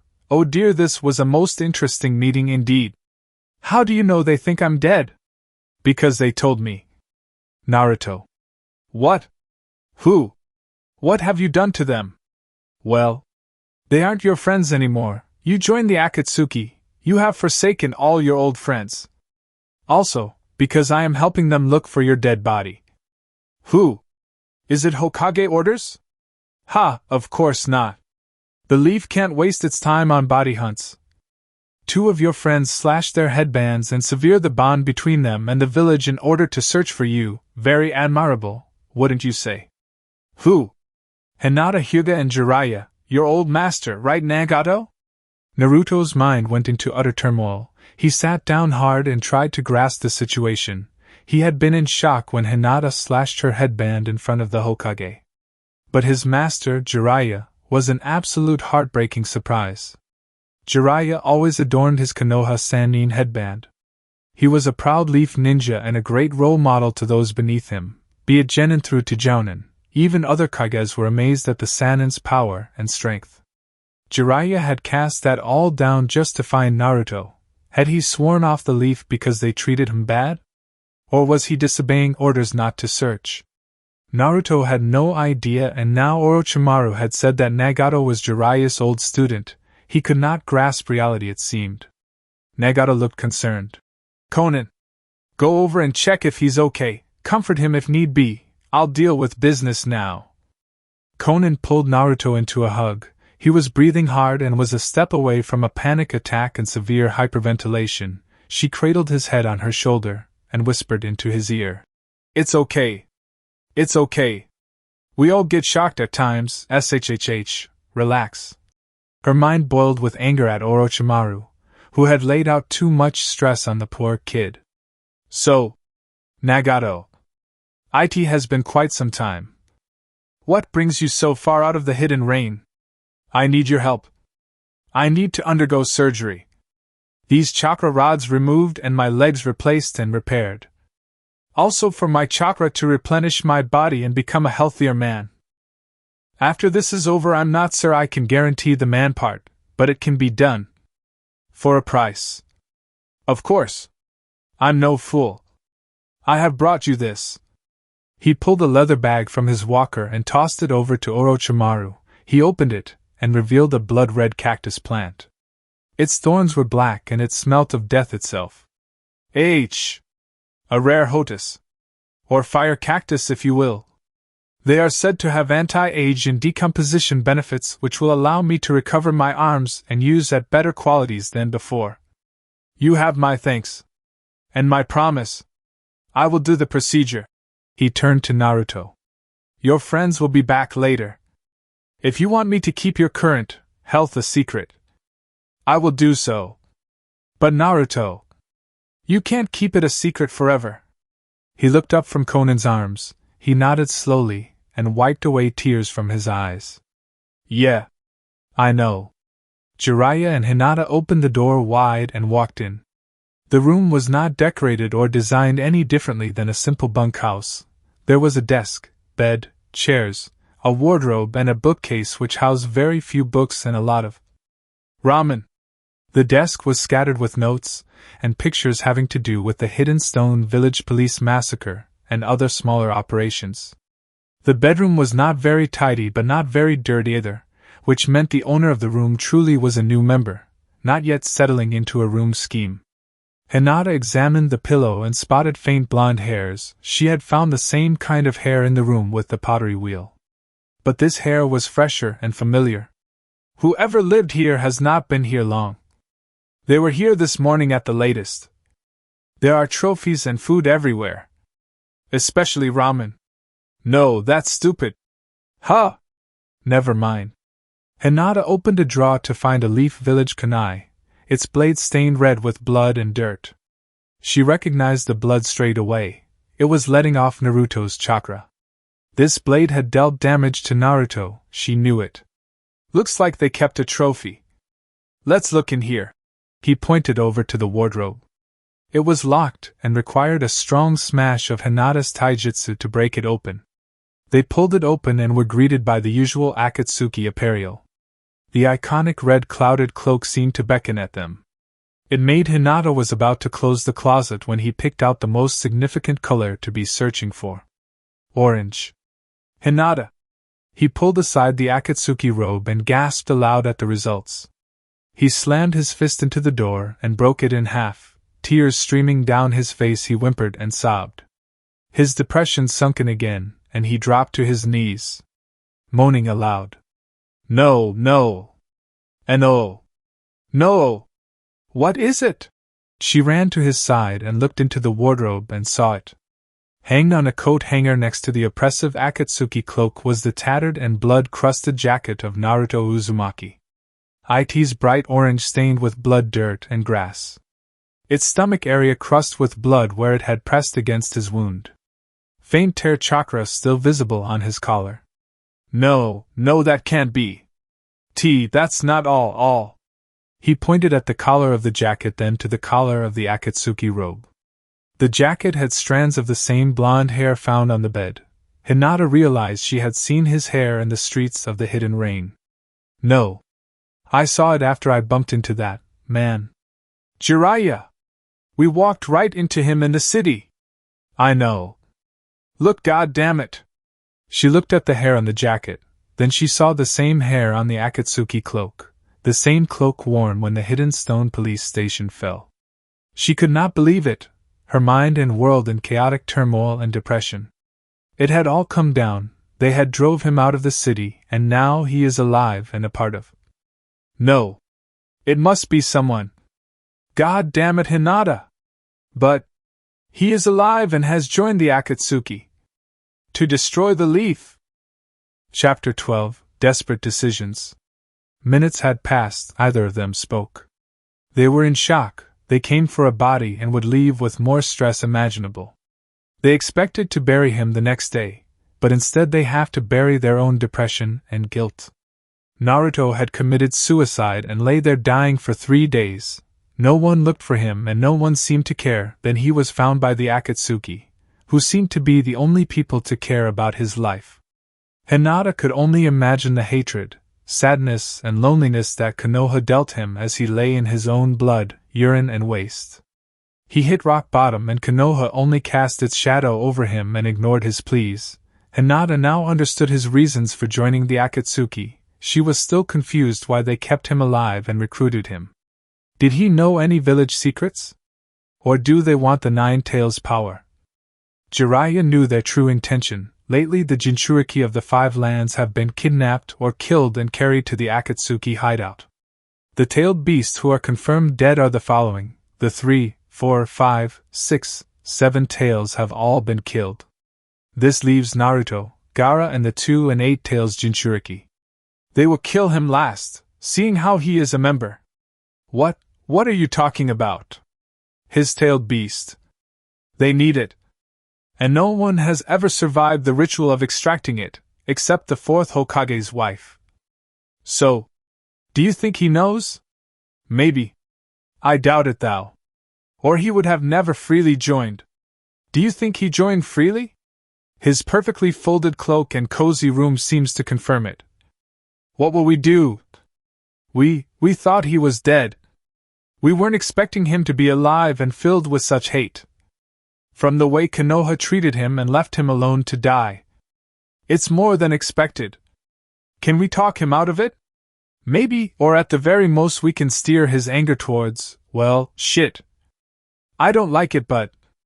What? Well, we could keep his anger on Sasuke. It's a horrible thing to do, but it is either Sasuke or the destruction of the village. You would have him kill Sasuke and end his hate? Yeah. As much as I hate it. Sacrifices must be made and Sasuke is not trustworthy anyway. Jiraiya stood and wiped the drying tears from his eyes. He shouldered his pack and helped Hinata up off the bed where she had curled up, taking in Naruto's scent and pretending he was back at the village and they were both together. If only. Oh Naruto, you traded your freedom for Sasuke's hatred when you let him in. Let's go, Hinata. But where? Back to Orochimaru's hideout, then we will decide our next plan from there. I'm afraid there is not much we can do now. Yes. You're right. The observation room was quiet. They could see the surgery take place down below, although most of the events taking place below looked more like a medical hybrid of medicine and ritual. They were all the necessary procedures to get Nagato the body he both wanted and needed.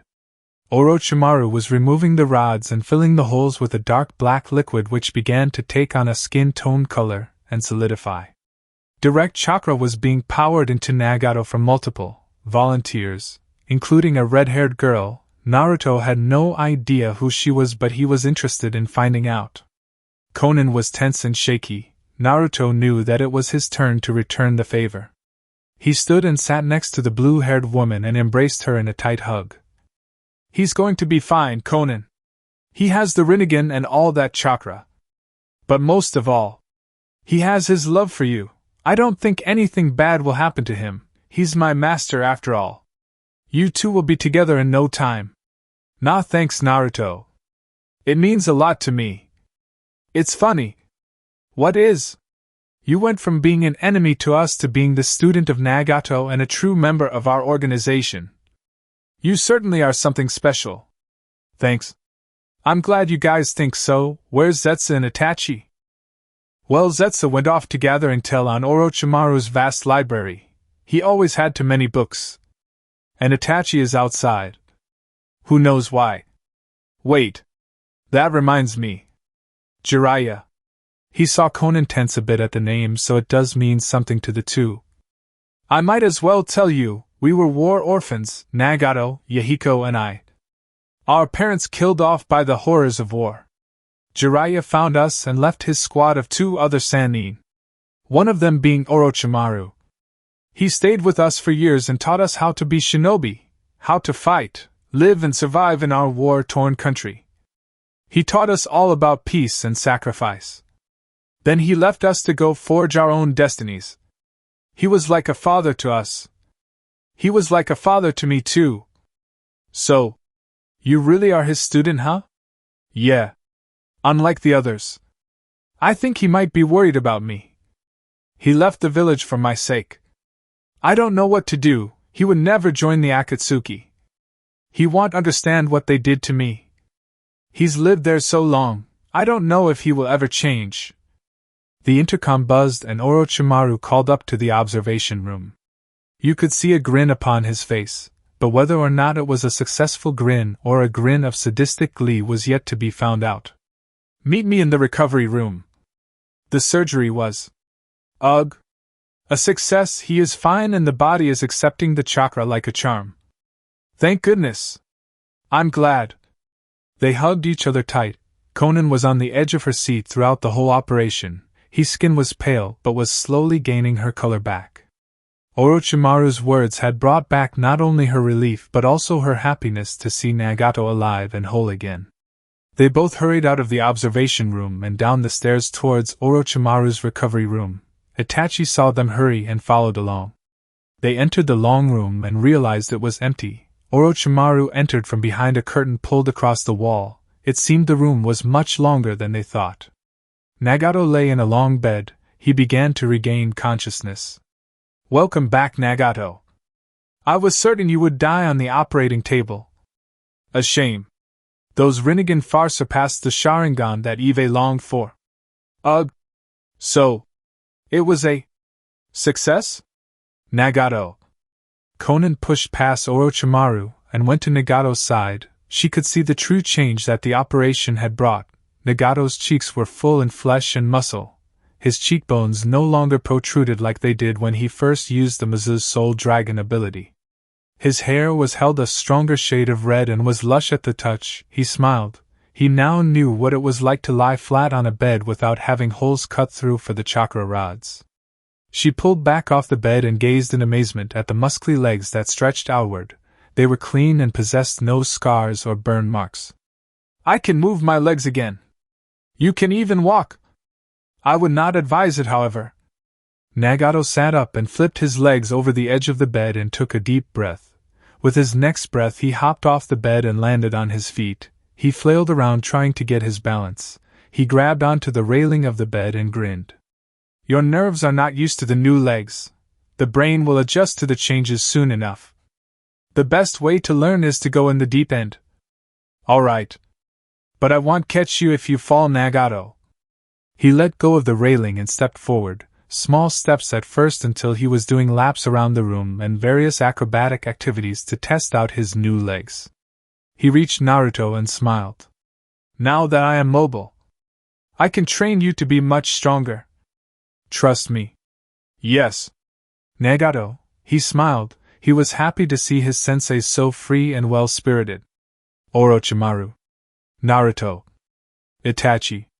I need to test out my movement abilities. And I need some privacy in doing so.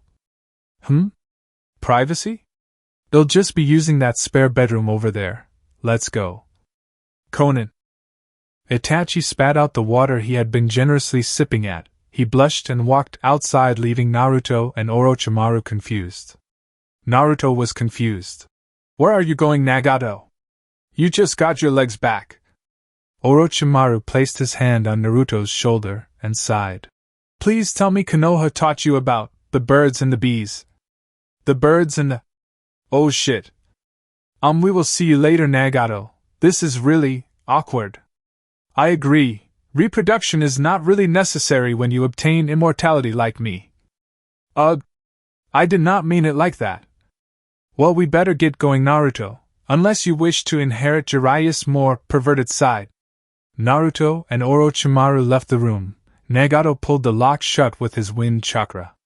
Konan pulled him close to her, pressing her breasts against his chest. They rarely embraced like this due to Nagato's past condition. He took in the scent of her hair as she ran her hands over his smooth back, which held no scars or scabbing. I can be the man you deserved, Conan. You always were. But I have to admit, he did a good job. She then realized how tall he was. Normally he was sitting down or suspended in his walker, which was unnaturally tall. He pulled her closer to him and used his height to whisper in her ear. I love you. And now we can both put our friend at rest. I love you too, yes, I agree. They'll make arrangements once we return to the hidden rain. So, I see you locked the door, hinting at something, are we? Nagato flushed red. Well, I thought. You thought? That, this is a new body and all. It's important I exercise it and calibrate my brain with its. Conan pushed him back on the bed with the force of a hammer. He landed on his back and laughed. He was still getting used to lying down. Life seemed so much easier this way. She climbed on top of him. Unbuttoning his patient clothing, she removed her Akatsuki cloak and threw it over a chair. So, that's a yes? You have legs now. I expect more work out of you. Oh, you can count on it. She removed her shirt and unclipped her bra, letting her curvature hang free in the warm air. She kissed down Nagato's neck, chest, belly and thighs. She drew her kunai and slashed off his undergarment, and massaged him in such a way only lovers can achieve. They spent an hour, testing and enjoying the newly formed movements Nagato could control, enjoying each other's company as two whole humans with a love that far exceeded the power of the Rinnegan. Their love would cause trouble in the future, for love was always the more destructive weapon. Kakashi finished his cup of much-deserved coffee. It helped him keep alert and wake up from a relaxed state that most sex put him in. Him and Anko had been at it again this morning. Her logic was that they should get as much sex in as possible for the next 9 months. They might as well enjoy it, while it shares no consequences, which was completely fine with Kakashi. So I'm going to the Hokage's office after breakfast. More bacon? No thanks. I'm afraid I won't be able to burn it off if I keep eating breakfasts like these. Come back early tonight and I'll make sure you burn it off. Actually, you're also being requested. After breakfast we both go up. Really? Yeah, all the major squad leaders and instructors are being sent to her office around 11. What for? It sounds serious. No doubt it is. Let's go. Right. They geared up in their casual Konoha shinobi gear and headed towards the Hokage building. Along the way they spotted Guy and Asuma also on their way. They called the two over. Kakashi thought they might know something. Well. If it ain't the two lovebirds, hee. Shuddered Asuma. Well, Kakashi. It seems you have beaten me to a partner, but I will win in the end. He bet you in another regard. I'm actually pregnant. Kakashi slapped his hand over her mouth, muffling her voice. What she meant to say was she is, promoted. That's what she said. She got a promotion a few days ago, and we are all so proud. Anko. Ha, whatever you say. Asuma. Guy, what's this meeting about anyway? One of our own was killed, sealed in a scroll, and dropped off by the front gate. We are guessing it is the Akatsuki. Who was killed? Only the Hokage and Shizen know. They cracked open the scroll and activated it this morning. They headed into the Hokage building and were greeted by the rest of the jounin and instructors. These people including Shikaka Nara, Yamato, Kurenai and Irika. Tsunade sat at her table. It looked like she had not been getting any sleep lately. Her eyes showed sorrow and tiredness. Everyone was here to know who was killed. She looked up and coughed to clear her voice. As many of you know, the Akatsuki sent us one of our own, dead. He was also sealed in a scroll. This is a technique we have never seen, so we can safely assume they can seal alive people as well. But that's not why you have all gathered. Ebisu-sensei was the one killed. Everyone gasped or cried aloud. Ebisu was an odd man but a dedicated teacher and squad leader to his 3 students. He was a happy and careful man, which makes the situation a whole lot harder to grasp and take seriously. I know. A man such as him does not venture out of the village. He must have been kidnapped and interrogated for information. He was then beheaded by a kunai or sword. Shizen is still identifying the weapon used. The Akatsuki gave him back as a warning perhaps. But I will take it as a challenge. I want teams to hunt these bastards down and eliminated. Kakashi raised his hand in question. Any word on Hinata and Master Jiraiya? I'm afraid. The village elders, including Danzo Shimura of the Foundation, have forced me. Well, those two are to be considered criminals. What? That's preposterous. They have done nothing. I am aware. I know. The elders have made it clear to everyone. If you forsake this village and cast off your allegiance and bond, you are abandoning both duty and loyalty, which, in their case, is considered traitorous and is punishable. Asuma cocked an eyebrow. How is it treachery? What makes them different from the few villagers who share no allegiance to a village? According to Danzo, both Hinata and Jiraiya contain vital information about the leaf. If they betrayed us, they would never. If they betrayed us, our enemies would gain knowledge of everything. This includes weapons, tactics, and weak spots in our defenses. They are to be considered criminals. Bring them back and we can hope they will join us again. Otherwise, they are no different to the Akatsuki. You can't surely believe that. Hinata is only 16 years old, for crying out loud. Kurenai, that's enough.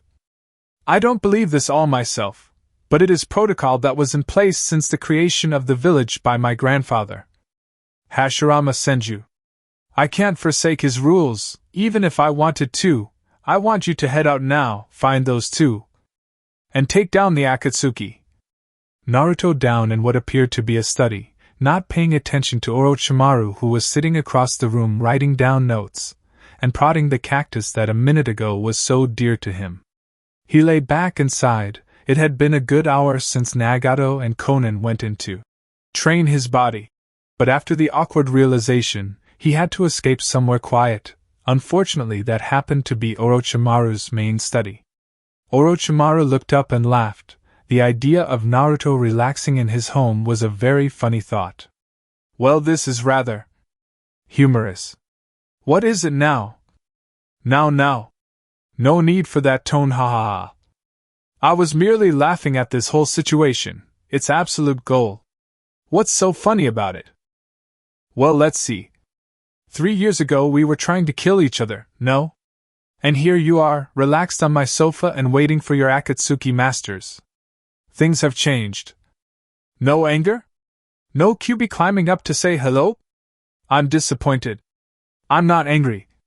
Because you were right, you were always right. Your hate for Konoha is justified. You hate them because you really know what kind of people they are. You needed power. They held you back and made you feel like shit when you only wanted to bring back those who you love. Right.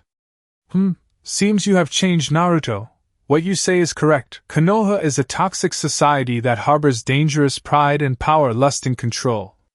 Of course I am no different, but I do it for a reason. I will kill Sasuke for what he did. Although to be truthful, all he did was show me Konoha's true colors. He will still die, for taking the woman I once loved and turning her against me. So you want Sasuke dead? I'm afraid I can't allow you to kill him, but you want him dead, right? What are you getting at? I want him dead. I'll do it. Not necessary. Bring him to me and we both benefit. You get your revenge and I get my body. We both win. Can you guarantee his death? But of course. Child's play, my dear friend. The door opened and Nagato entered. Looks like his training was over. He patted Naruto on the shoulder. Naruto stood and the two finally saw eye to eye, master to student. Konan leaned against the door frame and was blushing heavily. She had trained hard, as well it seemed. Naruto. I need to speak with Orochimaru. Alone. Yes, Nagato. He left the room and followed Konan down the hallway, her giggling loud as Naruto teased her. When the two were out of ear distance, Nagato shut the door and took a seat in front of Orochimaru's desk, his eyebrows cocked. You did amazing work, old friend. Are we friends? I'm touched, Nagato. I must thank you for the cactus. It will speed up my research generously. We are not done, not yet. More operations? No, far more important. I'm intrigued, continue. I think you know more about Toby than most of our members. Right? Ah, yes. You mean the supposed Madara Uchiha, correct? He leads us from the shadows, a cowardly act that I know all too well, not anymore, however, thanks to this body. What about him? Have you ever heard the phrase coup d'etat? To overthrow or instigate a resistance. Oh, this is sounding very interesting, ha. Well, we both used to want to achieve peace through his grand project. Ah, yes. Project Infinite Tsukuyami, large genjutsu utilizing the tailed beasts or bijus simply. Yes, well. Don't tell me, ha. You have grown soft for Naruto, Zetsu used your labs while you were operating. He took a blood sample from me and Naruto. What of it? Well, as you know, we are both of the Uzumaki clan. We both were taught by Jiraiya. We are as good as siblings, but that's not all. I'm his uncle, the last member of his family. What? How? Nagato drew a large scroll from his robe. He unraveled it, revealing a large family tree dating back to the formation of the Uzumakis from the Senjus. Each name branched off another until its roots reached the bottom of the page. He had yet to show Naruto and tell him the news of their relation. Kushina Uzumaki, Naruto's mother, was taken from the Eddie's village in the land of whirlpools, the location of our ruined village today. The fourth Hokage's wife. Yes, she originated from the Eddie's village along with me, her brother. To make the transition easier between our village and Konoha, she had her memories of family wiped by Ambu and the Yamanaka clan. Her memories of me wiped. And my memories of her also wiped. However, the Rinnegan has slowly begun to help me break the seals placed by the Yamanaka clan. I know now. How did you survive? As you know, when the Eddie's village was destroyed, the remaining Uzumakis spread far and wide throughout the country seeking refuge. My mother and father, Kushina's mother and father, took me to the hidden rain where we remained until their death. And the birth of my Rinnegan. So this resistance is to protect him, no? We will achieve peace our way. If it requires more force than genjutsu, so be it. I'm ready. And you come to me, why? I want you to join us. Help establish our bases inside your various facilities. Help me train Naruto and forge the true Akatsuki. We will get you Sasuke's body. And deal with Madara. Okay, I guess I'll partake in the Akatsuki schemes yet again. Who will join? Well, you and I, Kabuto, Konan, Itachi, Naruto of course. Kisame, maybe if Itachi can shake him over to our side.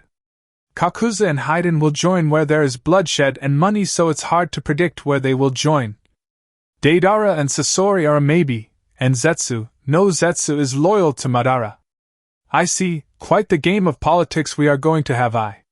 Now let me ask you something. What? What about Jiraiya and Hinata? Will they join when they find out Naruto is alive? I think they already know now, haha. Bad timing, I guess. I sent them to the hidden rain, to your hideout. No doubt they will be back soon with information Naruto's current team. I see. So it may come to a hard decision then. Hinata will join you, for Naruto's sake, but I suppose it's a mystery. The Hyuga have a distinct sense of honor. Jiraiya will disagree without method of peace. It's best we leave him be or leave him as a neutral player. I have yet to reunite with my master. The door opened and Itachi entered, his face calm and as serious as ever. He had news to report. They have arrived. Hinata and Lord Jiraiya. Keep Naruto in another room. We will bring him out when we have talked first with them. Yes, Nagato. Hinata wiped the water from her face as she entered the cave. Orochimaru's hideout was easier to find once you know what to look for. Jiraiya followed soon behind. Her chakra sensory was mixed and confused. She then realized Orochimaru had more than just guests over.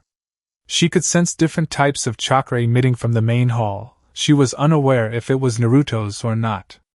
Jiraiya. There is. I know, let's go, they are waiting for us it seems. Could it be NAR? Let's find out.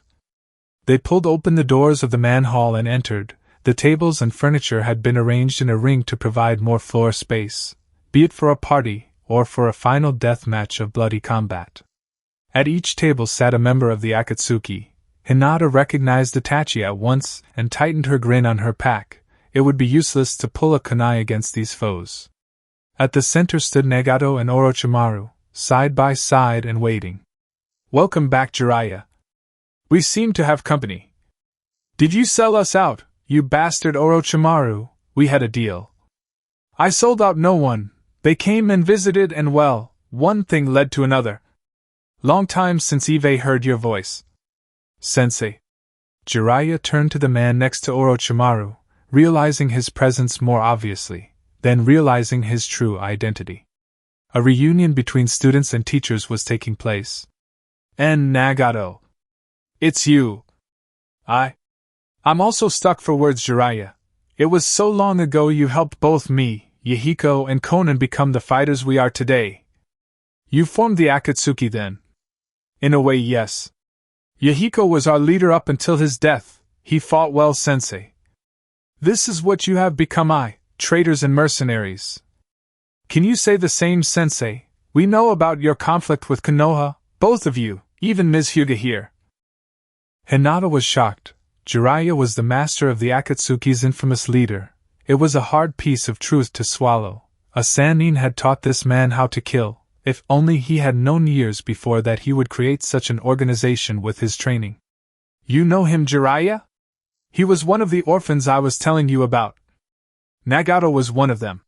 He's not the only one, sensei. Konan stood up and made her way to Nagato's side, flashing a smile at Jiraiya that made him blush deep. He was right all along, she had become a beauty. Konan, you look. Wow. Ha ha ha, you have not changed a bit. Jiraiya's features darkened. Now came the serious talk, reunions aside. You know why we are here, where is he? Soon. But first let me ask you something. What? Will you join us? We only mean to bring peace to this world, the same peace you taught us so well. You have twisted the meaning of peace, Nagato. I won't join you so easily, not until you change your ways. I guess persuasion is the only way then. Naruto! Come in now! Hinata's eyes widened as the door beside her opened. Naruto entered the room, his long Akatsuki cloak flowing around him, his red cloud as bright as day and as sinister as if it were a dark talisman. He came to a halt and identified everyone in the room, except for Zetsu, who must have been sent back to base. Realization hit him harder than a club to the brow. There they were, Hinata and Jiraiya. His eyes grew blurry as tears began to well up, his emotions wavering from sadness and excitement. Excited to see them here, sad to have them see him. Hinata was the closest to him. Her eyes were wide and her mouth parted in awe. A lone tear spilled down Naruto's cheek. There standing were his friends that he thought he lost or had forgotten about him. Hinata's own tears began to rise. And Naruto! She slowly walked towards him, picking up speed until she was in a full outrun, her eyes streaming tears and her lips quivering with the longing to be around Naruto, the man she thought she had lost, who she thought was dead by his own blade and his own depression. She had left the village to return with a body. What she found out in the Hidden Rain village had changed her life yet again. She forced her hand back and swiped it across his face. The loud smack pierced through the silence of the room. Her hand left a scarlet-red imprint on his cheek, her tears falling harder than before. How could you do it? Why would you try end your life when so many people loved you? Hinata. I'm. How could you do this to us? We thought you were dead. So did I. I'm sorry, Hinata. I did not realize people would look for me. I left the village searching for your dead body. And to find you here, alive. I don't know what I would have done if. I can't live in that village, Hinata. I can't live that way. They hate me. They hurt me, Hinata. She hurt me and he hurt me. Clearly talking about Sakura and Sasuke, Naruto's knuckles turned white under the pressure his grip held. When you left. When you died. You hurt me and so many others. I have wanted to end it myself since that day. Hinata. I never knew. I know. Both me and Jiraiya left and cut our bond with the village to search for you. We searched everywhere. Why? Why? I don't understand. Why would you forsake the village? Why would you give it all up for me? Because. God damn it. Because I love you, Naruto. I always have, every day. I look up to you for inspiration. You cheered me on during the Chunin exams when all seemed lost. You inspire me, Naruto. Your courage and bravery are all the things I wish I had. You are a kind man and I'm sorry Sakura does not feel the same way I do. I wish I was there for you instead of her that day. I'm sorry. I'm just a coward. I'm just a weakling. That's enough. He pulled her into his embrace and silenced her tears with his own. He stilled her shakes with his warm body and halted her quivering lips with his kiss. He pulled her in closer, their hearts beating hard in unison as their kiss joined. Conan remained solemn and serious, but an obvious blush touched her cheeks. Nagato likewise blushed. Hinata took in the texture and softness of his lips. She would never forget this moment. She expected to blush hard and faint, but her serious intent kept her at bay. Their kiss lasted what seemed like minutes, each second a blast of joyous pleasure in the act. Their kiss felt electrified. When they pulled back they were both breathing hard, her eyes sparkly and surprised at the event. I'm sorry, Hinata. I've spent all these years, never knowing your true feelings, spending that useless time with a woman who always loved another man. Never apologize, never call yourself weak, if you could hold your love for that long. I'm the one to apologize. I love you, Hinata. They kissed again, more passionately now. More sure of each other's feelings, their love was truly unchained and set free. She pulled away from him, stepping back. I'm sorry, Naruto. I can't. I will always love you, but you are walking the path of darkness with these people. You are far from my grasp. Hinata. I can't, Naruto. I can't be with you. As much as it hurts me inside. While you walk this path, I walk my own. Please, Naruto, come back with us, end it now. You know I can't do that. It's too late for me now. I want Sasuke dead, and the villagers, all of them. To them I was always a demon. A weapon and a monster. I'm not welcome there. Then, I guess it's goodbye.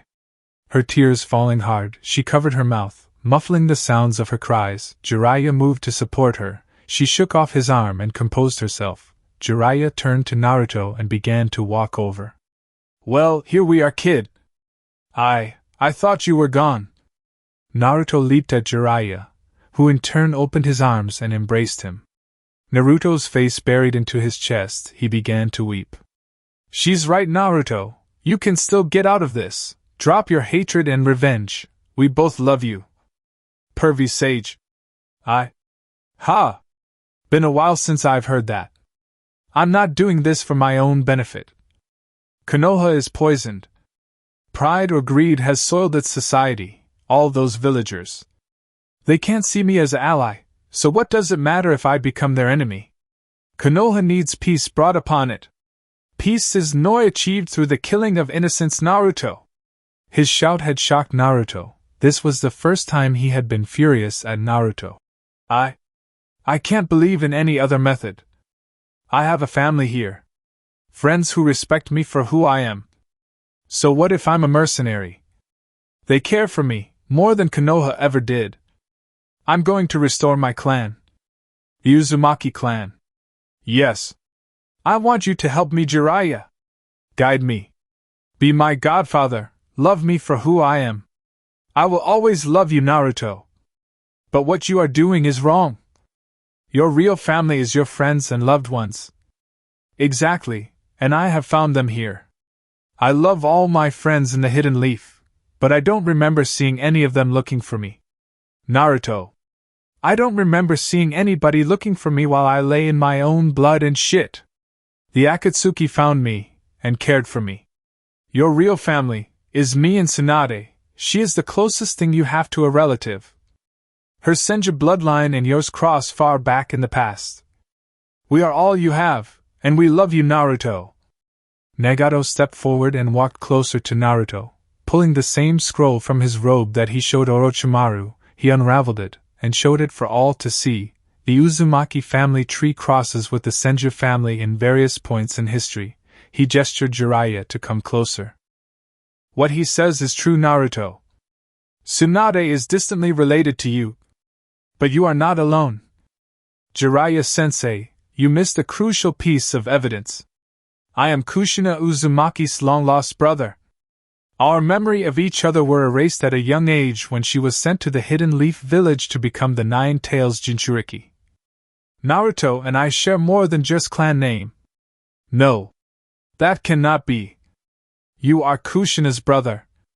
Nagato. That means you are Naruto's. Yes. I am Naruto's uncle, blood-related. We shared both master and clan. And now we share blood. He will never be alone, Jiraiya. Why, you're my uncle, my family. My... Naruto gasped, his body growing numb at the realization. He began to shiver and breathe heavy as emotions tried to surface past the shock of the truth. His hands raised and quivered as he stepped toward Nagato, seeing him as a whole new person. Naruto, come here. Nagato pulled Naruto into an embrace and patted his back as the boy shook in both sadness and happiness, his tears wetting Nagato's cloak. Jiraiya smiled. He could not help but smile at this realization. His feelings on the Akatsuki's ideals were strong and unwavering, but he was happy to know Naruto still had family in the world to hold on to. Had Nagato not been related to Naruto, he would have been less convinced in Nagato's loyalty to Naruto. It was still a curious topic, however. I thought I was alone in this world, my family killed, off, and forgotten. I thought the same, Naruto. I always knew you and I were something. But now I know. Jiraiya coughed. Nagato. Do you expect me to believe you will keep him safe? You are hunting down Jinchuriki. Why would he be spared? You wanted him dead a while ago. It's true. I wanted Naruto dead and used for his 9 tails in a ritual that would bring forth peace. I would have easily killed him when we found him, but I sensed something familiar in him. What about now? What is he now? A sacrificial lamb? Not anymore, Jiraiya. The Akatsuki was not formed by myself. It was formed by Madara Uchiha. Jiraiya gasped, a name more ancient than his own. It dated back to the birth of the Hidden Leaf and the end to a grand war. Madara Uchiha was the ravenous leader to the Uchiha side of the war, who furiously despised and fought the Senjus. It is his plan to use the tailed beasts. I once followed his rule. But after meeting Naruto, I will achieve peace differently. What lies? Madara Uchiha died generations ago. How could he be alive? That is a mystery I know nothing of. But he is Madara. I've seen his Sharingan. And his Genjutsu. So you're going to split from the main branch of Akatsuki? I will make a true Akatsuki. Formed on nobility and strength. I will restore the Uzumaki clan with Naruto. And attain true peace. Jiraiya sighed. This does change a lot. What were you doing here with Orochimaru? I needed medical care. And I wish for him to join me. We bring him Sasuke Uchiha, and he helps us build the Akatsuki into its true form. So that's how it is. And you want me and Hinata to join your ranks? No? Yes. Join us and bring forth the peace you have written about for years. The answer is obvious. No. We can't walk in the darkness of hatred. No matter who we love lies in it. So be it. The offer will always remain, sensei. Outside the Orochimaru's hideout stood Niji, Tenten, Shikamaru, Asuma, Kakashi and Anko, accompanied by 2 of Danzo's best Umbu Black Ops leaders known as Torian and Fu. Kakashi was curious as to why these two were attending the assault, but he was positive their intentions would become clear in due time. On the Hokage's orders, large teams of Leaf Shinobi would be deployed into known Akatsuki lands and would use their sensory ninja to find the Akatsuki hideout, Niji, being their sensory ninja. Found a large growth of chakra coming from inside the cave, which turned out to be an entrance into a large facility. Kakashi spoke low to Asuma, hoping to not get the two Foundation ninjas' attention. Asuma, why would Danzo appoint them as escorts for our mission? It's not common for Root Ninja to become involved in our missions. Something is fishy here. I agree. Our force right now is powerful. They are not exactly needed in our assault. Seems like overkill. Niji joined the conversation. I also agree, but the chakra I'm picking up in there. It's beyond counting. We will have to be careful, or call for backup if need be. The rest of the group caught up and gathered outside the cave. Torian and Fu standing at the back, as if they were on their own mission. Anko tapped Kakashi's shoulder, signaling him to begin with the debriefing. All right. We know the Akatsuki are inside. The chakra emitting from the cave is too powerful to be an ordinary shinobi. Our mission was to find the Akatsuki and kill them, no exceptions. If any of you feel you aren't as adept at killing another human, remember what happened to Ebisu. We can't let them continue on like this. We move as a team and we work efficiently, remember. No mercy unless they surrender, but even then, suspect a trap. He signaled for them all to enter. A bloodbath was about to begin and true hatred would be decided. And that concludes part 1 of this story. Thank you for spending your time here at Ichiraku Ramen and listening all the way to the end. Your support helps keep these stories alive and allows the shinobi world to continue through new adventures and alternate timelines. If you enjoyed the newest member, don't forget to like the video, subscribe to the channel, and turn on notifications so you don't miss future stories. Once again, full credit goes to NaruHinadorable, the original writer of this story. If you would like to read the original version, you can find the link to the story in the description below. Let me know in the comments what story you would like to hear next.